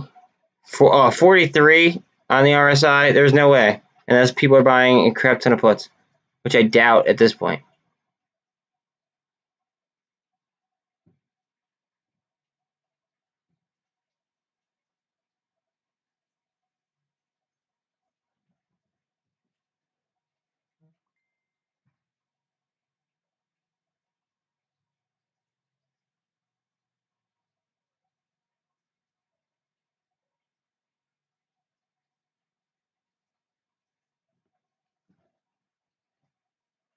So the SPY's up, but Bitcoin is down, which is abnormal.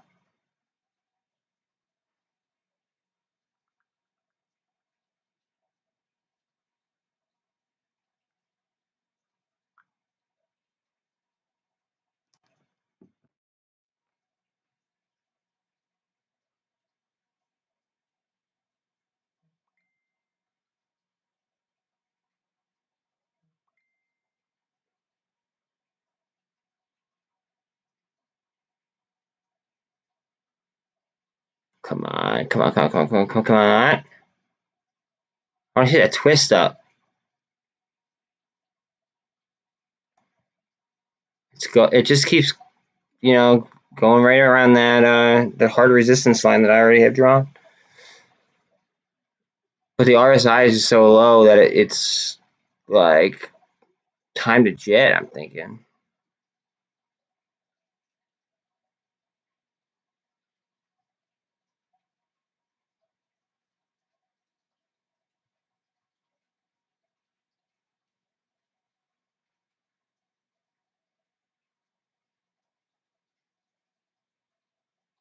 So it's getting support off the 48.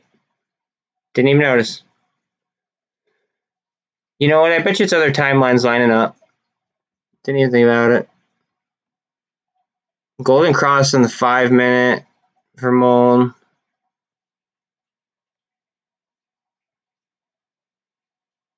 $48 just crossed the VWAP on MULN.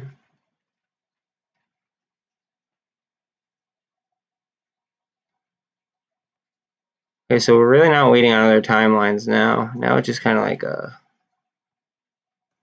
let's do this type of thing. There. Let's go.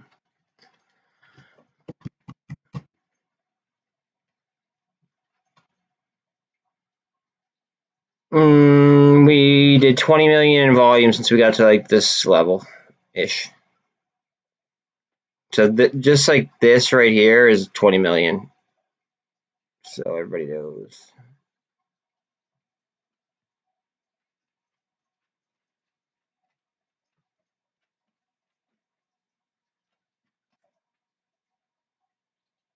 I'm very, very surprised that we are below the 48. Are we going to get support right here is the question.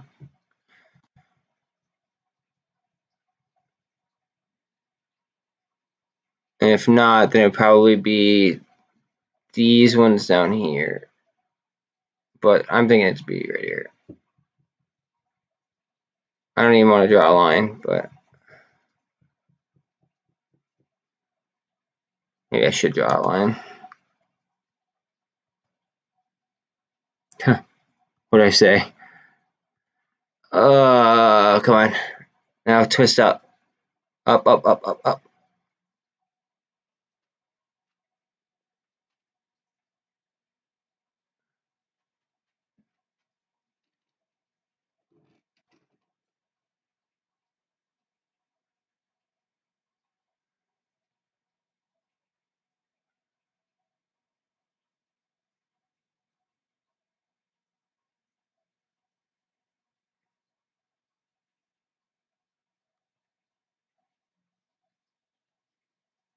Come on. Going to the 48. I don't think we're going to have any problem going through the 48 on the upside. There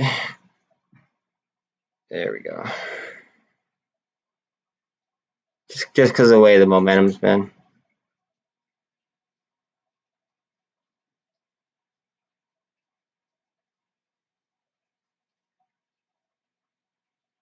If you're in here, let me know. Talk to me.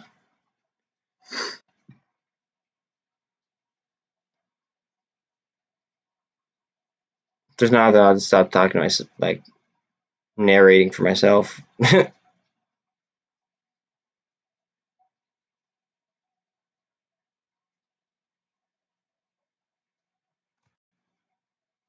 might pop this again before I draw it.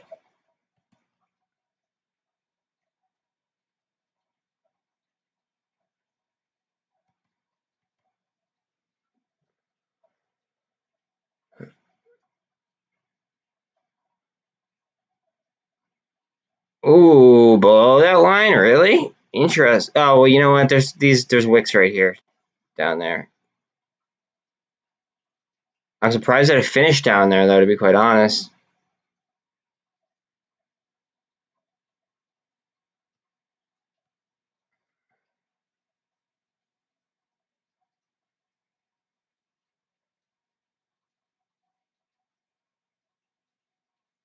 Come on.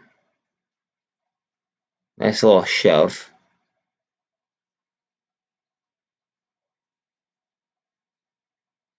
If I were to extend this and bring this down, it would be descending wedge. I'm not going to do it, but it would be descending wedge, which is a bullish pattern.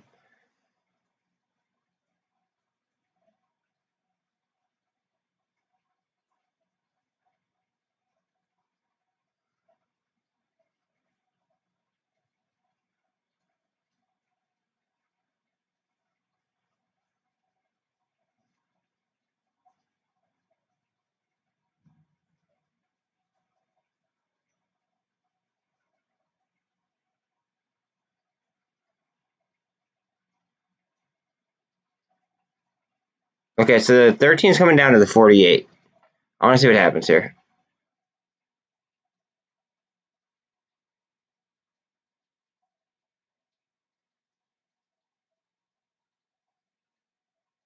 It's been consolidating on this. Well, first it was consolidating up here, now it's consolidating down here. But we've moved upwards when it's done, when it's come down to this level. Hopefully we don't get a cross to the downside. I want to get some support on that.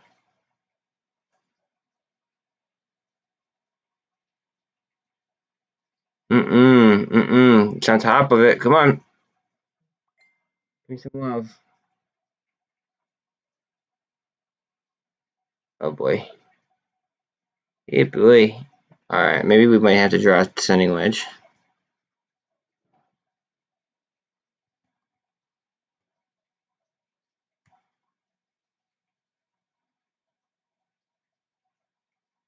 Whoa. Okay, that's a short. Like you guys saw how fast that was. That was a short. Had to have been. That's not a sell-off. Unless somebody just dumped a crap ton of money into puts. Nope. Nobody dumped that. So then that has to be a short.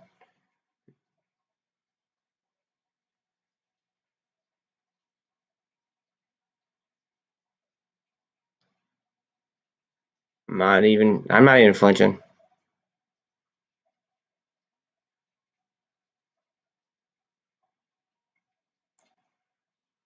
Remember what I said? Big moves come off of like it hitting the VWAP. So it moving down towards the VWAP to make a big move up again wouldn't be surprising. It doesn't necessarily have to touch the VWAP, but like it'll move very close to it before it makes a huge move. And what that is, that's like an institution trying to get the best price that they possibly can in order to go ahead and like hedge. It's like a discount on a hedge, essentially. That's the way I look at it. Not always, but in this case, that's what I feel like that was. Because that was way too fast and furious of a candle.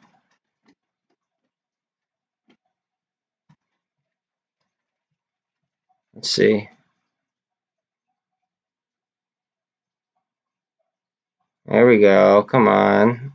Let's get a couple more.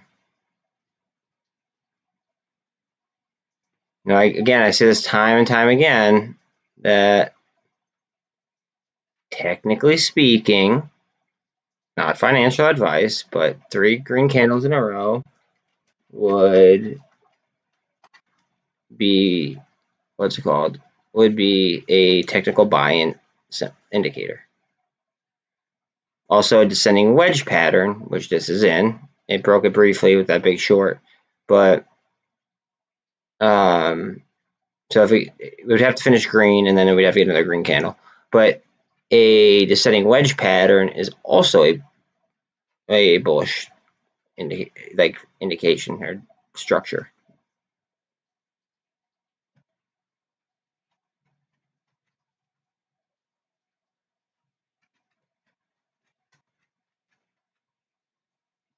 We'd really want this to go green right here. Really want this to go green. Just for that, like, that indication for technical purposes.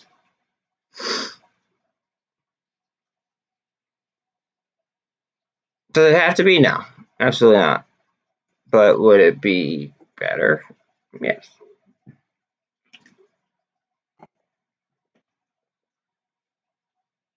Because day traders might see it and say, oh, well, hey, that's a relative low, and I see 3 green soldiers. I'm going to hop in now in this descending wedge.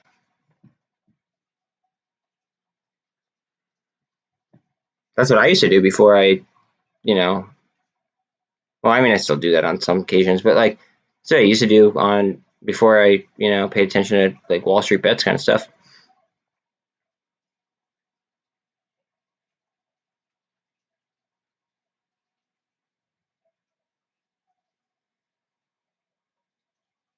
Like at first, I thought Wall Street bets. I'll be honest, I thought Wall Street bets was kind of like I didn't really like heavy believe in it, and then I did the DD myself, and I was like, holy crap, they are onto something.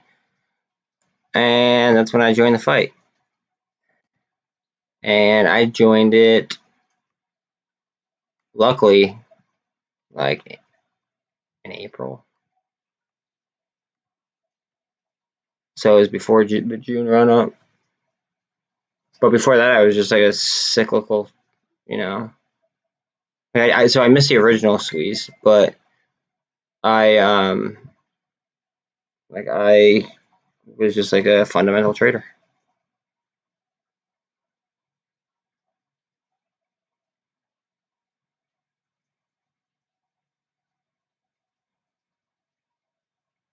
Now I wonder if this is gonna try to come down here and touch this, or if it's just gonna break the descending wedge. That's the real question. Because coming down here is just gonna piss me off. That MACD looks like it wants to twist up. They're trying to shove it down, but it just keeps getting bought right up. Okay. All right. Yeah. Yeah. Yeah. Yeah. You're on the threshold list, like, and your cost to borrow is insane. Like, what are you doing?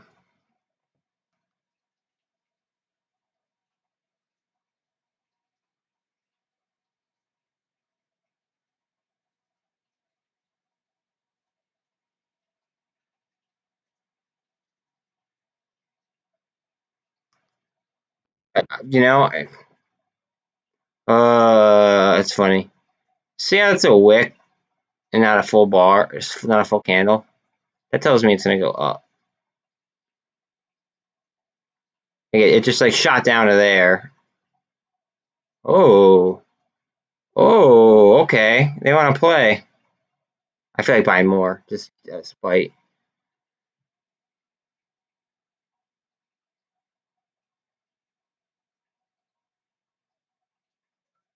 I don't know if I'm going to, but I just feel like buying more out of spite, just because I keep doing this crap.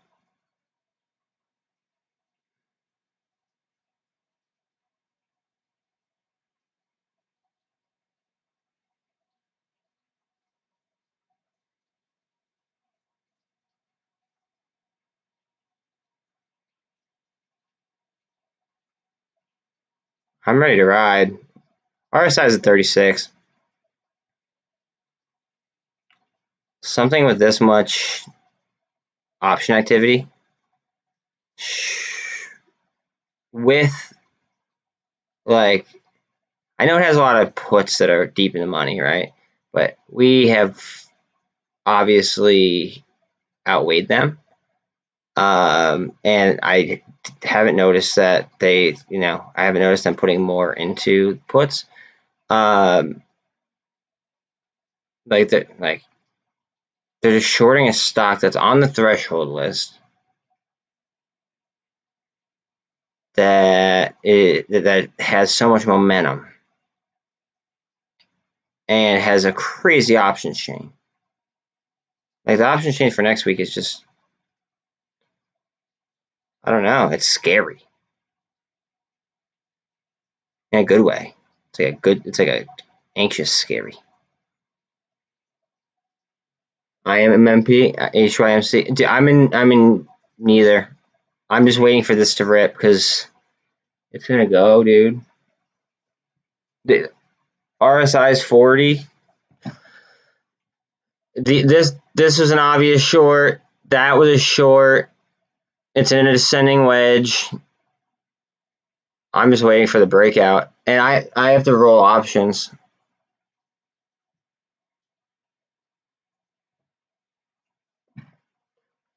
So there's that. I'm afraid of $3 today, though. I will be honest. I'm afraid of $3 today on both BBIG and MULN, because the last time we got near $3, Tim, it was like they got pretty vicious.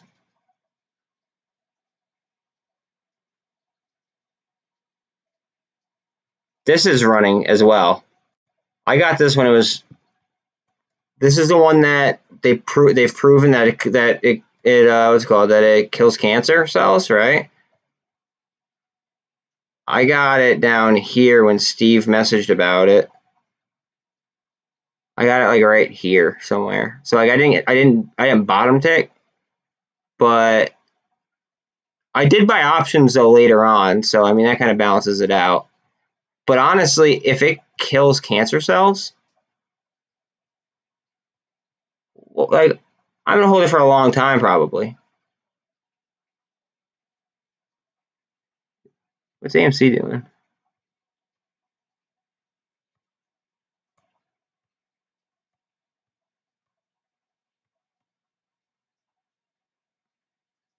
That's forming a cup and handle, I think.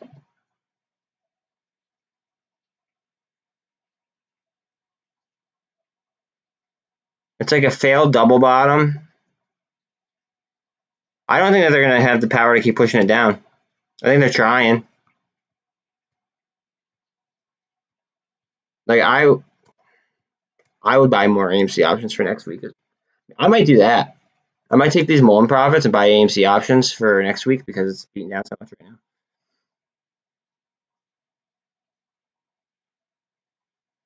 I don't know. I want more MULN contracts, but for the price of it's like up high, and AMC's beaten down, so I feel like my best value is doing that.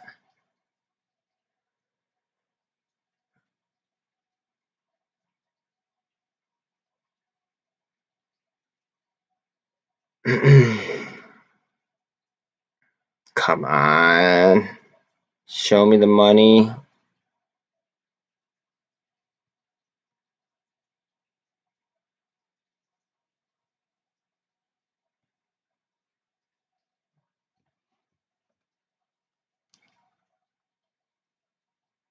MULN turning back up off of a double bottom.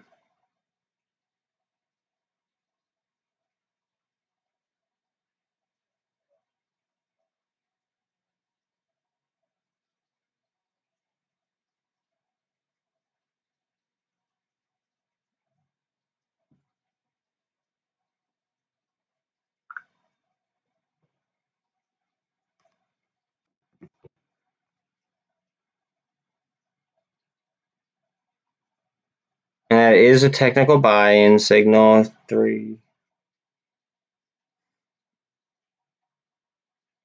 Let's see. We need to cross this ASAP. There we go.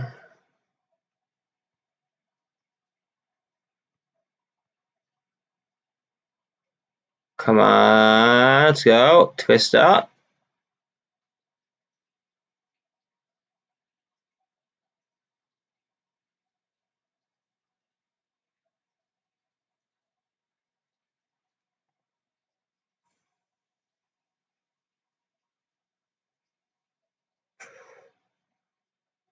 Let's see. 13 seconds till this candle ends. Let's see.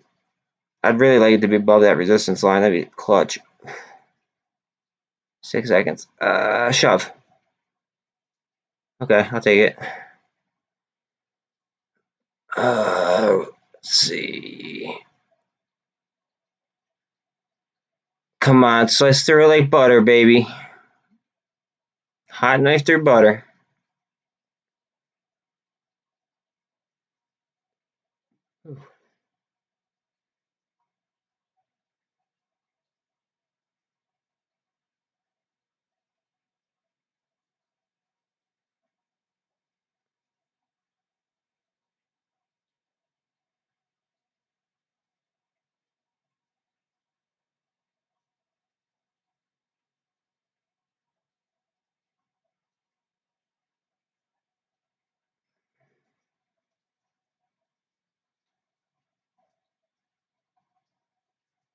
Come on.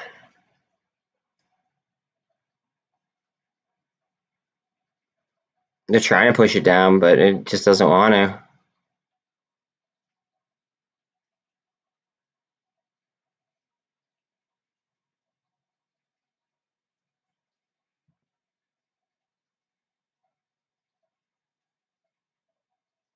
There we go.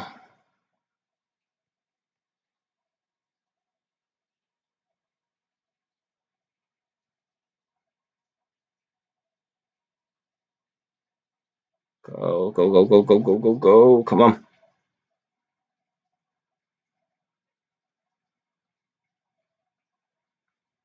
Cross back on top of that MACD. And we need the 13 back over the 48.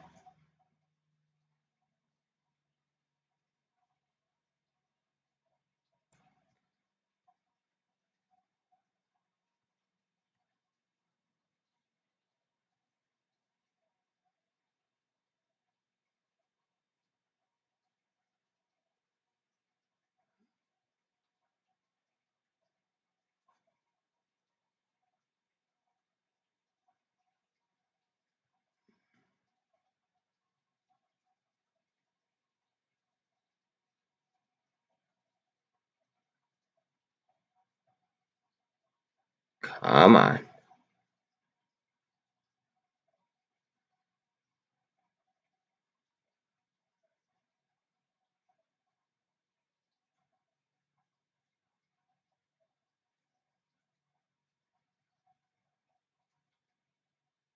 Ooh, MNTS is getting slaughtered.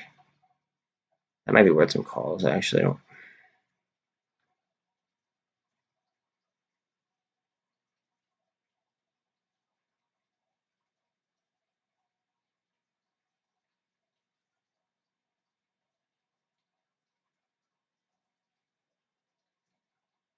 Come on.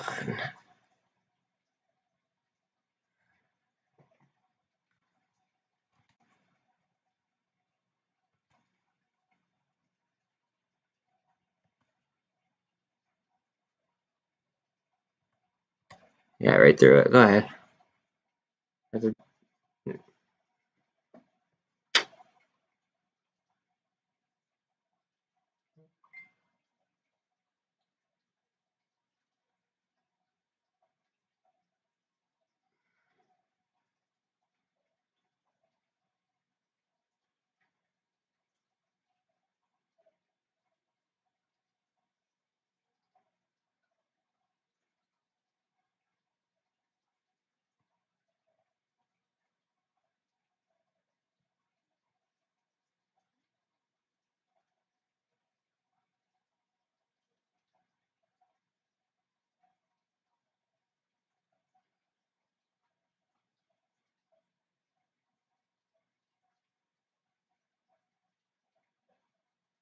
Come on, baby.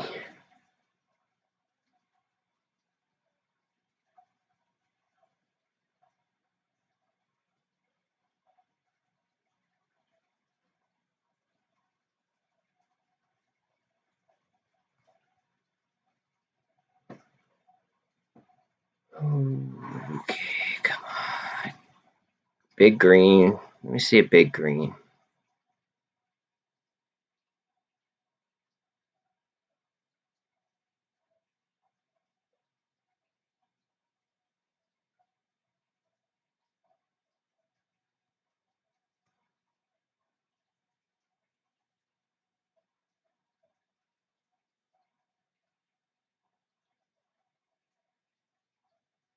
Gonna turn red for a second, I bet. Yep, red for a second, and then we're gonna go green. Come on.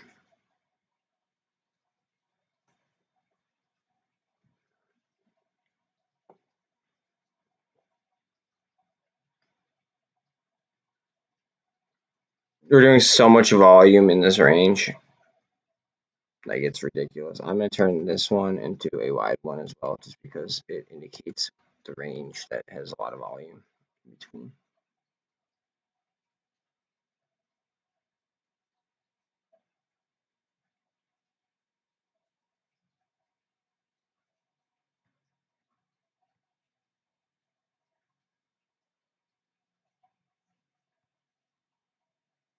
Go ahead. Let's get some crossovers now.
Hopefully that 48 does something.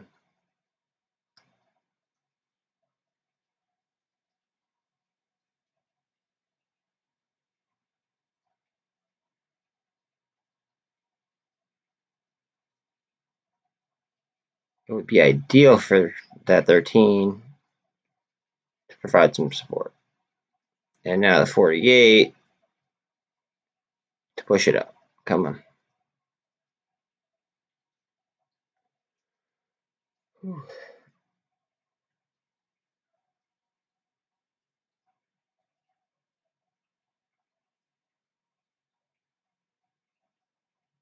IWM slightly red now. SPY is 449.27. TLT is down. I like that. Qs are down. Bitcoin's way down. That's why we're struggling.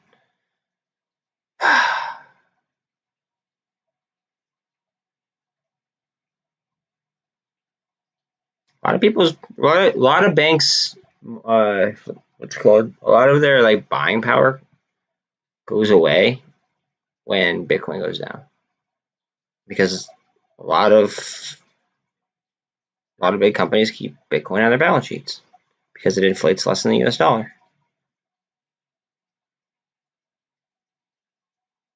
Especially right now. But I mean, in general too. Like even our target goal is 2, and that's still like it still inflates less than that.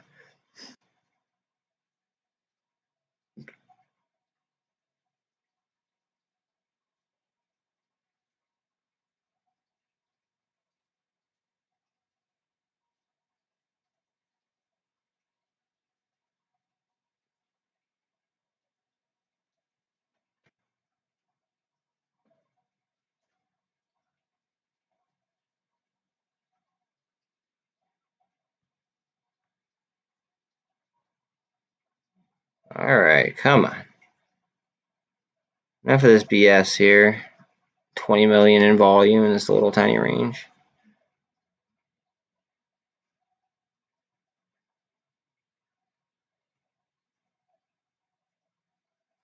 What's the? I'm gonna check the order text on it.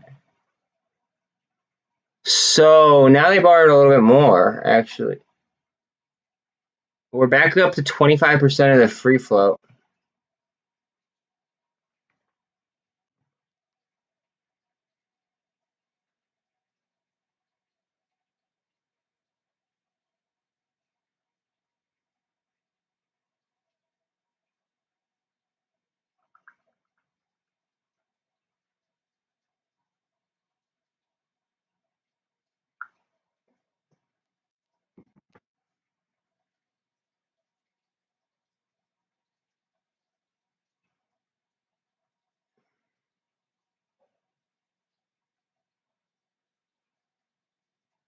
Come on, let's go. Vertical, vertical, vertical, vertical, vertical. 53 on the RSI.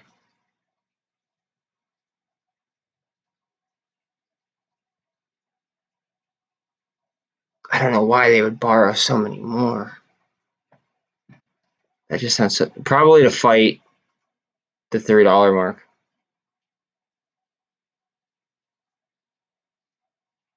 I really wouldn't be surprised about that.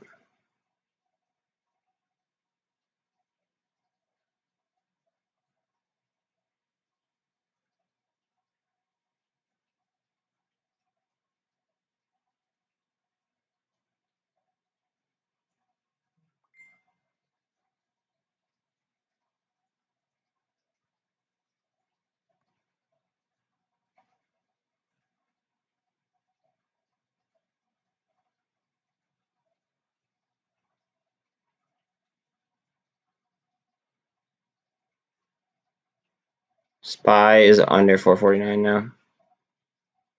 And Bitcoin's... Oh, okay, Bitcoin's climbing back. That explains why we are now headed up. It's so screwed up how connected they are.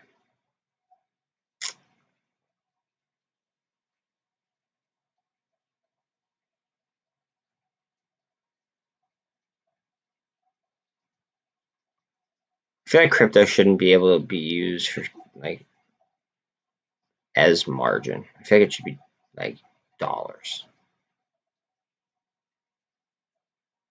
I mean, I guess it's assets, so they're using it as collateral. So, I mean, I guess it's fair, but it definitely hurts. It definitely gives them an advantage.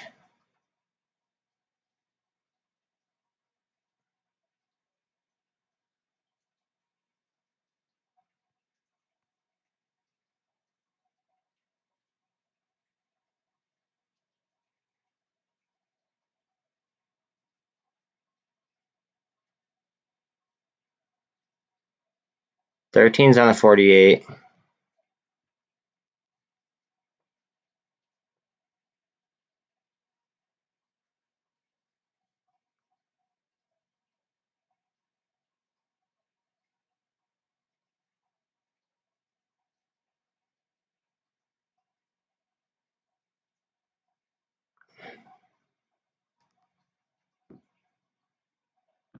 Oh.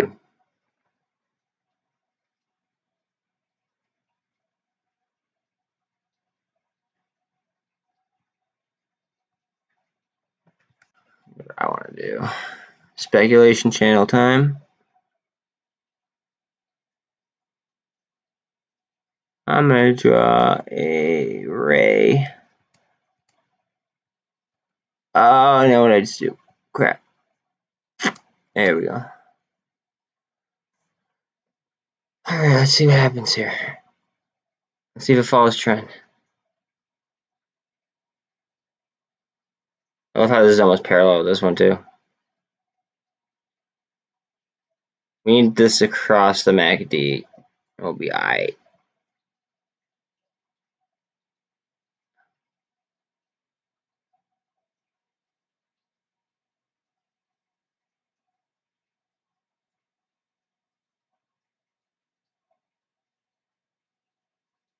Oh, what did I do that for?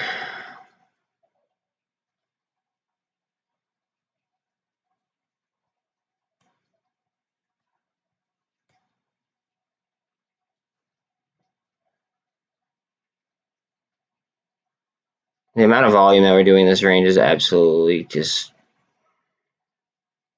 silly. Silly would definitely be the word.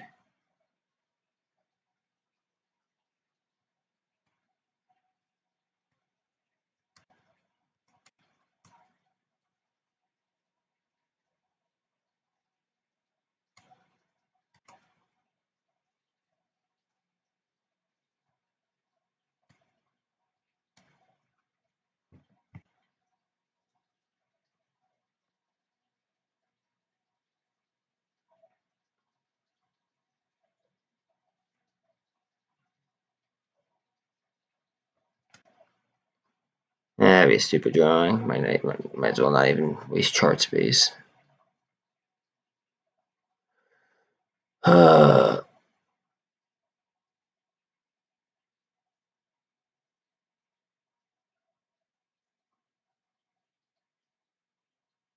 soon as this crosses a MACD, I think things are going to be a little bit different.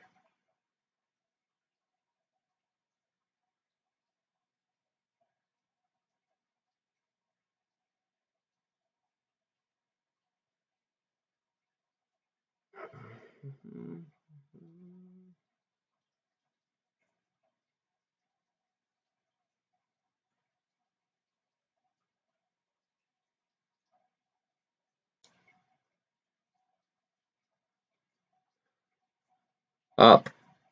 Yep. Yep. Barely above the MACD, but we're there. On the trend line, on the 13. We do have a cross of the 13 over the 48, slightly. 24 is at the 48. So just all consolidation.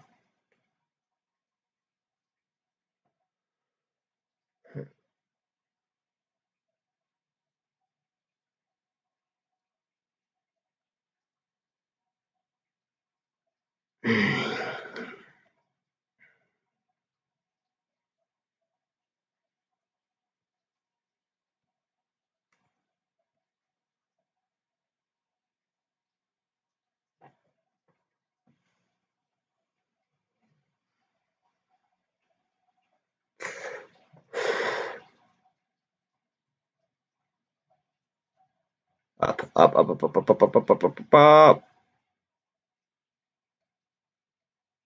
We need to push up here.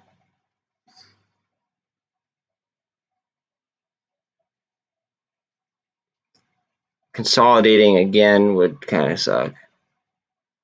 I'd much rather see it like cup and handle or something out of this. Either way, I still think we're headed up. But I don't want to risk the 13 coming down on the 48.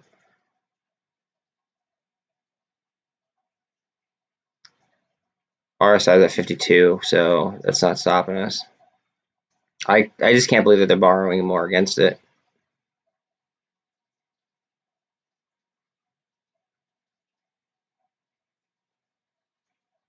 It's very surprising.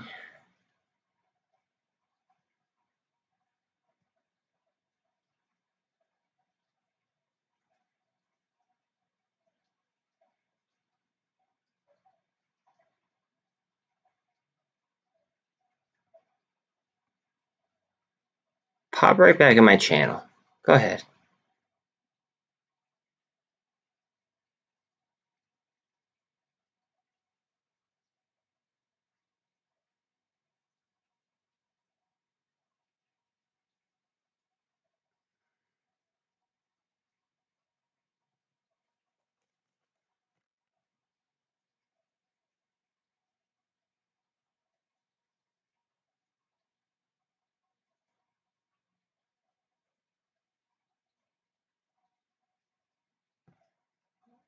Let's see, this candle's about to end, and it's going to end down, and then it's going to pop up on the next candle. And the 13 is on top of the 48, I believe. Yeah.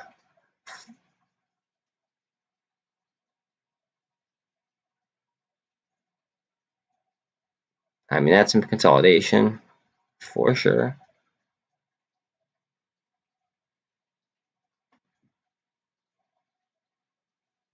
I mean, you know, at this point, I wasn't going to draw it, but I might as well.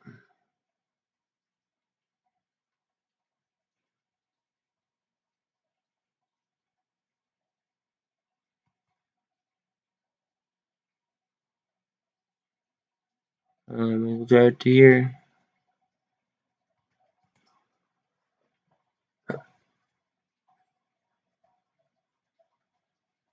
Oh, come on.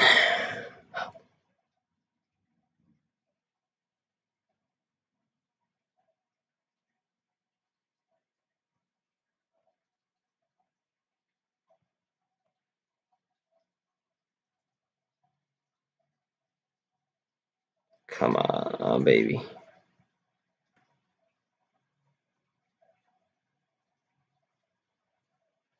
If anybody's in here, let me know. So I'm not sitting here narrating to myself. That would be lit.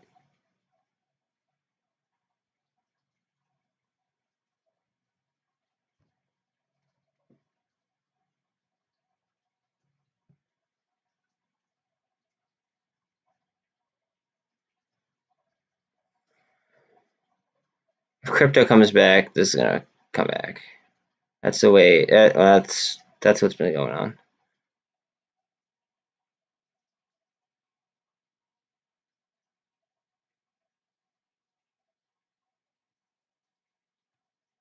Okay.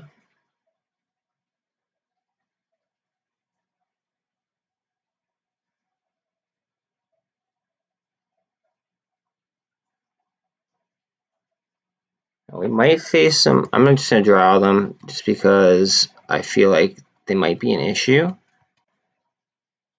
Is we might see some resistance right there.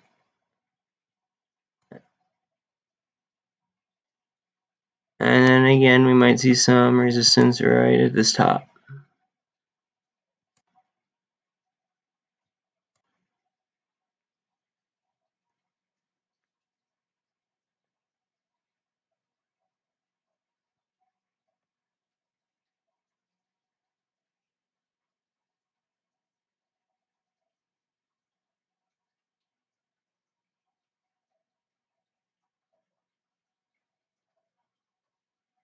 Yeah, they are trying to short this. Let's see. What's so they borrowed again. Now it's at 25%, it's 25.01 again. Cost to borrow max 395. Average is 370.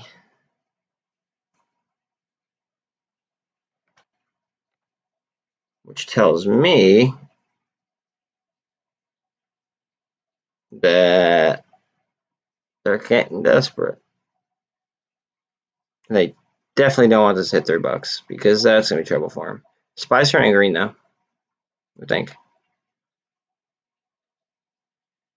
Come on, baby, come back. Bitcoin's coming back too.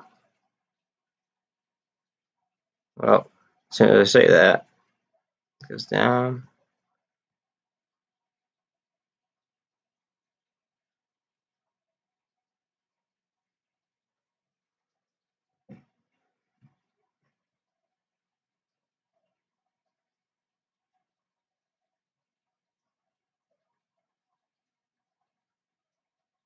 Come on, baby, let's go. You know you want to.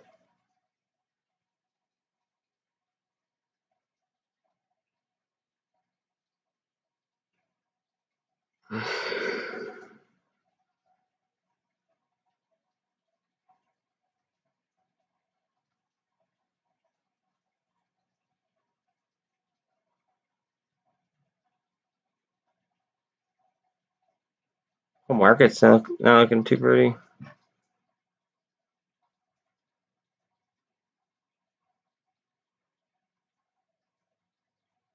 Ugh, I sold out of that.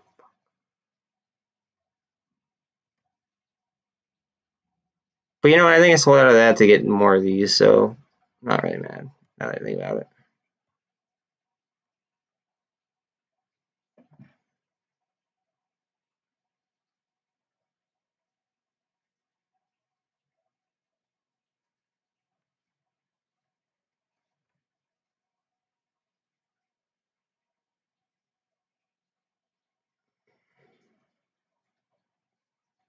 TLT is down 1.5%.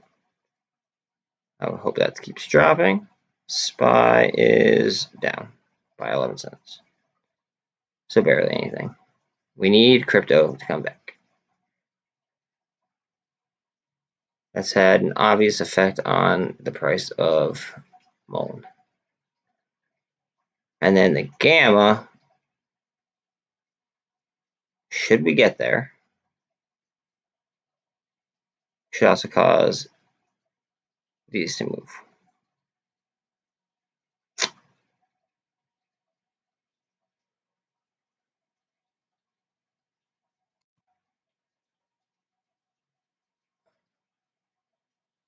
$31. There's so many options on it. So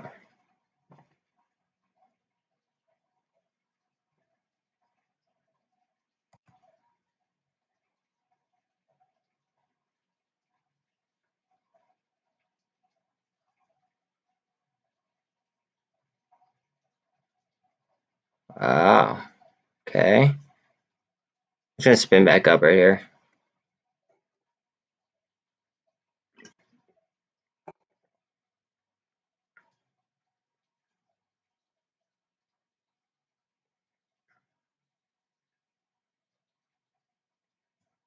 Right back up. Come on.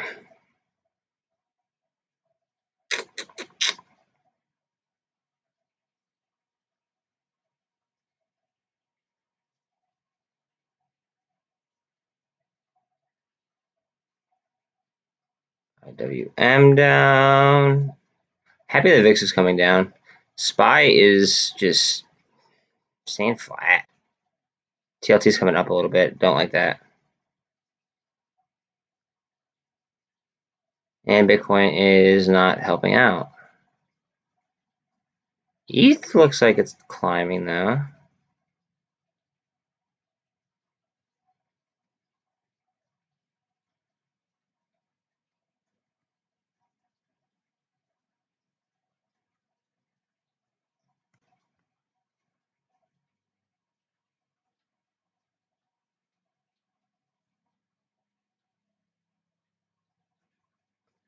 Come on.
Again, technical buying signal.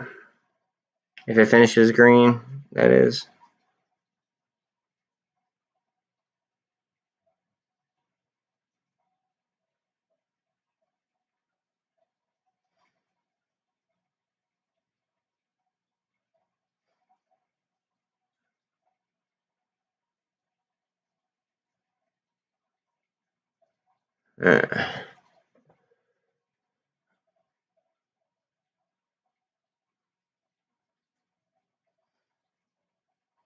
Alright, so technically that is a buy-in signal if you open a book of patterns and structures.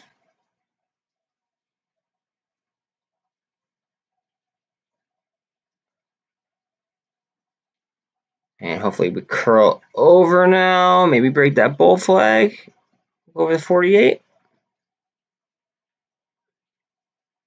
Over the 48, there we go. Come on. Just got to keep it.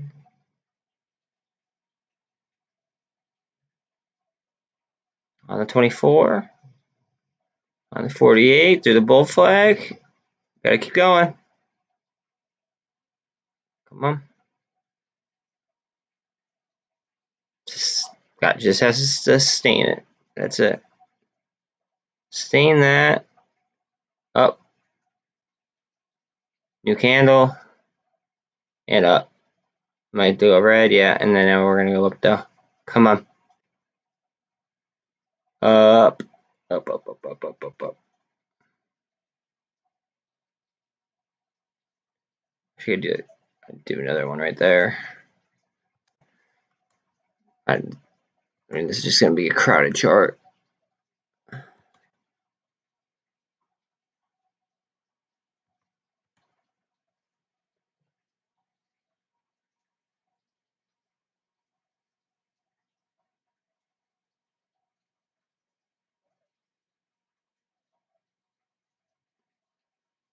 It's going to go here, I think. I have two lines here where it lines up from there and this one. MACD looks like it wants to, well, it did look like it wanted to twist up until it just dropped price like that. We need the RSI back up. Need some demand.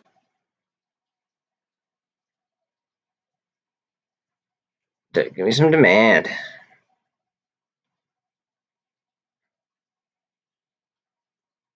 We have done 34 million in volume inside these two thick lines. That is ridiculous.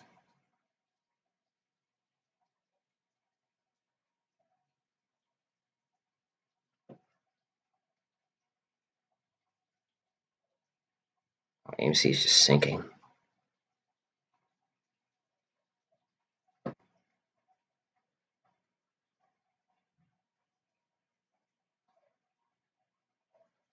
What's Bitcoin at? SPY is finally teetering green. Bitcoin's coming back a little bit. Hence the SPY going up.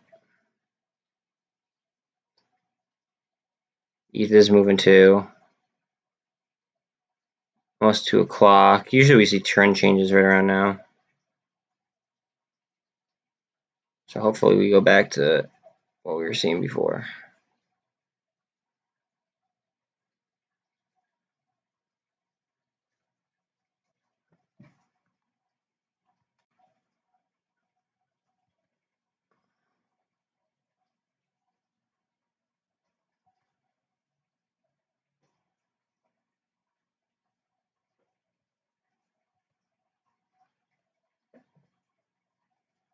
Very crowded chart. Sorry guys. I'm just very into this trade.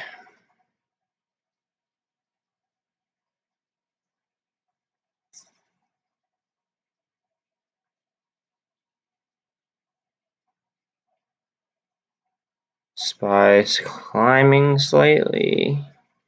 Qs are down. Bitcoin is coming back a little bit.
You know what?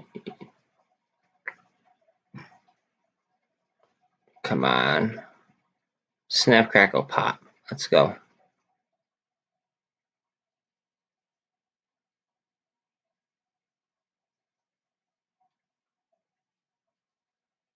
Snap, crackle, and a pop. How about that?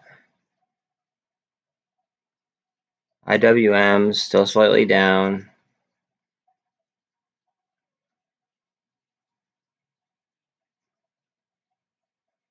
SPY still teetering. It made sense. TLT's again not doing much. Kind of chilling low, which is good. Bitcoin is coming back. Slow and steady, looks like.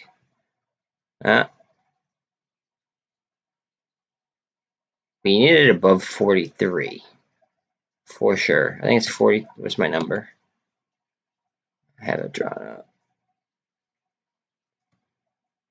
Oh, that makes a whole lot of sense as to what the hell is going on.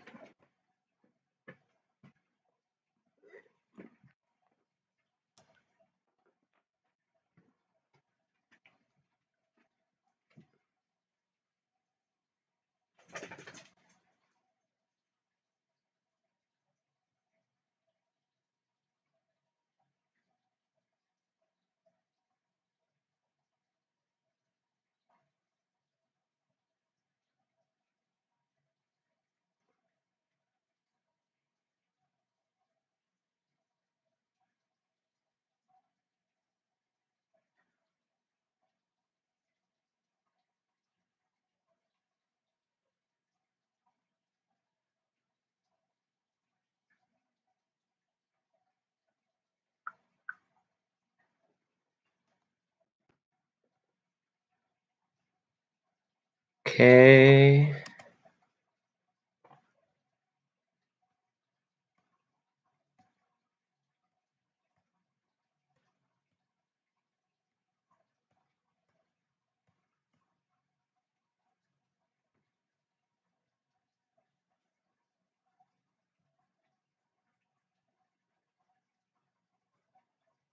It's crazy how everything is based off Bitcoin now. Like, watch, this is gonna go up. If Bitcoin clears that 48 that I just showed you. What price was it? Let's see.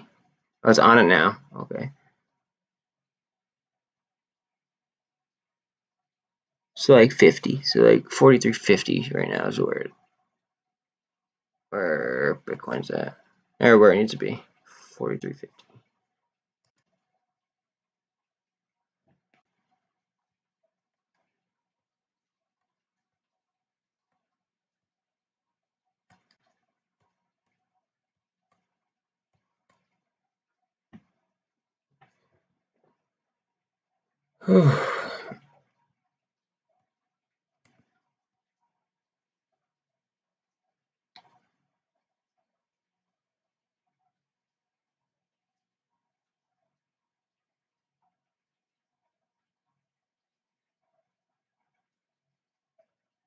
It's not getting it. We're sinking.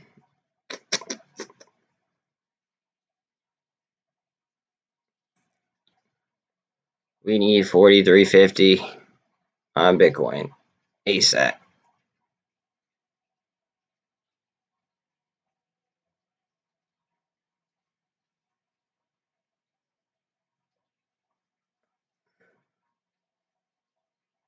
Up, up, up, up, up.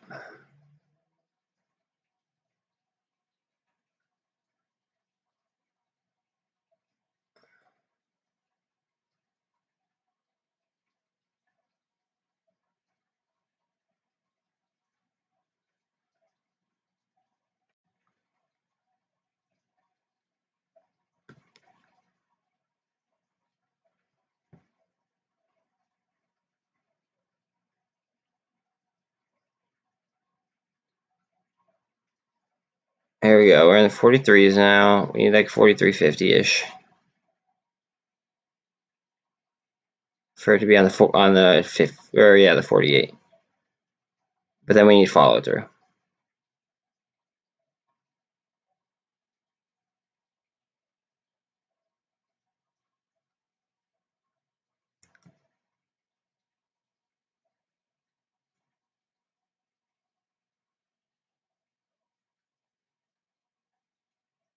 Close. We're close.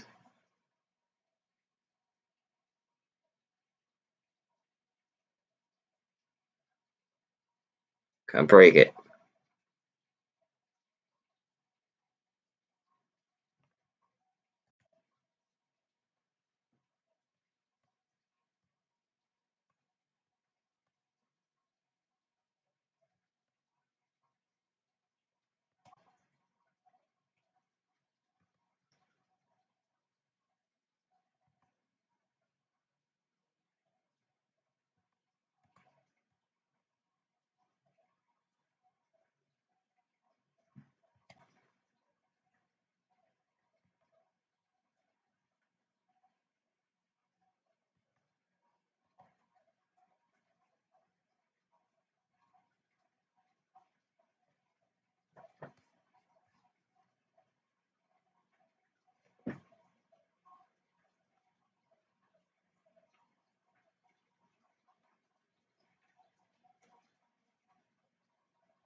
Oh, if anyone's in here, let me know. I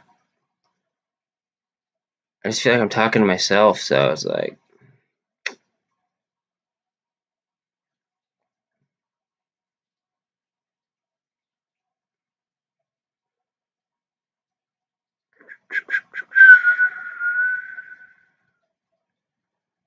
Hey, yo, Steve, what are you in, dude?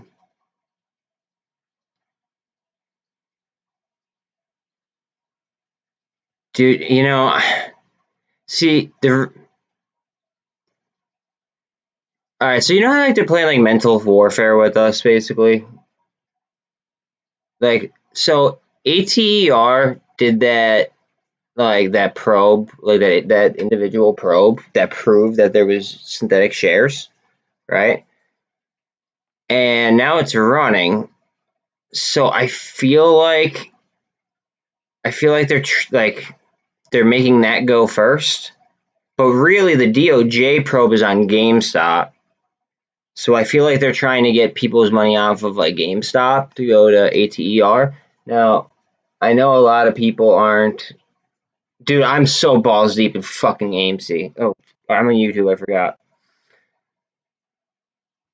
It's like, it's disgusting. But I also sniped like a lot of MULN calls.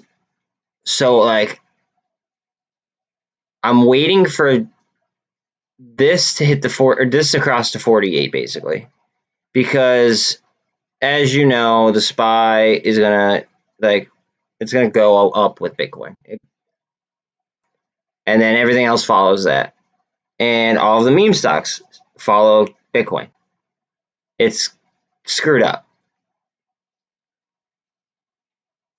Um, so I mean, like, I feel like like kind of like what chart better to watch than Bitcoin? Because as soon as this green line clears that, we should be all right until we hit the 200. Dude, so say MULN goes ballistic here. I have 2 5s that I want to get a decent profit off of, and then I want to roll those into AMC before AMC takes off. But I have. I kind of want to count because I don't want to give you I don't want to mislead you. I know that I have like nearly like 130 BBIG calls that expire today. Um, I have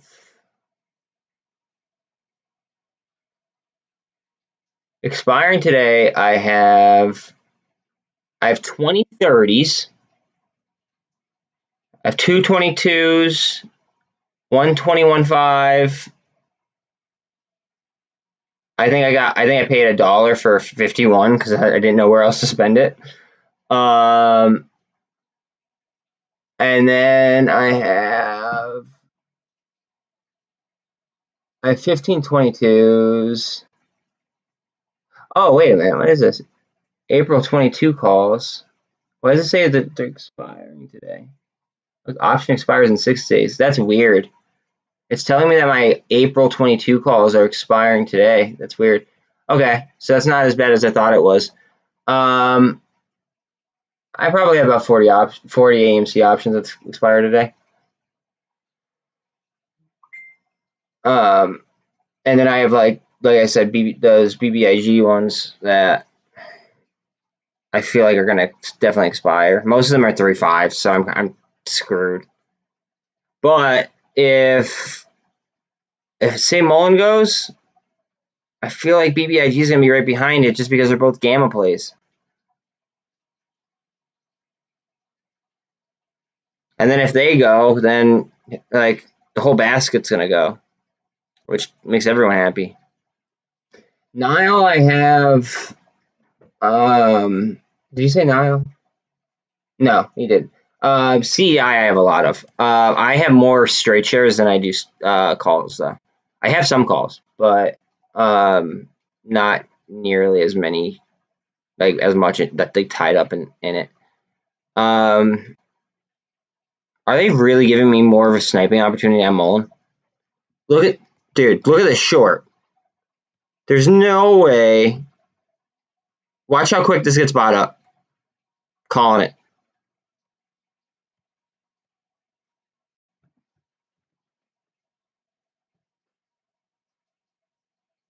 This is going to get bought up so quick.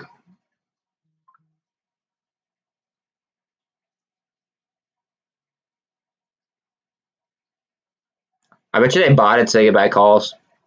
Or they shorted it so they could buy calls.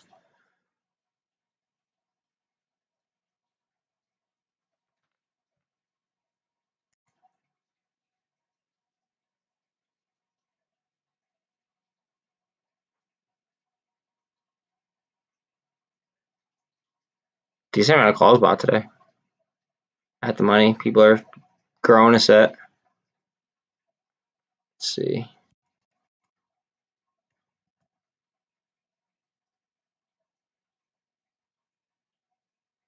Look how many they did in volume today. That's wild.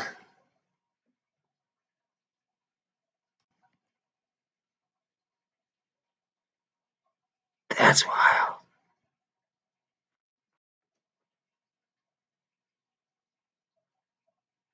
But they are borrowing more shorts. Okay.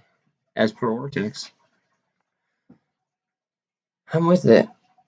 What's it? You don't know off the top of your head what ATR's short interest is, do you? Because if not, I'll look it up. But if you know it, I mean, that'd be easier.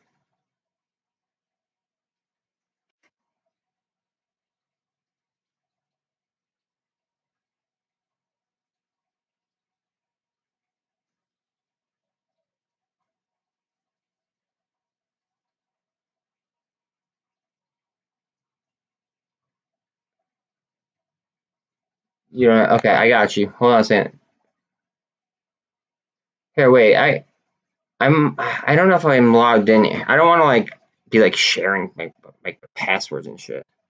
So hold on. Let me just see if I'm automatically logged in.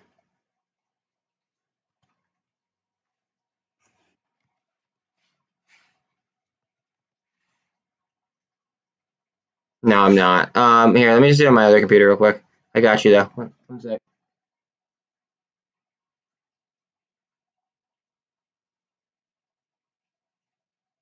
You also said you're in HYMC, I believe, so I'll give that to you first because that's actually what was on my screen. They returned 7.06%. The utilization's down, dude. Just so you know. Okay? I'm not telling you what to do with that. But it's down to 64.51. The short interest change, they returned 7.06%, and there's only 5.86% of the short interest on the free float. Cost to borrow minimum is 24.25, just so you know. All right. Let's see. All right, now let me look up ATR. But I like it. So before this, I think they were getting sued by somebody. Somebody big. I forget who it was, but that makes me kind of a little bit hesitant because it's like a crappy company. Holy crap, look at that. Wow, I didn't know the free float was that high. So the short interest on the free float is 37.27. Wow, okay. 37.27. What are we doing? Hold on a second. Let's put it here so then I can look at it. Up 17%. Jeez.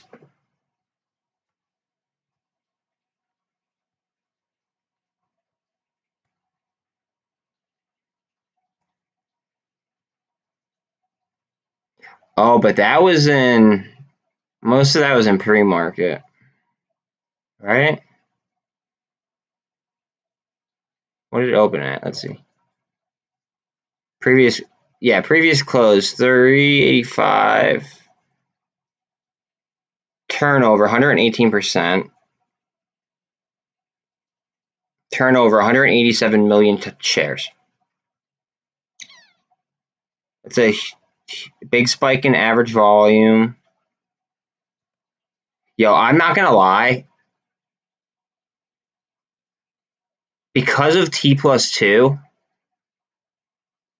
I might fade this the opposite way and just see if I get lucky. And I don't even mean to like say that to be like a dick. But like the IV is crazy. Like and it's only $14. Oh wait, that's for today. I would want to look for next week. So $30.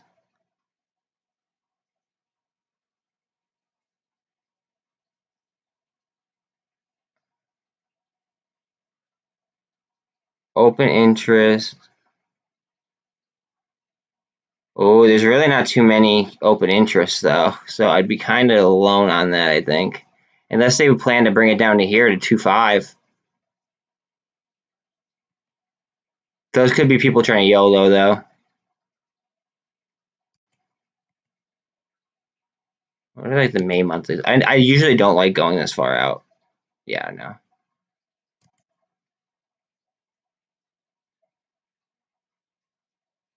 Open interest, not that high.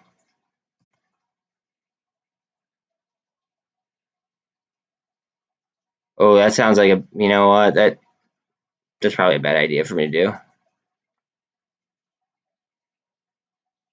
Although it's only $14. Or no, it's only $30. Oh, yo. This company right here, look at this. They opened low, and the reason why is because they did a share offering. Okay, like my entry is like over here, and I'm not telling you to get in it or not. Okay, but they have proven that they, like in a petri dish, that they are killing cancer cells. That's SBFM. And it's still a low float even though they did a share offering. It's like, and I believe that what's it called? I believe that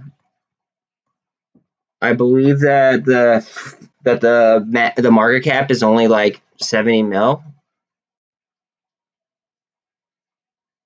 Okay, that's not right. It's not 3 point. Hold on a second. Let me vortex that again.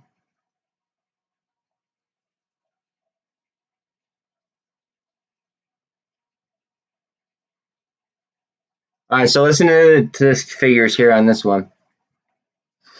They borrowed 11.39%. The float is 21.16% percent of the free float. The cost to borrow max on it is 602%.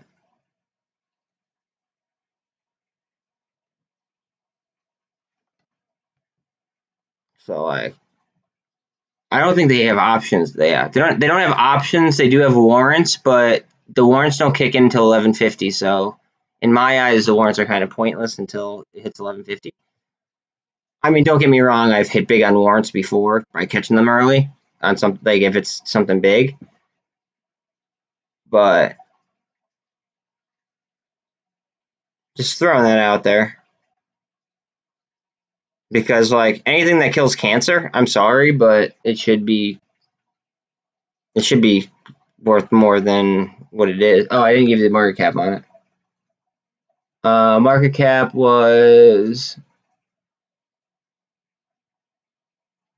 let's see, now it's 68.8 million. So it's still a tiny market cap, and there's gap ups, which is very, very interesting in my eyes, at least.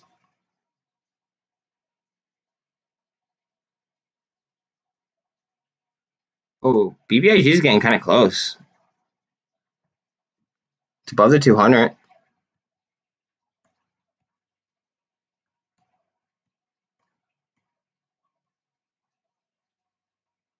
And it's above the pivot point. Let's look at a 5 minute. Oh, 5 minute, we're curling up too. Things could get spicy, buddy, on BBIG.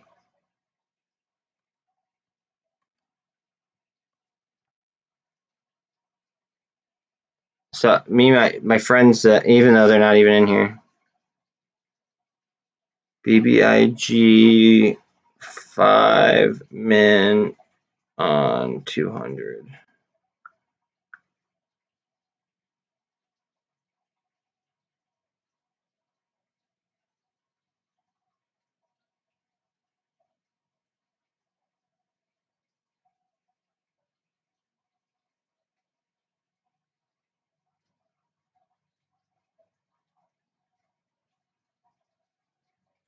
Sorry, I want to see what he has to say.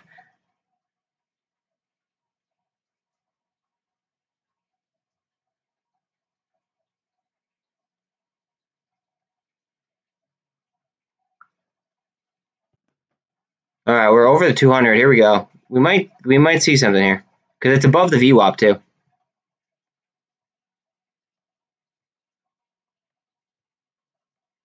Above the VWAP, above the 200 on 5.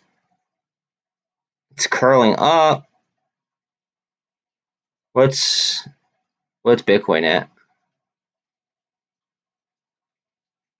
Not near my level. This could be a gamma play though.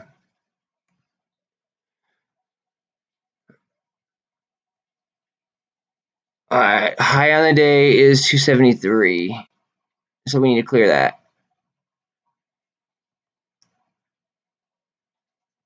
Right there.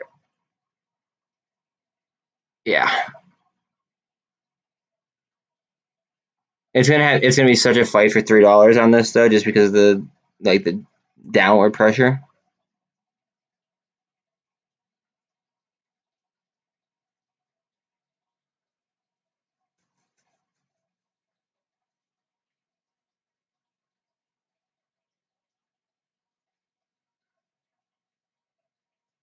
Oh man, this is wild. There's no demand for it.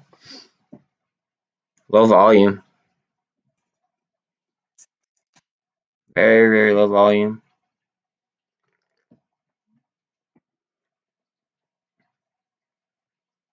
What do the options look like? Alright, so here are the puts. Implied volatility, open interest. Look how many puts are at 3 for today. There's a lot of puts for next week. Look how many calls there are though. This might go bonkers. Holy wow, okay. I mean I have BBIG options, so I certainly do not mind.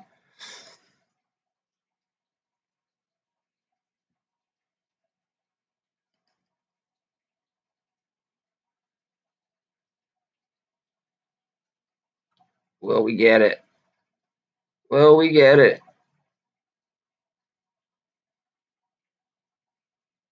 Okay. IWM, SPY, flat again. This is killing us right here.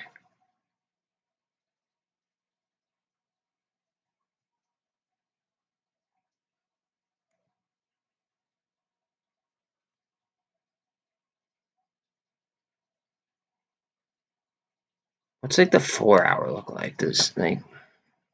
I know I draw a lot of crap.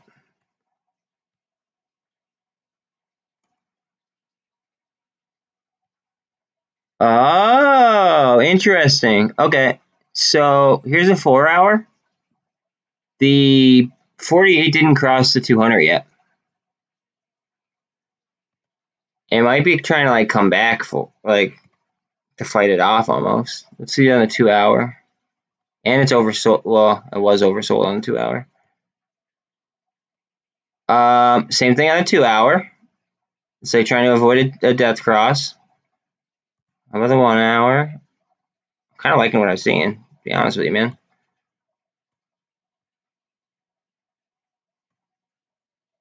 1 hour, it's pretty far away yet, so we're good.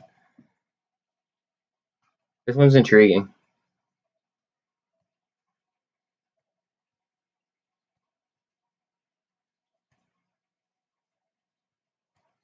And before MULN ripped, they came to a point where they were like the same exact price tag, which kind of made me think like they all trade in the same basket, obviously, because we know by the way the charts always look. But like, is it Marge related? Can like they only afford to like let one go?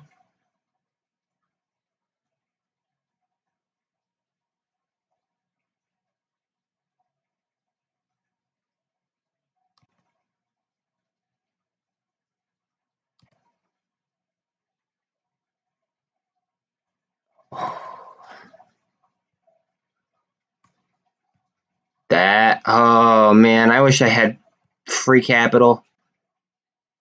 I would snipe that.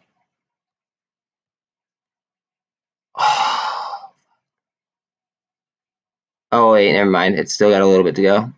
And that. Oh, it's right there. Oh, right there's a snipe.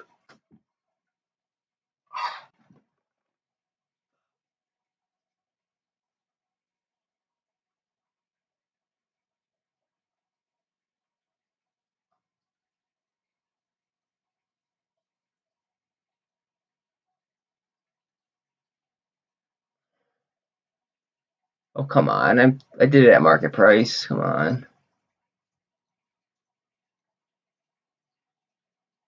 All right, there we go.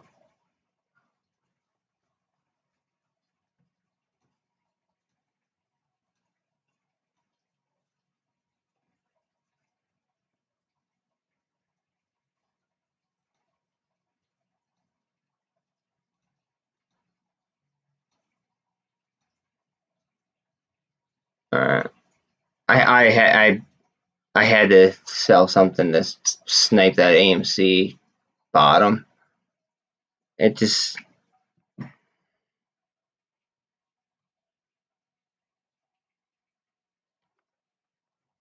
I didn't get like that expensive of a call though.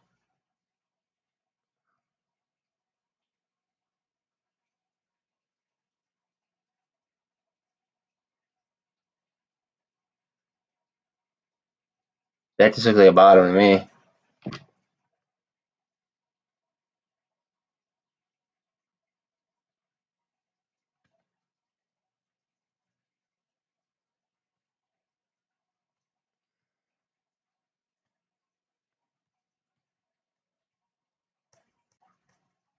Cup and handle maybe.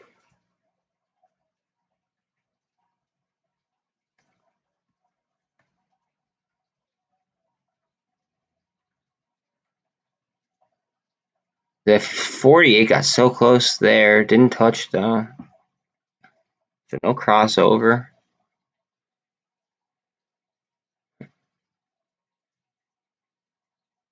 Oh, a cross right there. That's actually pretty bullish.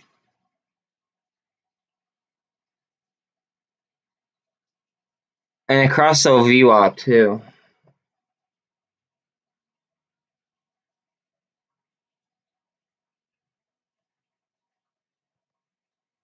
Let's see what's going on over here since I see the percentage changing. Wow, look at that short. That's a trap right there. And look, they're gonna try to give it a death cross here. Kind of like on Bitcoin. Interesting.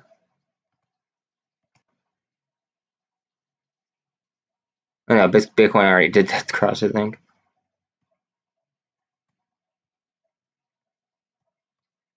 Wow. Market's getting hammered because of this.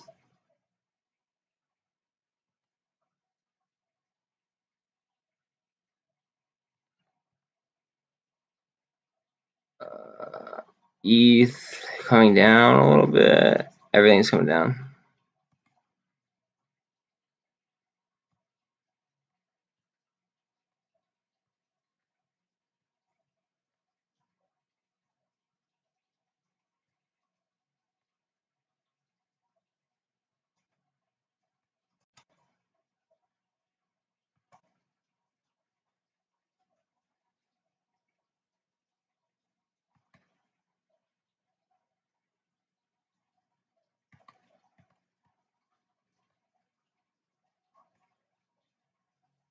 Alright, let's see if that does anything.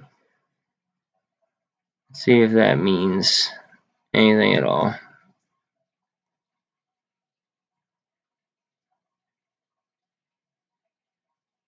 CEI is dangerous above like 82 cents, 83 cents. Below that, it's like waiting for something to happen, waiting for some kind of catalyst. They already made that acquisition of Viking, I believe. I mean, I don't think it went final, but I think they came to terms.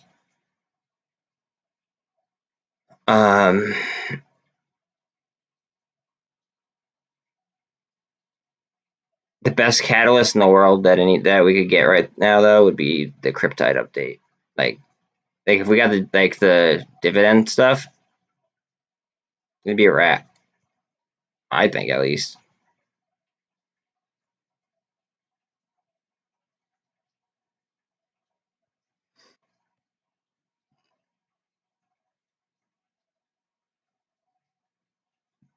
So this is staying flat right here off this.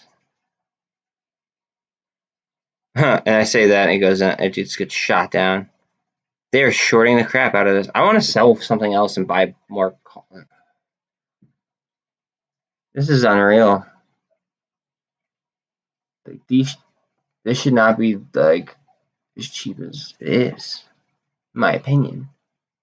In my humble opinion. Do I have any like super cheap AMC calls that are gonna expire today? Worthless? No, that's for next week. Okay.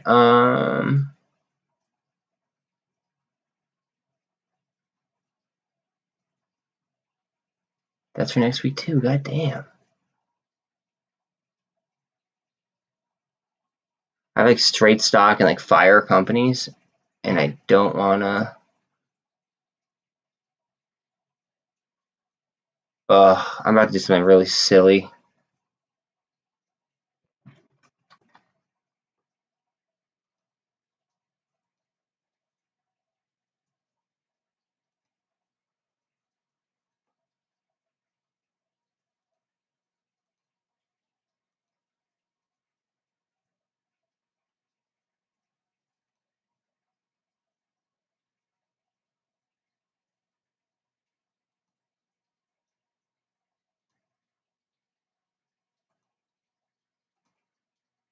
Buying a lot of something that I really shouldn't even buy.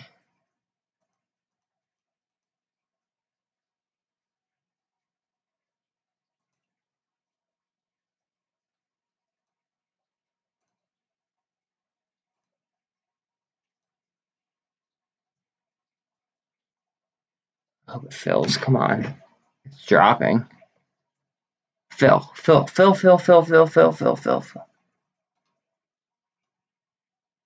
Oh, it did fill. Wow. Okay, that's sweet. That's lit. All right. I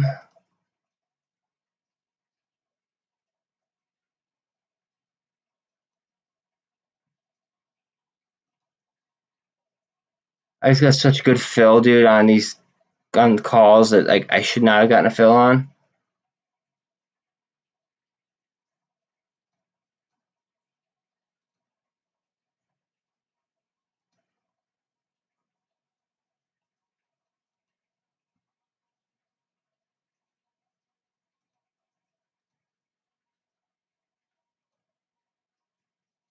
Oh no, don't go up on me now.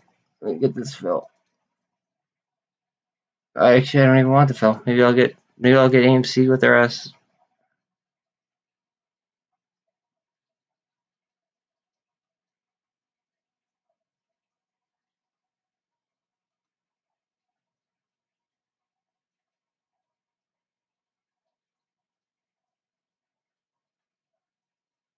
Okay, I need to refresh because that's saying that I didn't get a fill.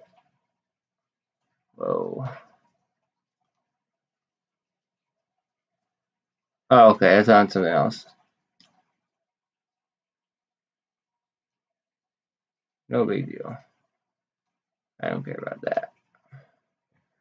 Okay. What's way down right now that I would like? I'd like some more AMC calls. I think.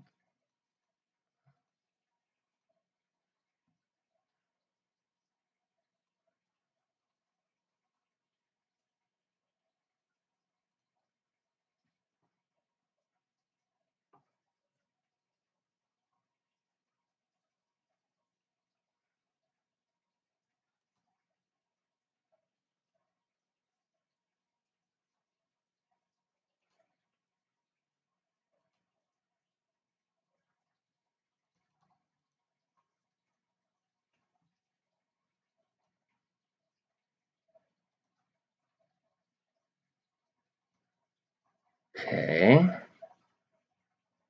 Well, shopping. I sold something very, very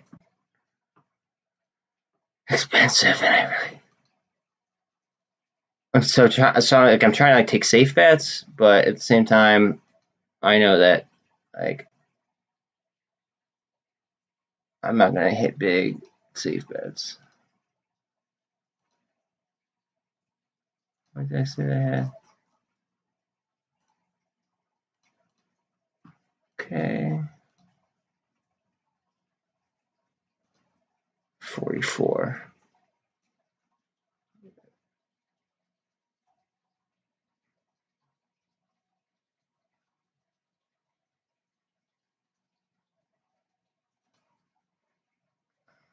Yeah.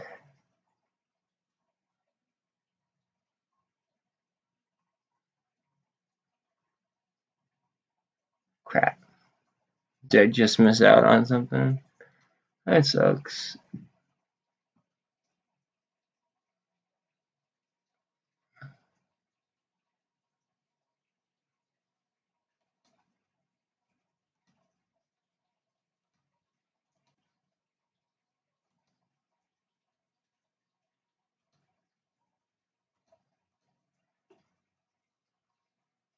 Uh, let's see what's up. I have 86 cents. I might as well buy a share of CEI, right? Hell. That's what I do whenever I have like extra money. I just buy something like Prague or CEI. Something cheap.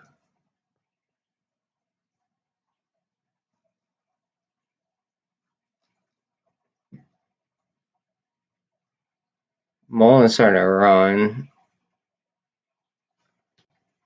Yeah, MULN just bottomed out. Okay. Now I'm kind of pissed I didn't buy more MULN with that instead. Oh no, I did. I just bought safe ones. Shit.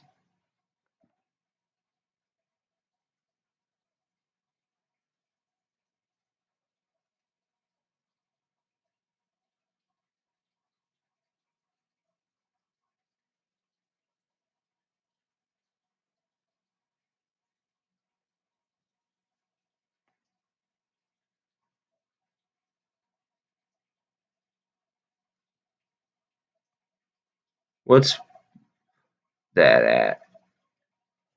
It's not at a good level.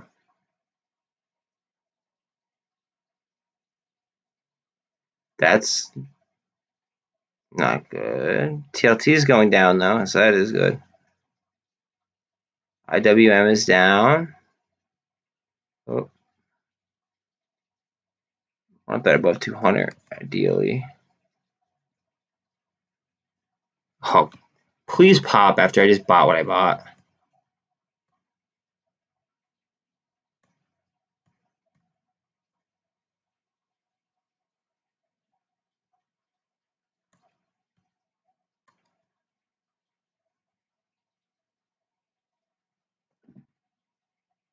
I love sniping, dude.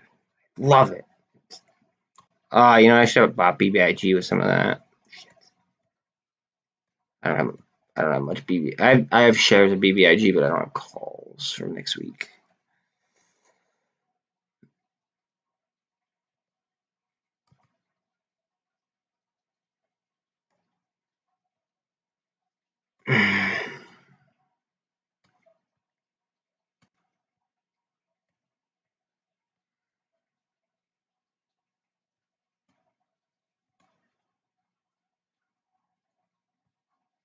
Right through that flat. Hey, watch it go right through that center. I would not be surprised.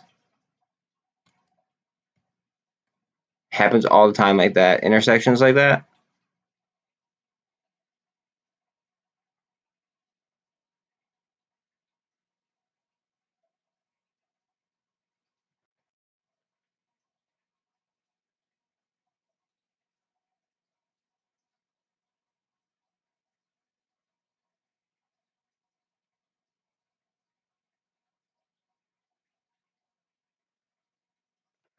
Come on.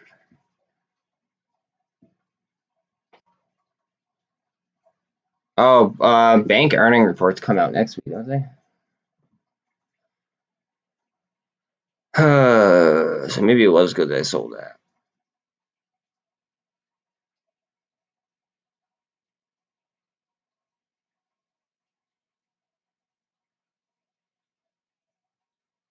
If everybody knows that a good earnings report's going to come out, usually it goes down. Because then they like try to like get all the people buying into it. At least that's my experience with it.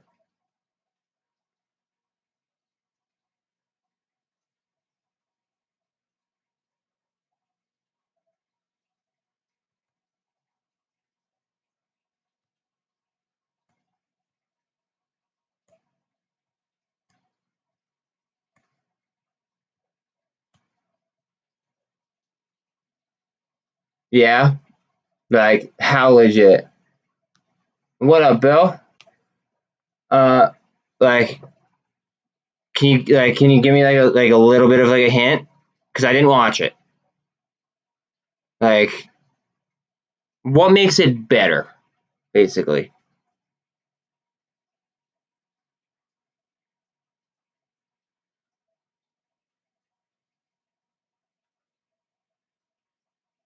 Oh, I wanted to get some more options on that too. Crap.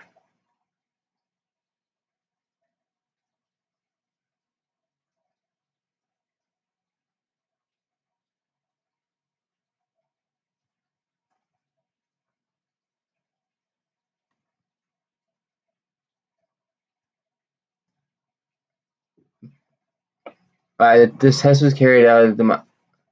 Whoa, 600 miles is the range on MULN? Holy crap. Oh, oh my god. That's insane. So, I mean, they just flat out lied. Interesting. So, I just happened to buy. It's funny you popped in. Because I sold something, I sold BlackRock, um, because I wanted to buy like a lot of MULN because they were shorting the crap out of it, and it was like, look how low it got. I bottom ticked this. Like I bought like on this candle here, somewhere in here, right?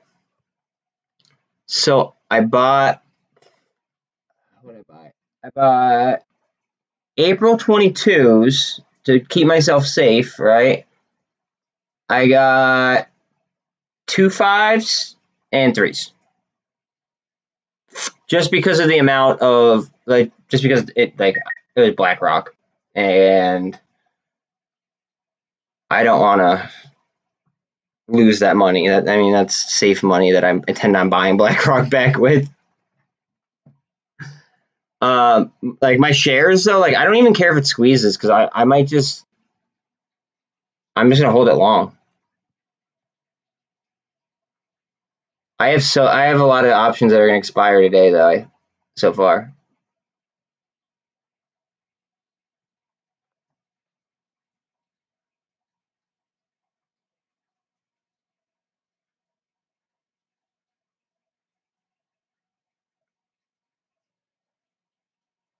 I just realized I have 36 options that are threes that are still worth a good amount. I should see if I can sell them and then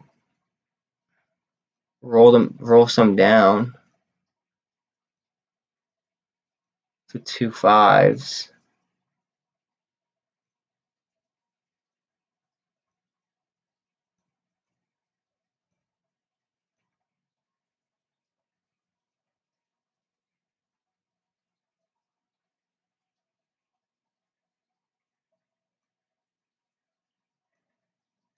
Okay. I'm saving myself here. I'm saving myself from myself.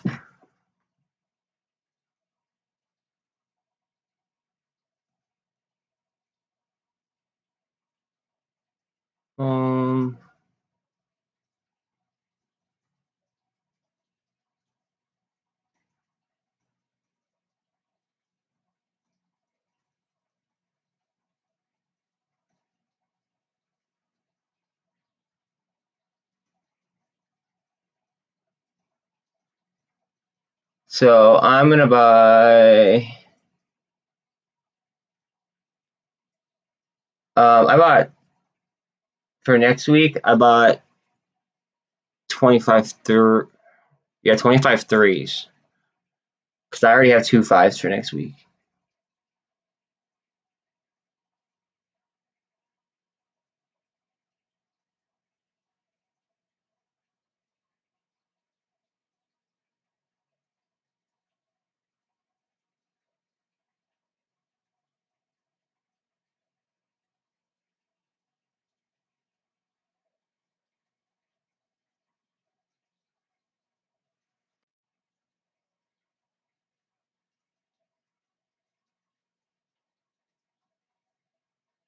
Oh my god! I didn't just do it.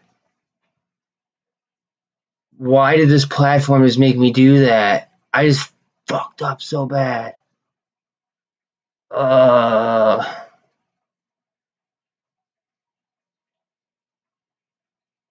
can't believe I did that. Dude, it had an option that expired for next week, listed as expiring for this week, and I just accidentally sold it, and then bought pretty much the same one back. So it cost me like $100. That's ridiculous. I can't believe that just happened.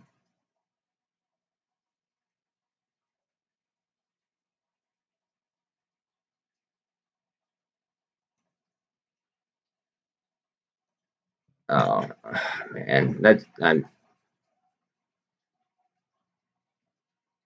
MNTS. Hold on a second. I want to see what these are going for.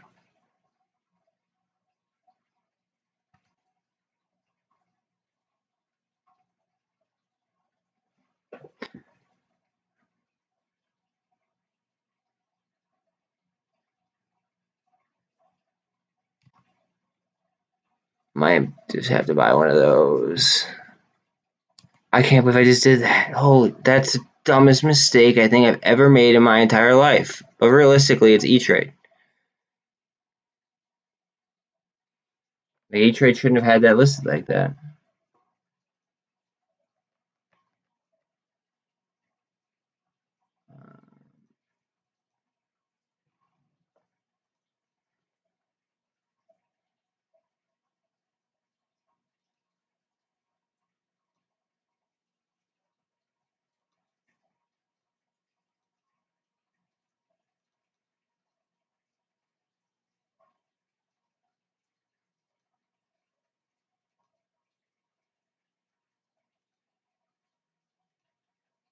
Okay.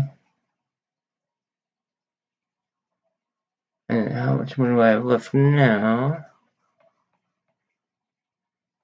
1986 left.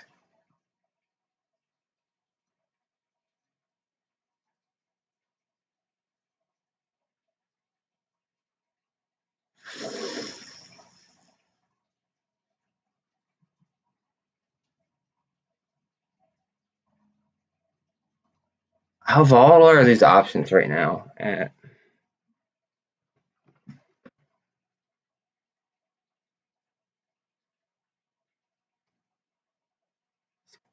CLT's going down. This is going up. I might buy like 2 5s today and then just flip them super quick. No, that sounds stupid actually. Now that I say it out loud.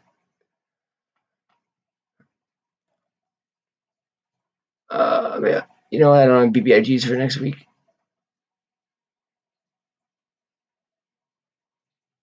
No, I do have BBIGs for next week.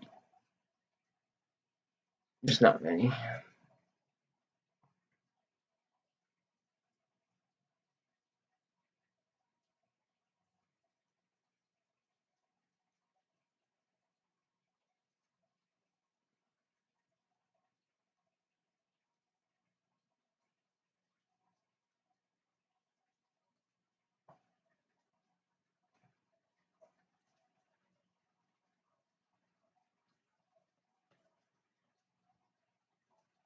Bear with me, guys. I'm just trying to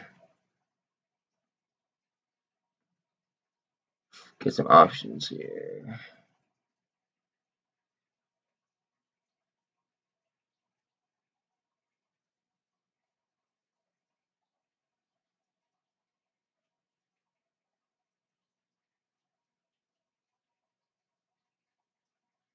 Those are the ones I want.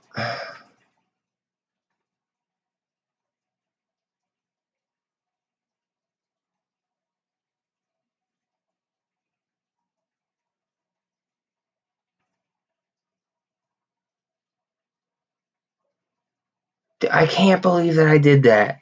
I just cost myself so much exposure just because they have it mislabeled.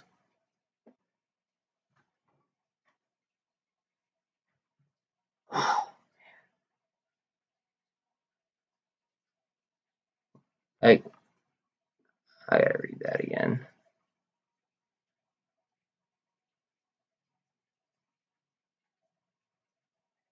But you know what? I was able to buy other stuff with it, I guess. Ugh. Wow. No, I'll be honest, I took a decent loss because of that. That sucks so bad. That's ridiculous. It should say, like, there shouldn't be an X by the ones that are for next week.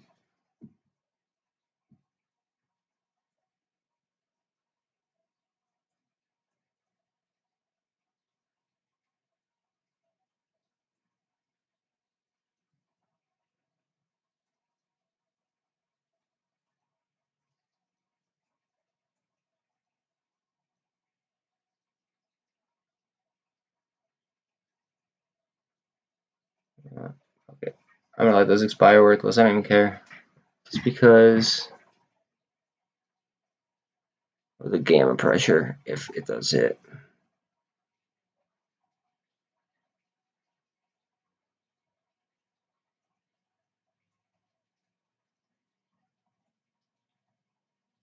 Ernie.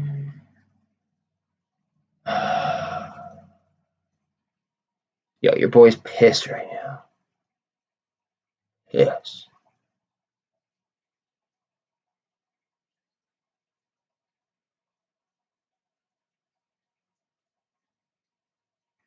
Like, that doesn't even make sense. Why would I do that?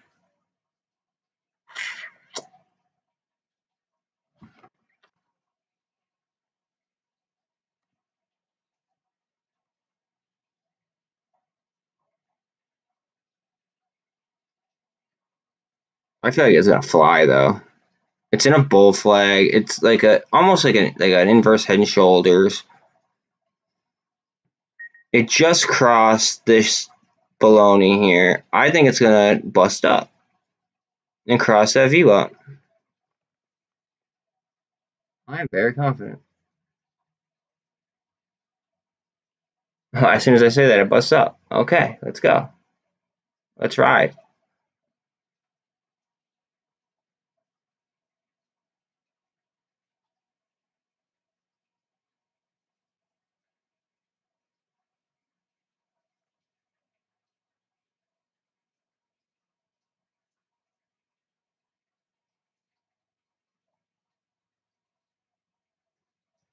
Wait, why are you inverse? Okay.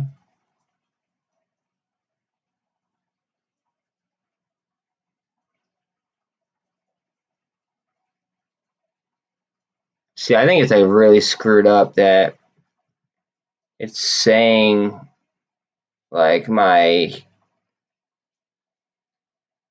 it's essentially saying that like the ones that expire next week like expire right like at the bell here. I feel like that shouldn't be my fault. That's a platform error. Also, crypto's coming back, so we're gonna start ripping. That's cool. We might rip on a few different fronts here.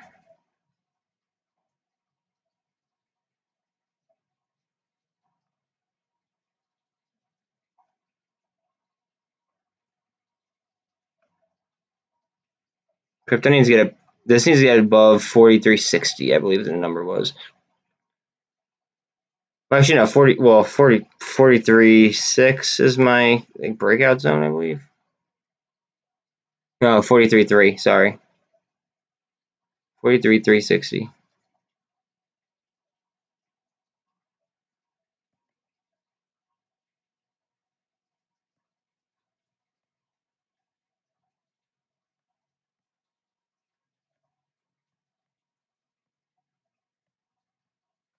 Why did I do that? I'm this pissed off of, like about like a platform mistake since Robinhood. Like that's unacceptable. It's like it's supposed to be a premium platform, and it's backed by Morgan Stanley. Yet they're gonna like misadvertise the expiration dates.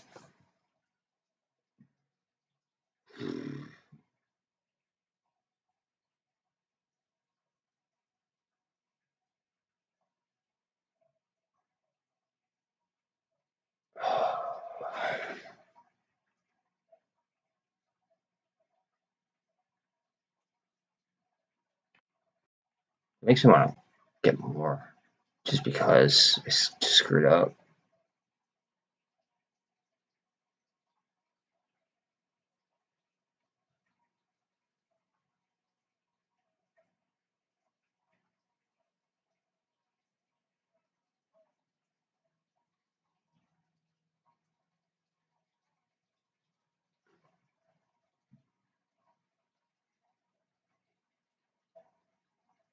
If crypto rips, the whole market should flow.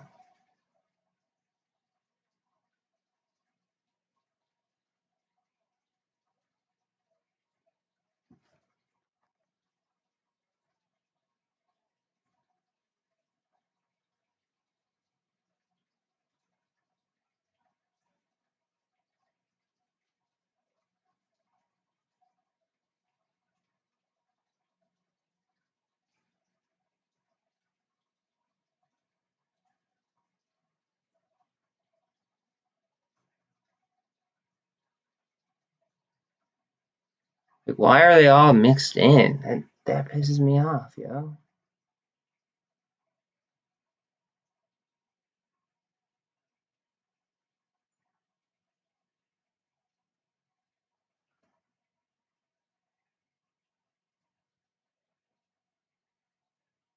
BBIG is almost even on the day too.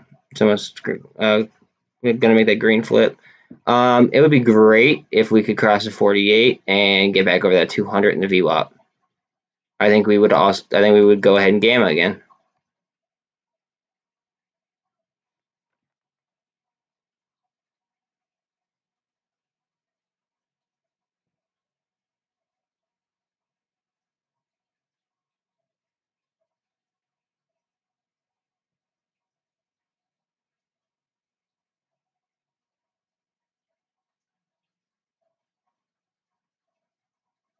Why are these like?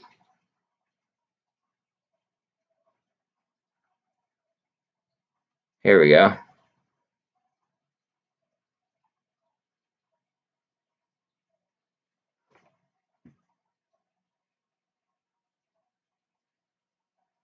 Should go for a ride. Come on.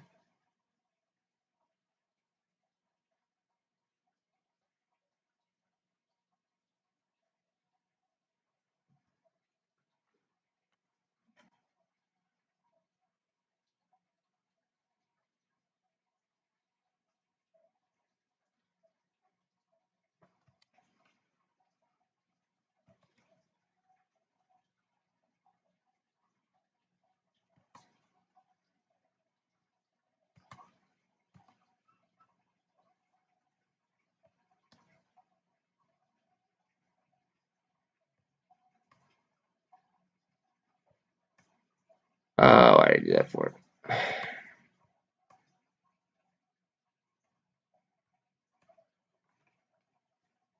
I'm pissed at myself till I make that up.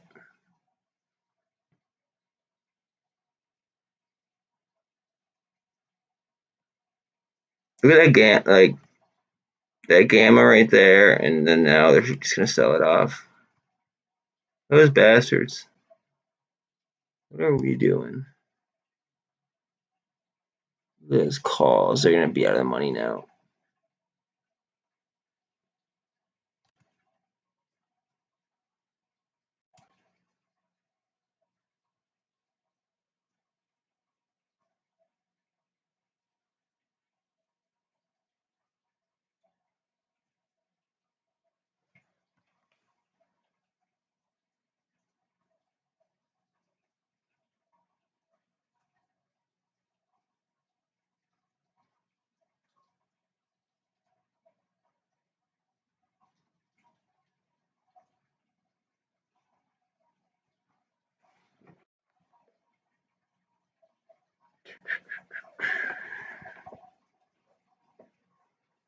BBIG's close.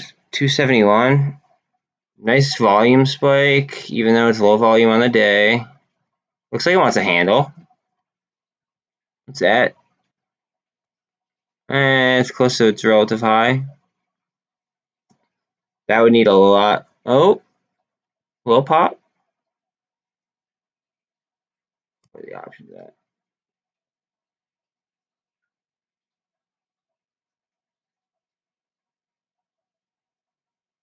BBIG's might flicker green on the day.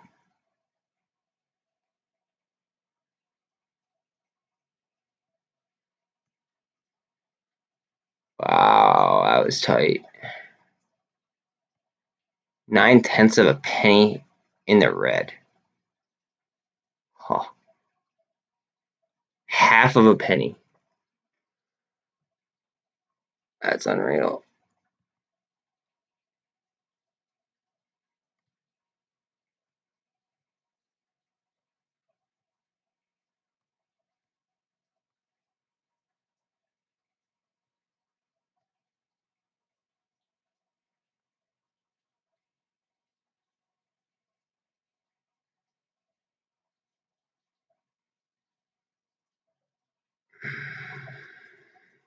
It's crypto. See, crypto's coming back though. Why isn't the rest of the market? Oh, they're screwing with us big time.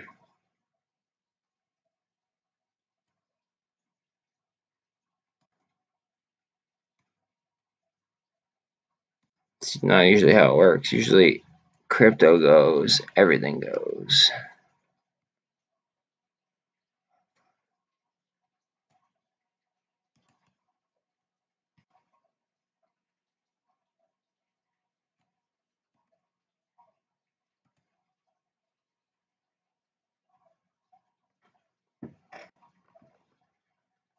I gotta watch that video though. What you're talking about, dude. Gotta watch that ASAP. What's going on here? Low volume, and it's down. GameStop has 2 million in volume only. It's down 26 cents on the day. Tell me that you want a theta burn without telling me that you want a theta burn.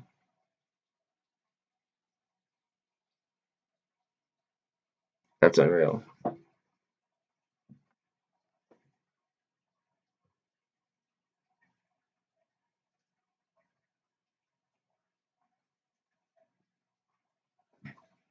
Down 5 cents.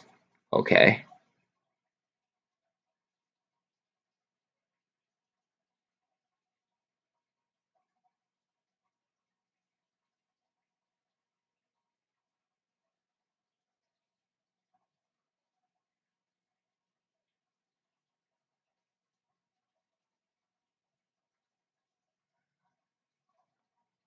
What the hell's going on here? I'm surprised by the lack of volume in that today.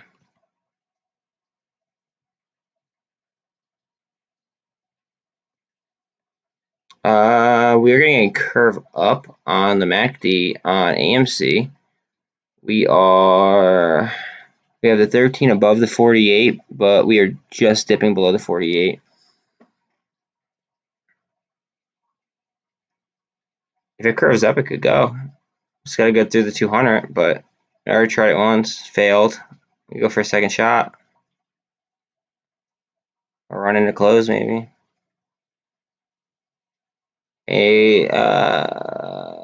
BBIG is slightly green on the day. First time. Or second time, really.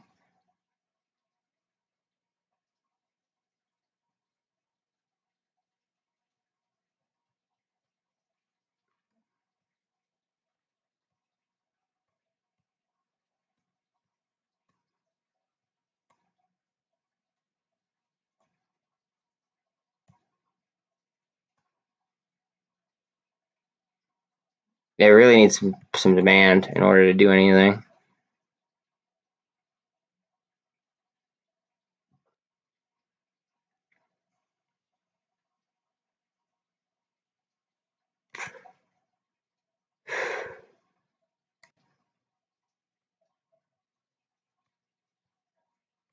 I can't believe this platform made me do that.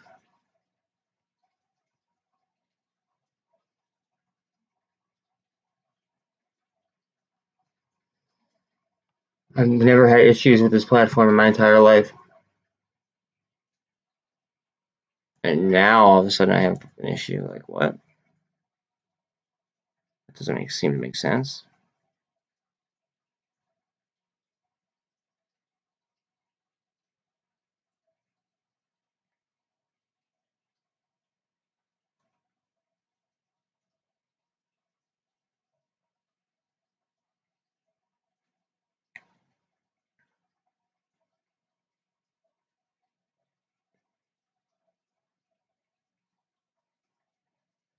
Bitcoin slightly moving down, not good. What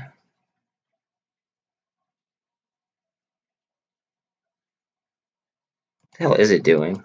It's like teetering. Oh, it's a cup. Okay, it's like a cup and handle type deal on Bitcoin at the 200. That makes sense. If it blows upwards, we're in good shape. But if it wedges here, then it's going to go in after hours, which would suck for options.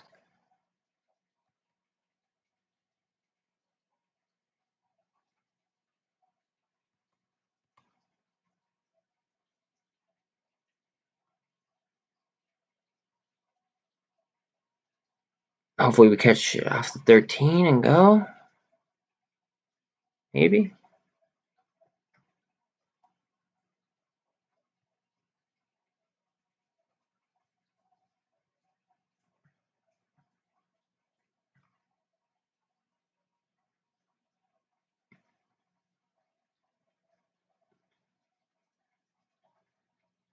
Down $1 on GameStop.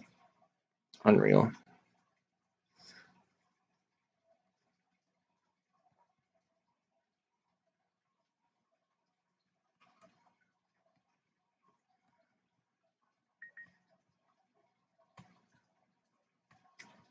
I don't know if you guys know this, but if you like say that you have an option expiring, if you put good till like canceled on it, like say that you plan like let it expire anyway, you put good to canceled on it, and if it actually like if it goes to that price like within like the first couple of minutes of after hours, and remember there's no halts in after hours, so like if they say they were to get margin called, it would pretty much fill at that price, like at whatever price limit you set. So I mean, I think it's worth like the 5 minutes that it takes to do it, depending on how many options you have,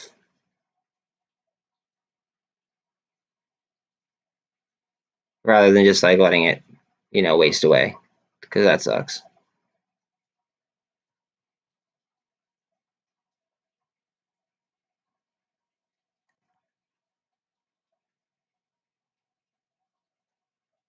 They're gonna have this expire. Or they're gonna have the 2 5s under. for today, I bet. They can't handle the gamma. Do I have any 2.5s for today?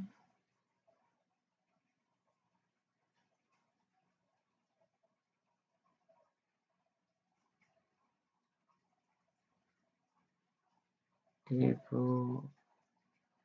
Yeah, I do.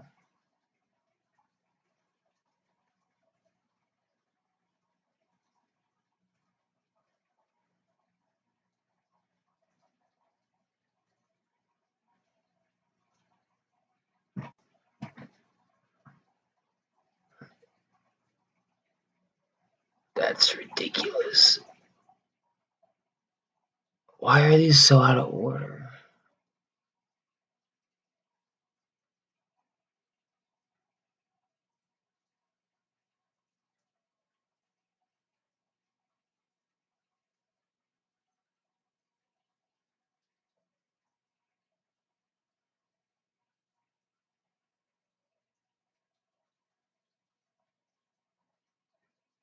I mean, I guess that's better, but fuck. It's so ridiculous.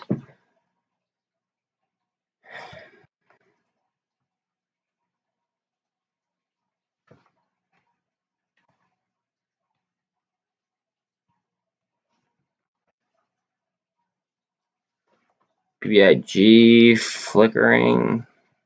Do I have any BBIGs for today that I could sell for anything?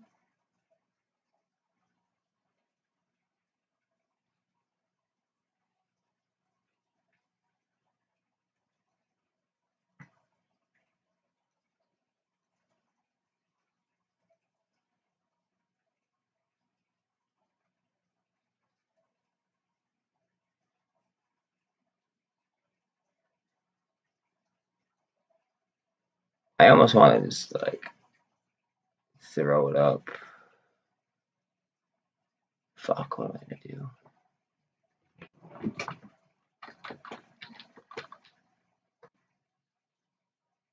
$30.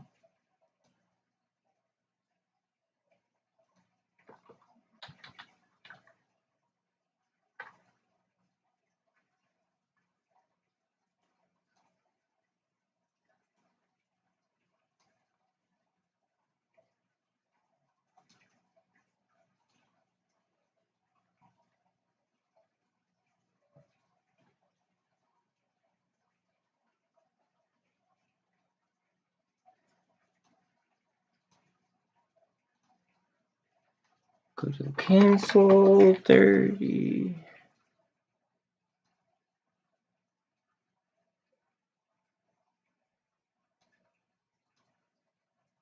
Right now.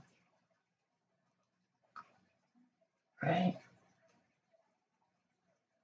Oh no, it'd be 3.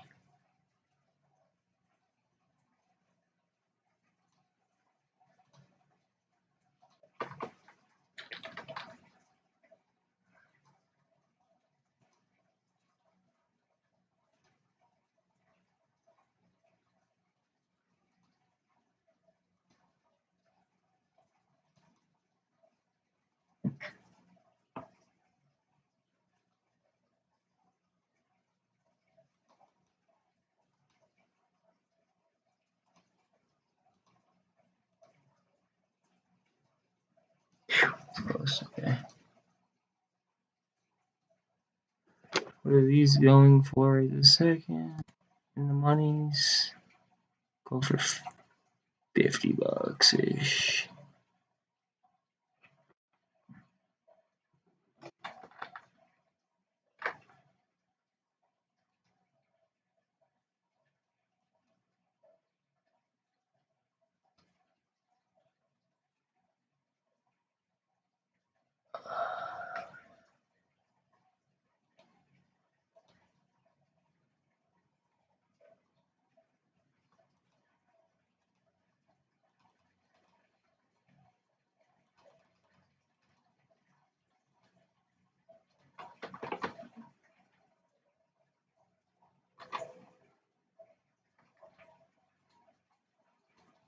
Canceled, okay.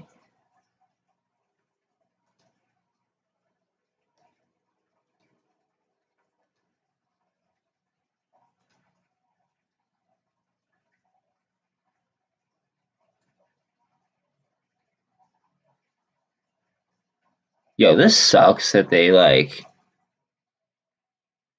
I don't know why the fuck they would have X's. That like makes me think that something's fishy is up with next week. Because they just like purposely like made me sell something that I didn't intend on selling just because they had it mislabeled. And like this is, it's not like I'm on like Robinhood.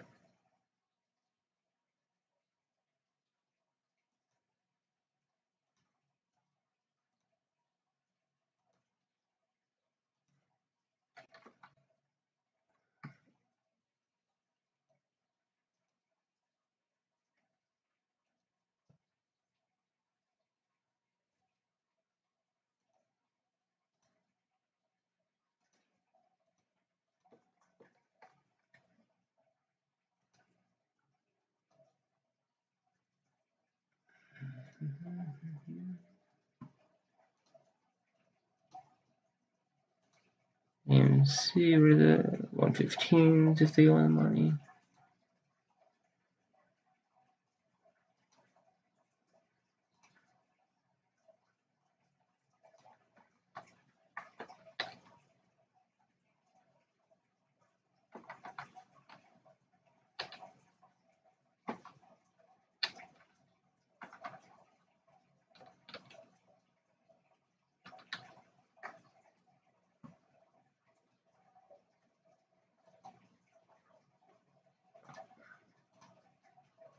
Canceled.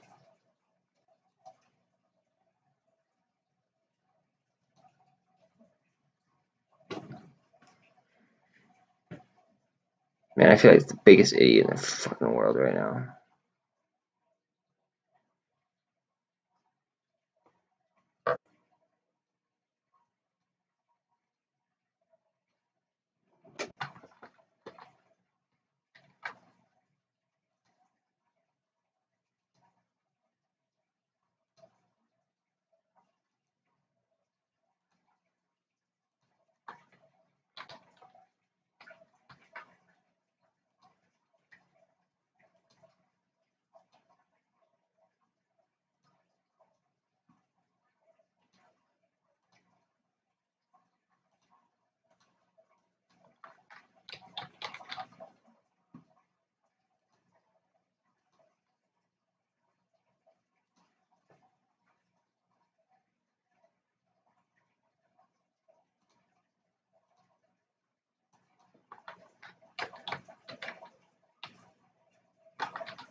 I feel so fucking stupid.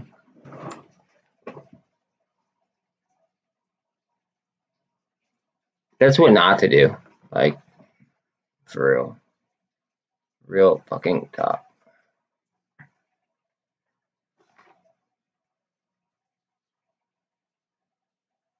BBIG is now up. BBIG is starting to go a little bit.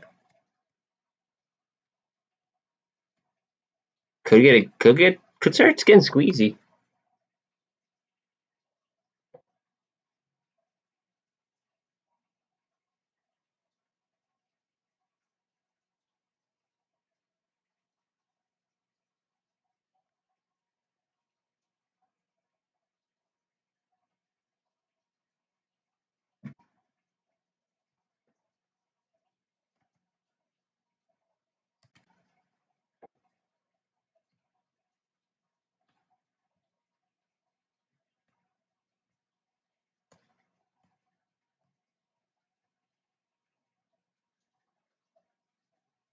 Interesting going into the close. I'll take that. How much is it to roll these actually? Oh, it cost me like a fucking $1,000.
$26.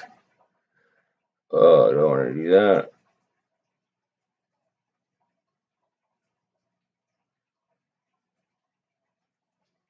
Oh, wow, those prices are going up, actually. Holy crap.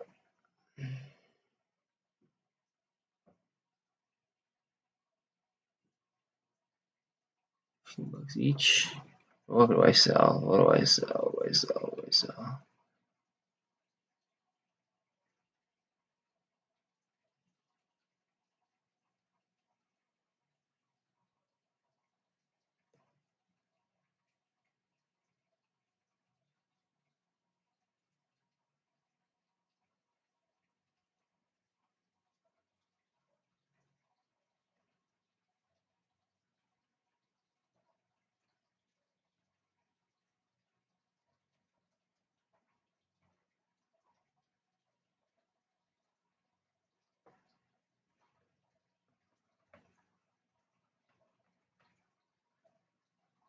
$232.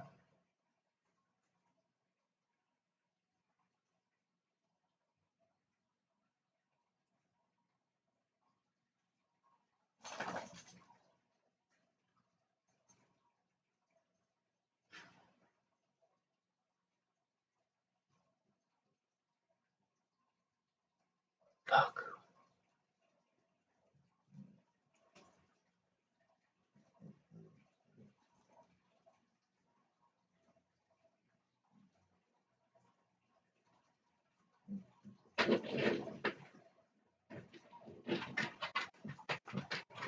Sapo.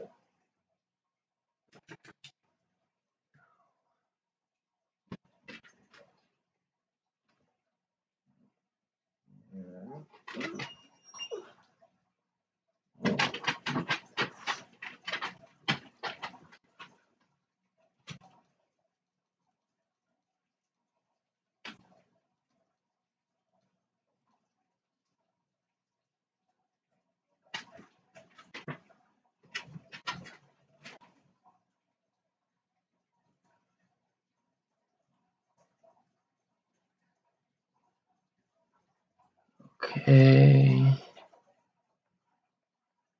27.97. What do I do? 27.97.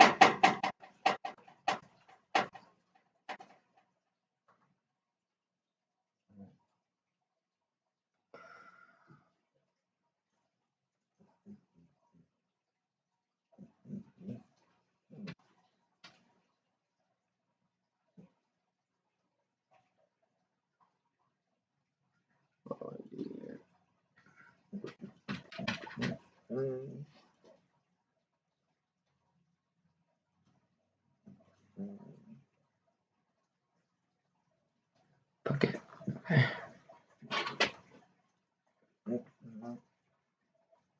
Guys, one second. I gotta let my dog out.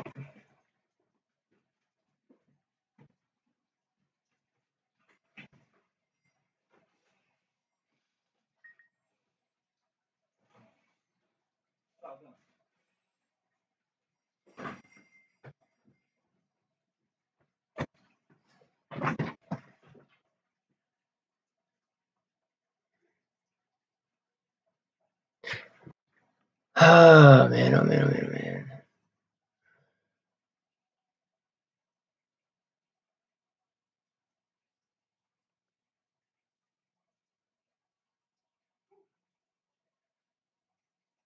Probably the dumbest thing I've done in quite a while.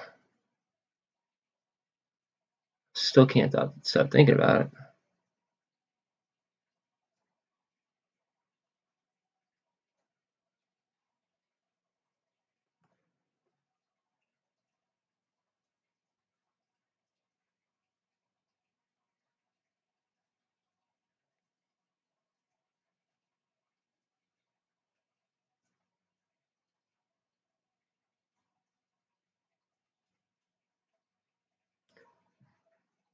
Freaking games. Let's see. What are GameStops that go into the money at? Because that's what I will. GME.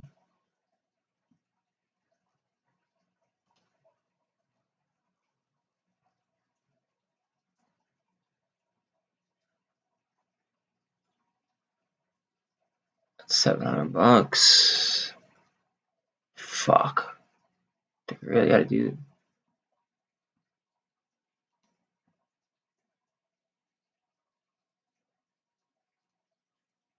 Can't believe I'm doing this.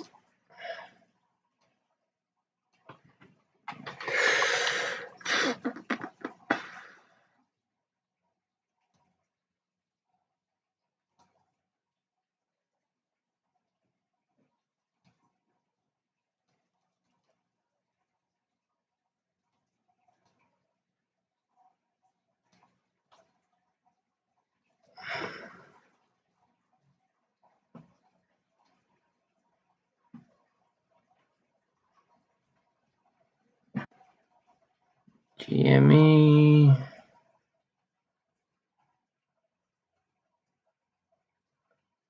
How many puts are for next week?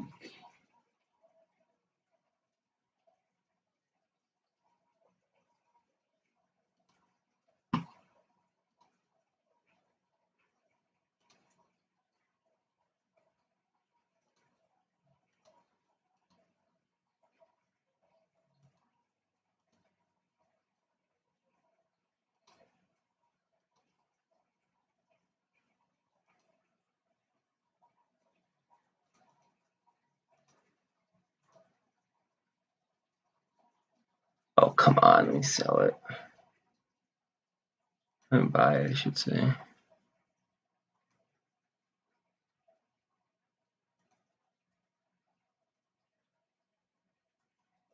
Unreal.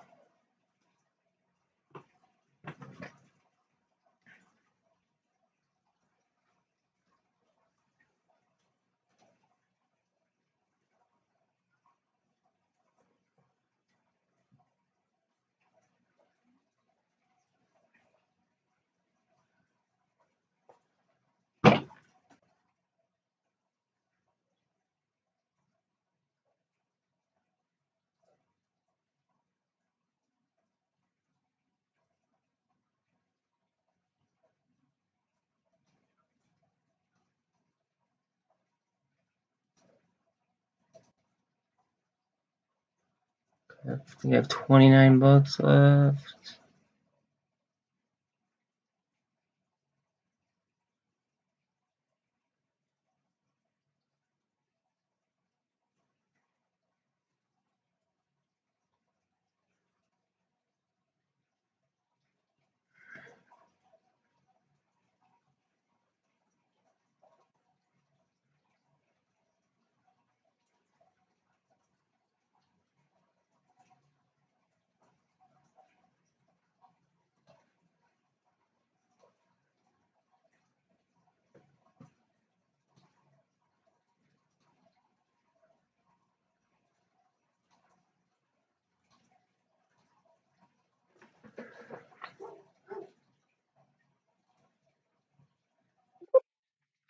Sorry guys. Sorry, I'm just like hyper focused on trying to get my calls in for next week because yeah, I feel like that's primary at this point in time.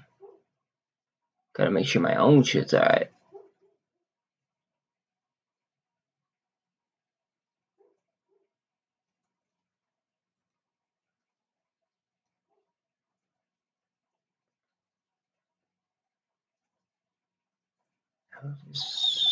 Make it $3. Say goodbye.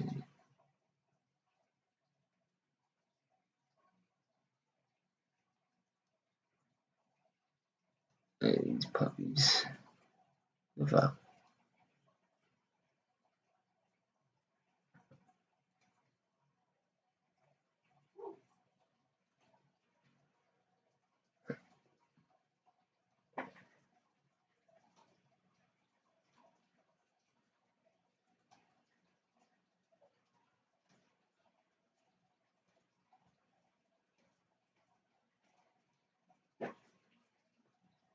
Okay.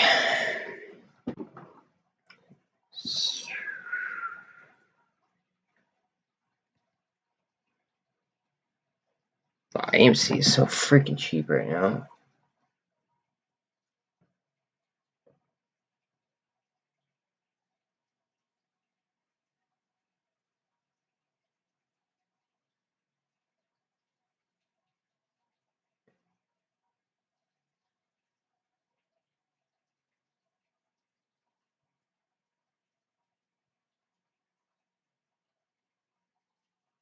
I'm real pissed at myself for not like buying more BBIGs before it started to rip. I should have got my BBIGs for next week already.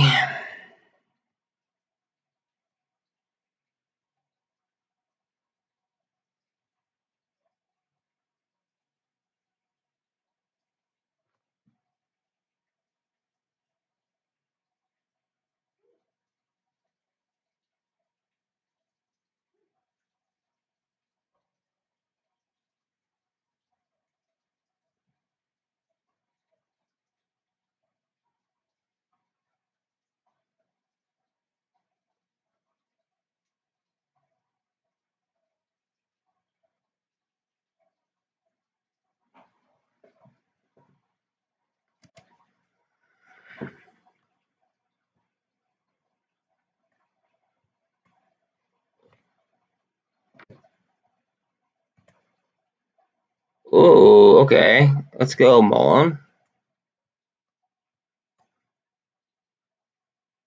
Little candle. Break out of the wedge.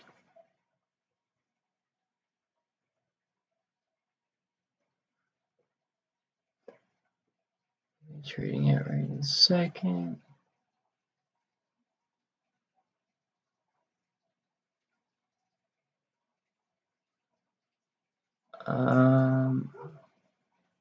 $100.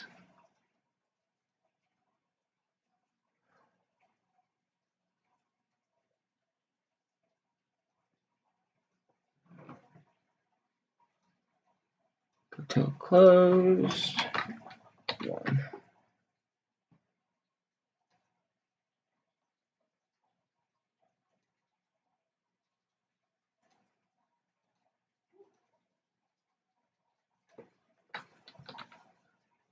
I think it's like super important to always do this in case they get marged in after hours.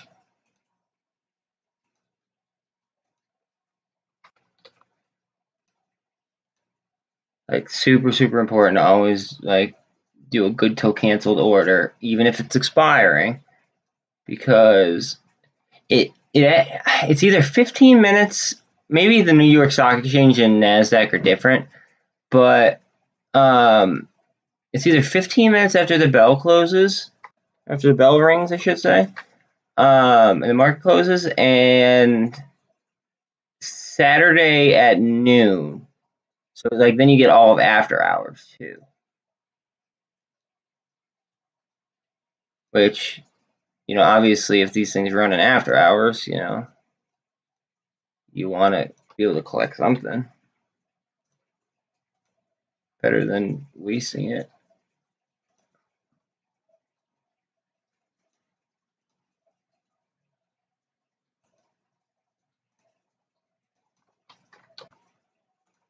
I think it happened. Like it worked once, but that was on some. It was like a cheap option though,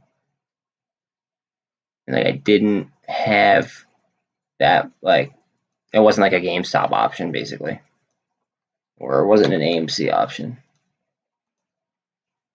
Like or it wasn't multiple options.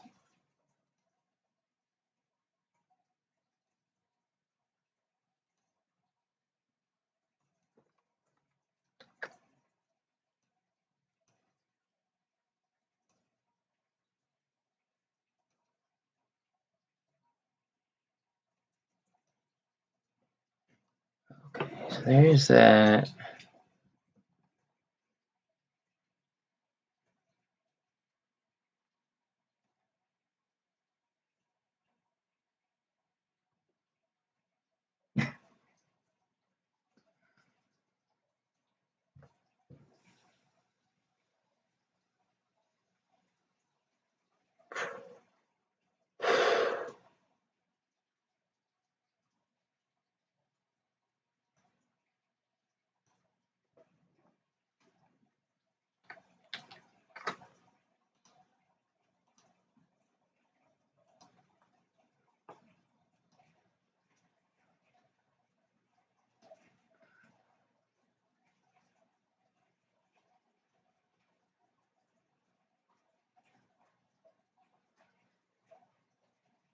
I gotta stop spreading out my options so much. That way there's less of these that I gotta do orders on. Sometimes I'll like layer them, and then as I go, I'll just adjust.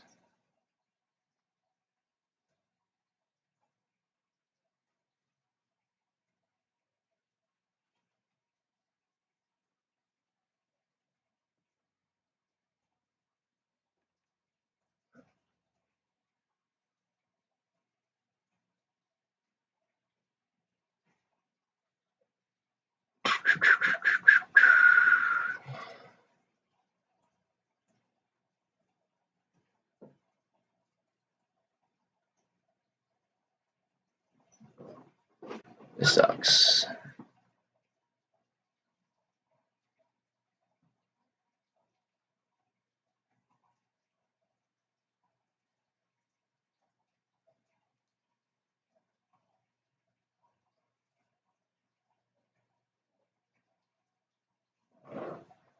Alright, 1 sec again.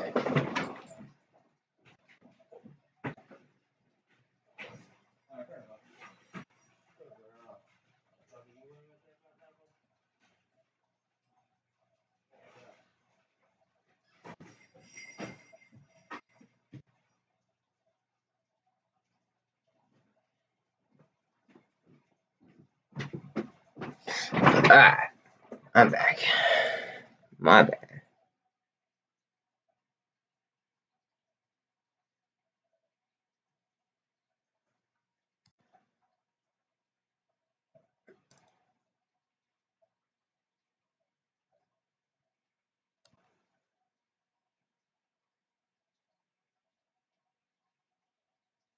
They really cranked us with those puts.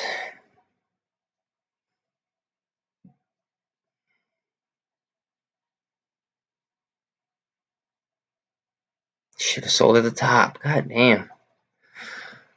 Oh well, what do you even do?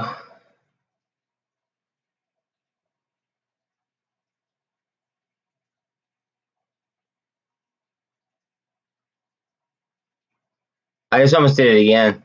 I just almost like that's how screwed up this thing is. Like it shouldn't have an X on it at all.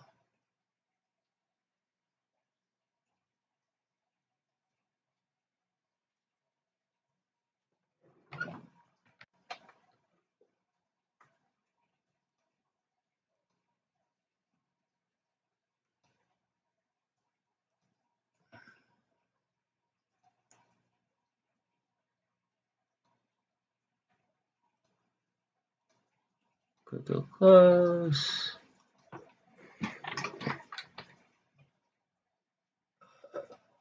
Or go till cancel, I should say.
I feel like there's something up here. Like this should not be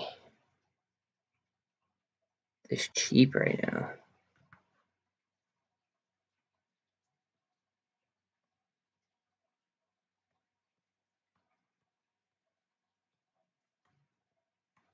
How many?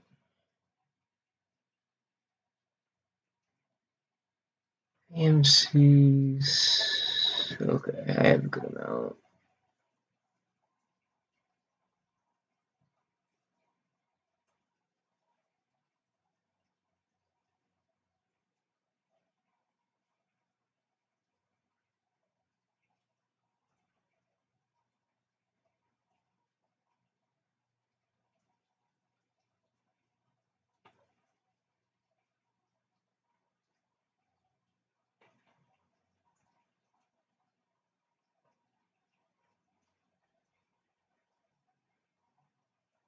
That's excellent news, Tim.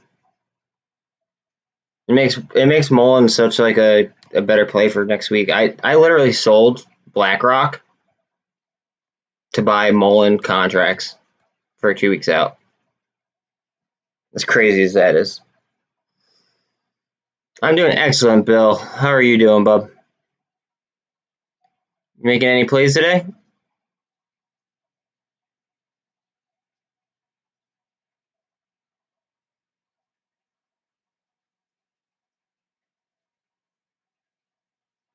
It looks like we're wrapping around right here.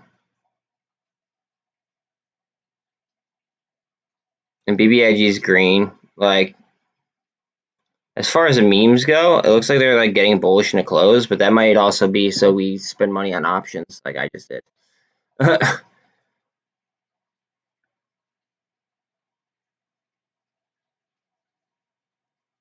See, I went a week further though on MULN just because of what I was selling in order to get those.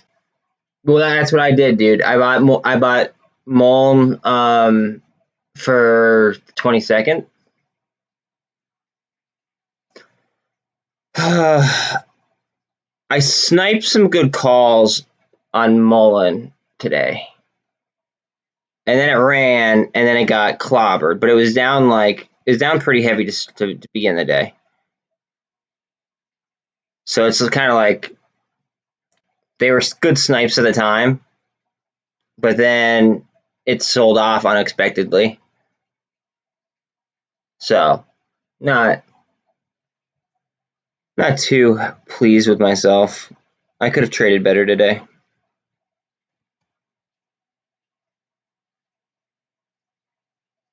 See, AMC's starting even look at the MACD spinning around. I just bought more AMC calls too. So not quite a bottom tick, but not too bad.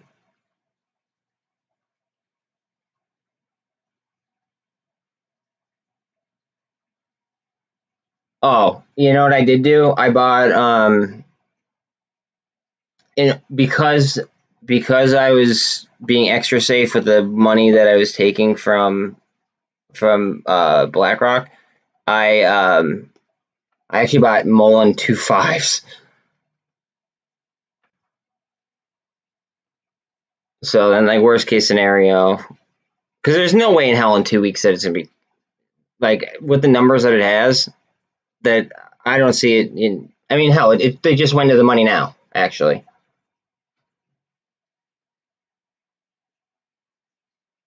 So I don't know.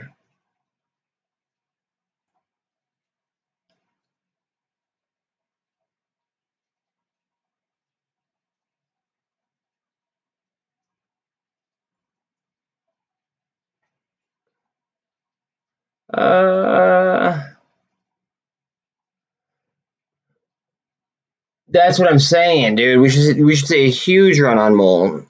What I'm pissed about is I'm pissed that like it didn't just keep going at the top. I don't know how the hell they just shorted the ever living crap out of it when it's already on the threshold list. 1 second, while I gotta log in.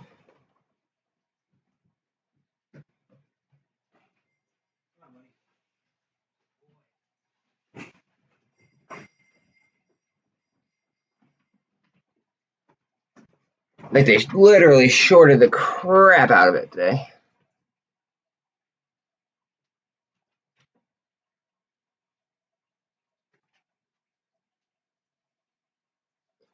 I want to know who made the false accusations.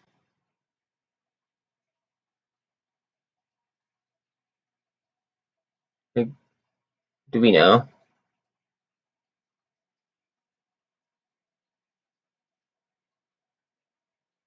I don't know, Bill. Just life.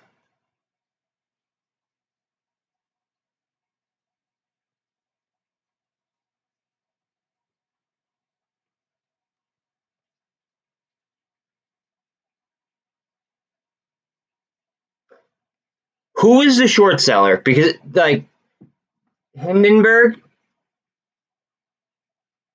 Yeah. Screw him. Seriously. Real talk.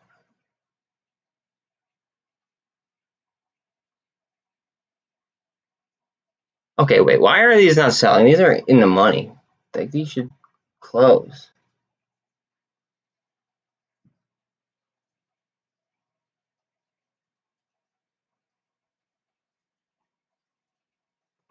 Oh, shit.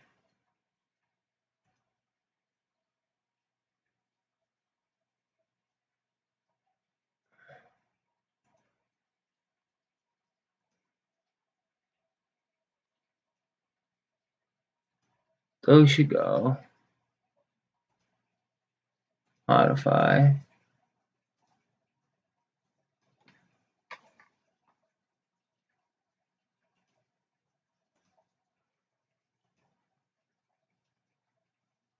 Okay. I think that's bullshit. I think that whoever did that needs to reap the consequences.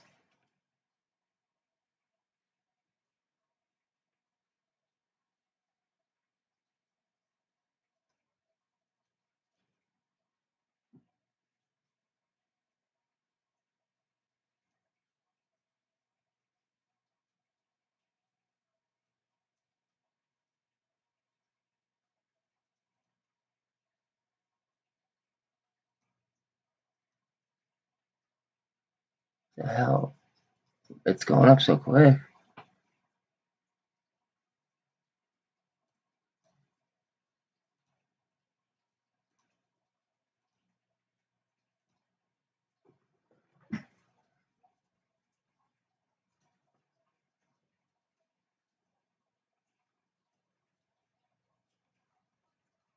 I got $30 left. Can I get an order in at all? Is it even worth it?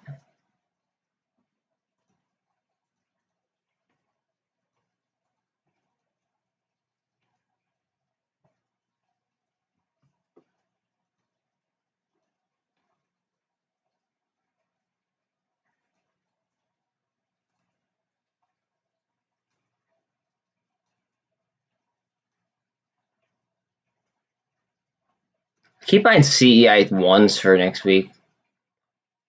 Like, I feel like word. Like, I feel like that's who, like, the IRS and the SEC and everybody has to be like they have to go. Like, we're like the people who voted for for this didn't vote for this. Like, they were promised false, like they're promised things that they're just not getting. And I think that,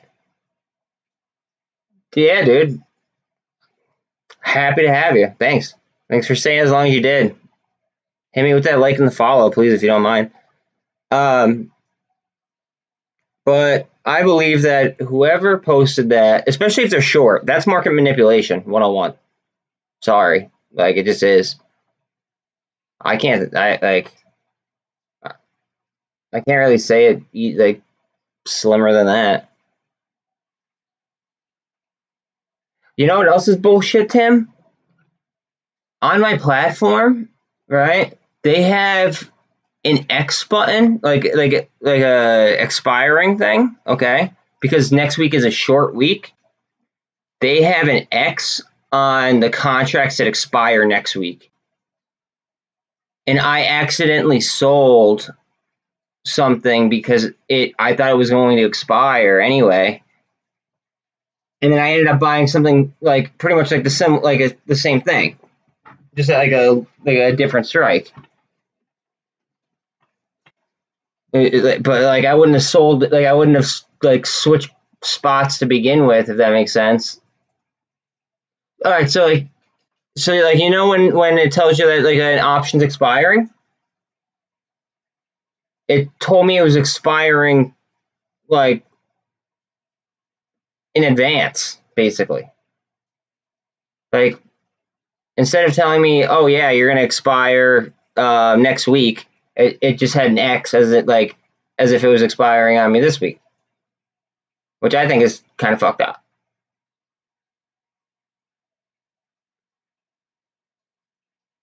That's me though. I mean, like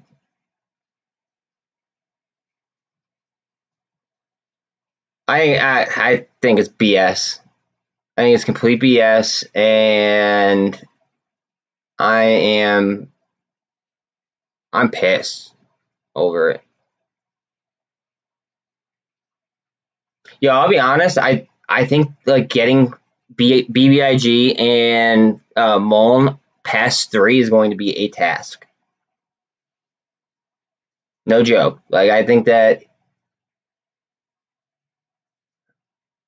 you.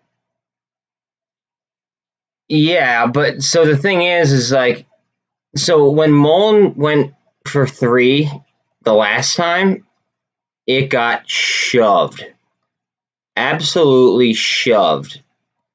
So I'm just, I don't know. I'm just preparing for that battle. Like that's gonna be like the battle of like 301, essentially.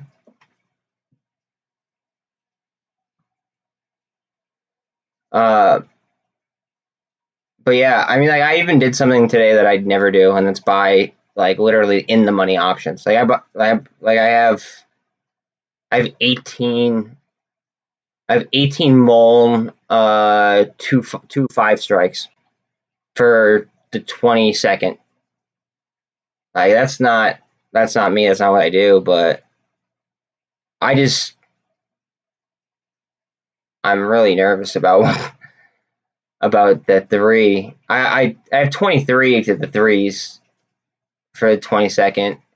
Now next week I also have 25 3s. But yeah, I mean, dude, if you believe in the company, you could exercise. If it doesn't go haywire before then, but it stays like above your execution price, if you believe in the company, you could just exercise for like the like 100 times the strike. I mean, just a thought.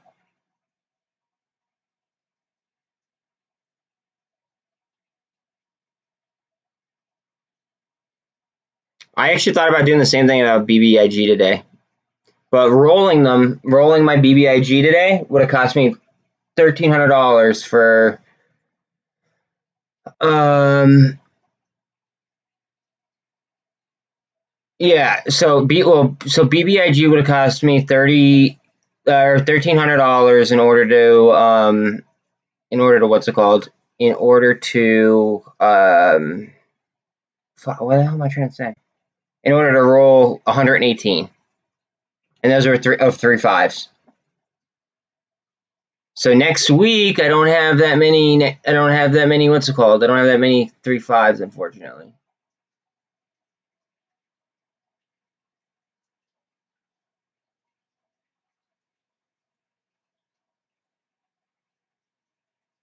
Um, I have.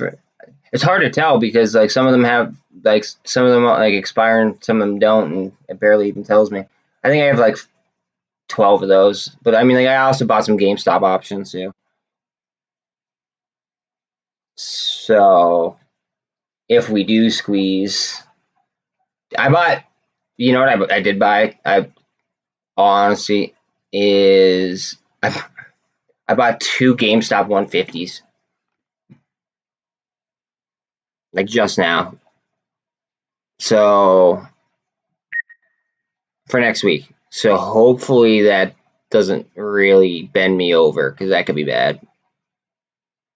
I mean, it could be incredible depending on what happens in after hours here. I did buy one YOLO or GameStop, I will be honest. But what I plan to do is if it works out with the GameStop ones and it starts rolling at 150, I'll just roll up.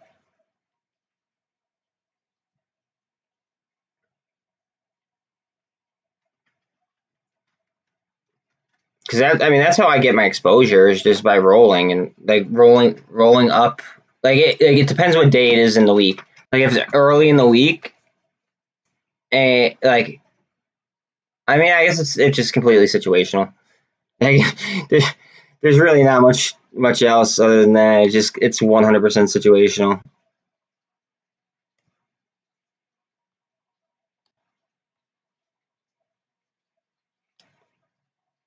AMC's getting 3 greens. Yeah, 3 soldiers going into close. Okay.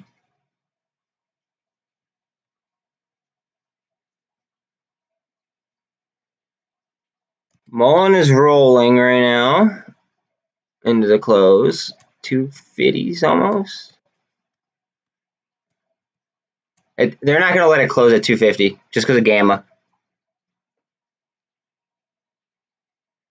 I can almost guarantee it.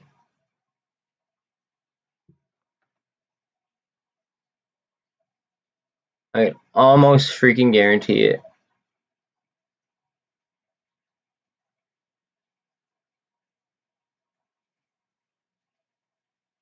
MULN. Okay, I have orders on it just in case. What they're gonna do, dude, is they're gonna try to keep it. They're gonna try to limit gamma by having it close under 250. Same thing with BBI. Well, BBIG, I don't know. BBIG might make it, but this is real close. Okay, close. Ah, sweet, it closed above 251. All right, that's good. Well, yo, hit me up in chat. I'm gonna get off here. Later, everybody that's been with me. I appreciate you, and I will catch you Monday.